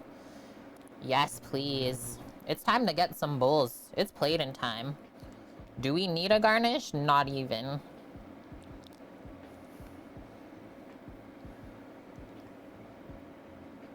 If you wanted to, you could chop up some parsley and sprinkle it on top, but this is so good that it honestly doesn't need it. We did it, chat. Maybe not a complete success on the caramel apples, but we could always try again next year. We'll get this bubbling up one last time. Gotta go grab one more bowl. You know it's good when the bubbles look thick.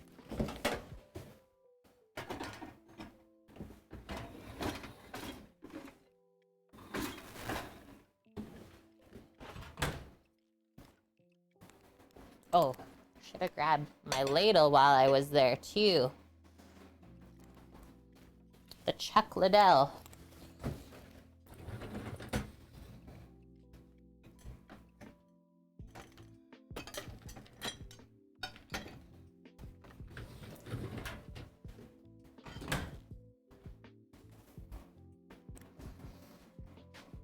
Okay.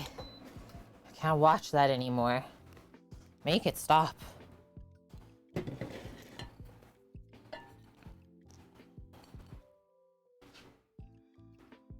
Oh my gosh, Dust. Please, not in the cast iron bowl. I honestly have given away like all of my plateware. I have 5 bowls and 5 plates. 5 plates, 5 bowls. That's all we need.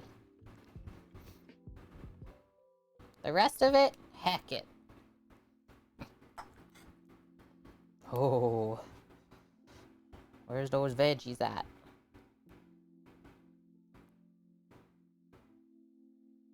Mm-hmm.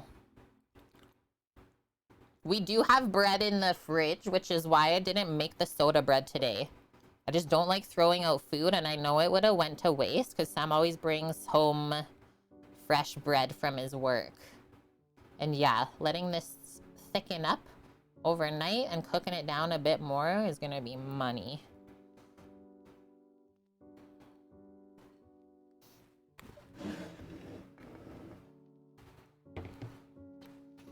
Those meat chunks, though.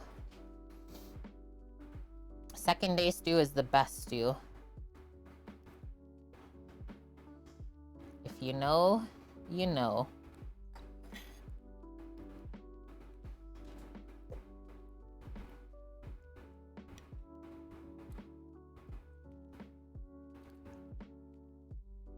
And the lobster mushrooms have like almost just disintegrated. It almost looks like bacon.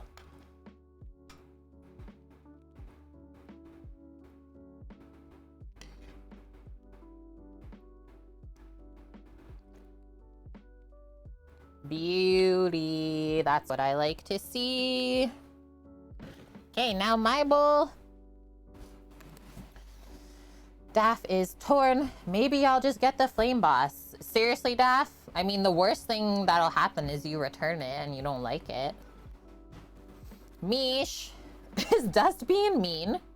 Dust. Stop banning Mish. Mish is here late at night with us and she wants to chat. Please.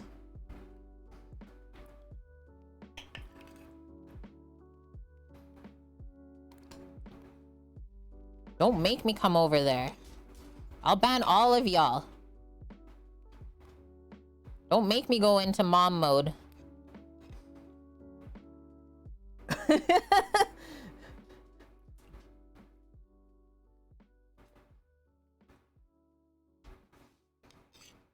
I will send you in the corner and make you think about what you've done. Yeah, I always threaten Sam with that. I'll tell your mom. It's like my favorite thing.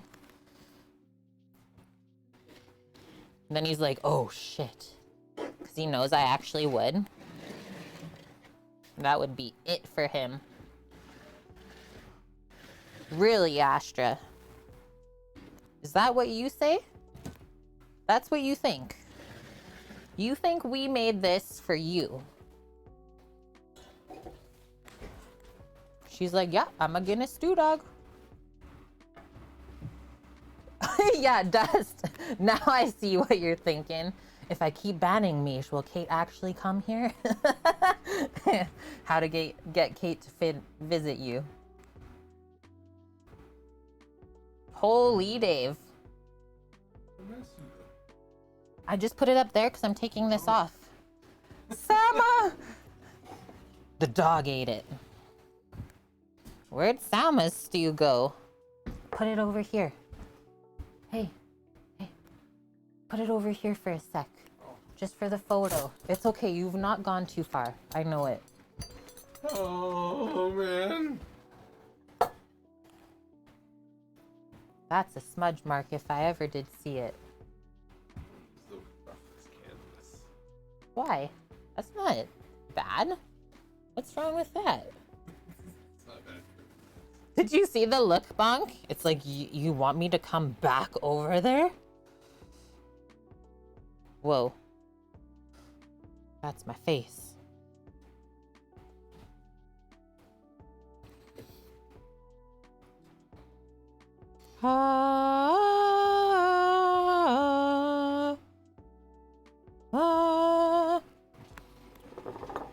Quick switch. There are no turnips, but that would be nummy. Parsnip would be so good. Turnip, parsnip, root vegetables, winter veg stew. Okay, now you're free. Squash and potatoes, carrot, celery, onion, garlic. Bay leaf thyme. No feta. Misha's Sag. Yeah. Oh. The way that you can just cut that with a spoon. I'm dead. And yeah, it's really hot, dearly, so be careful. I'm really intrigued to try this squash and see the flavor that it's soaked up. I'm just gonna let it sit there for a sec. I hate burning my face. Greek, you got modded in Claire's channel? And you're like, why is there a sword here? I don't want this responsibility. Yeah, let the heat escape. We need like a back vent from our throat. Let that steam escape while we eat.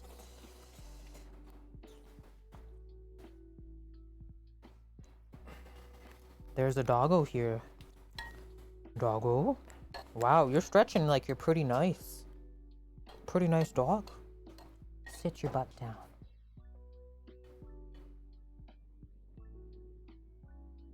Yeah, we ain't got no time for heat. Okay.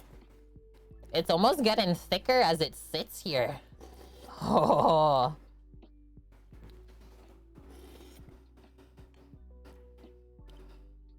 This has gotta be nourishing. Like, we even used a full liter of our own beef stock from...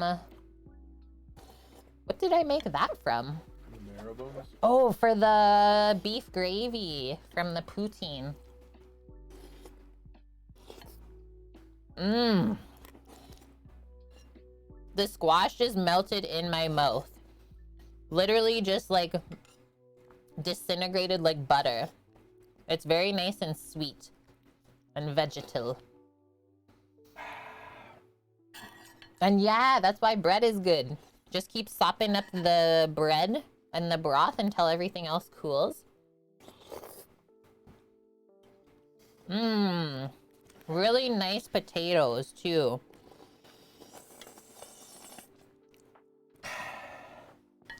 That is it.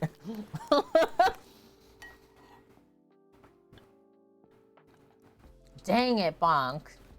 Yeah, we actually have 2 steam vents. They're called the eustachian tubes. Unfortunately, they end on the inside of your eardrums. That's silly.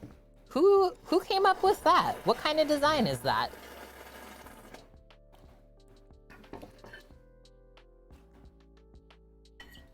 Yeah, you can't eat like this in the summer. No tomato sauce or puree. Yeah, I know, right? We didn't even use tomato paste or anything. Let's try this meat now. Mmm. Mmm. Like when you can feel the layers of fat in the beef and they just melt on your tongue. Mmm.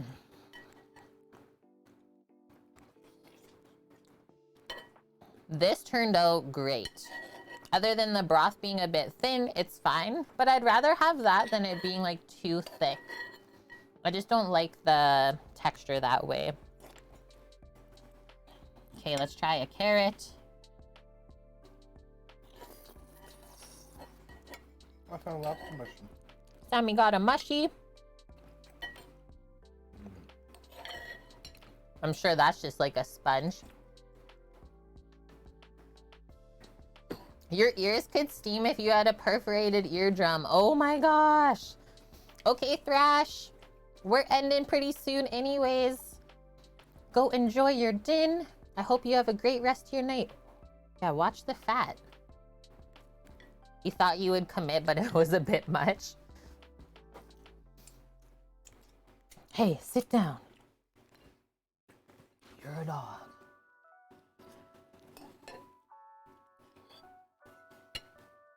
Mm-hmm.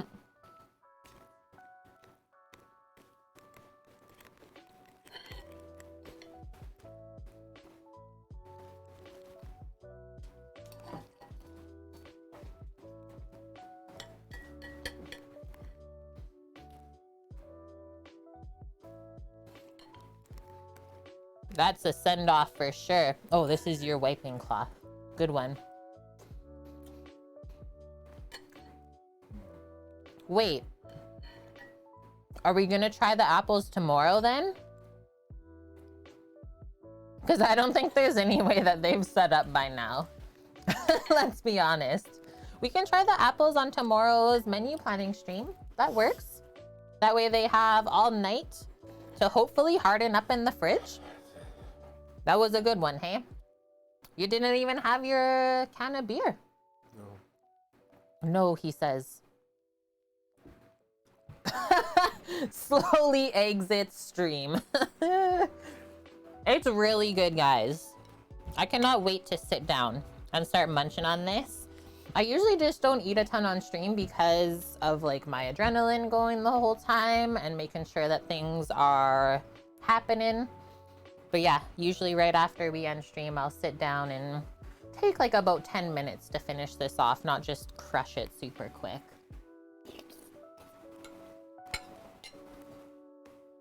I hope that everyone gets this in their life though. He's a legend for sure.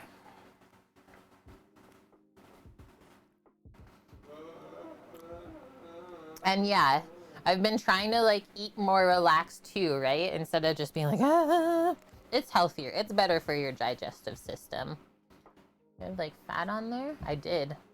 Fat splashes. I'll with you guys any day. Sam, my nose is running too. Good helping today, Pooh. Good helping. The dog. Poor Pooer. What? We'll get this done. We'll get that done? Please. Are you part of the Clean Plate Club still?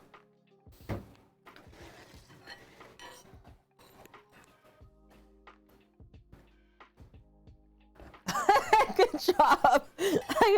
This is not being forced. What did he say? He's gonna get it done, Greek.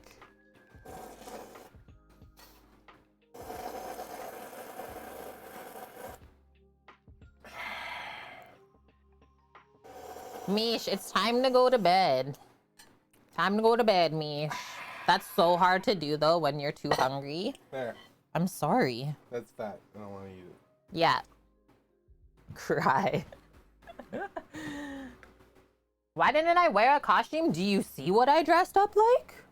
I dressed up like Pooer. Watch out. Gotta show my Pooer costume. See? I'm black and I got my beige belly. Me and Astra, we're twinning. Okay, that's enough. Get down. Insane. I'm dressed as a Dane. Thanks, Mish. Yeah, I actually dressed like Mish today, if you didn't know, Dust. Very close though, right? Dust only said that because I told everyone not to say it. I love how Greek stands up for me. Yes, Greek. Dust knows what you look like. Mish. I don't even know what you look like.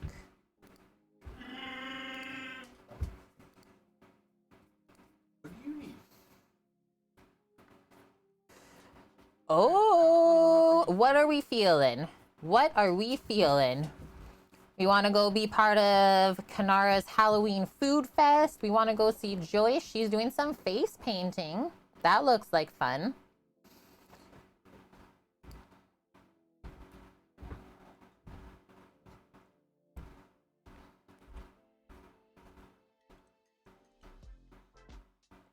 I don't even know. Jane Henry? Okay. I'm pretty sure, is it Jane _ Henry? And thanks, Kimmers. Thanks for hanging out. Thanks, everyone, for taking the time. I know it wasn't the quickest and easiest Sunday, but it is Halloween, and I wanted to make some awesome foods. Had fun today, too. Thank you, Bonk, for posting the raid call. Jane _Henry. If I'm lucky, I can have tomorrow afternoon off. Maybe we can do a walking and menu plan stream. If I'm home. She's cooking souls. Oh, I love soul food. Let's do it. Good suggestion, Dust. Okay, friendos, have a wonderful rest of your night. Happy Halloween. If you're going trick-or-treating, stay safe out there. And don't go steal other kids' candy. Come on now. We know better than that. Other than that, the coma's starting to set in. I can't talk anymore. We will be back tomorrow, 11 a.m. Pacific, as always. We are planning our next menu for cooking coming up. Stop that sound. That's enough. Were you trying? Oh, I thought he was actually trying to be bad. No! I was just trying to take the thing out. I'm dead. Okay, let's go see Jane and see how her soul food is. Love you all. Today. Stay safe. You know where to go. find us. See you all tomorrow. Mish, go to bed. Pray for me, chat. Bye.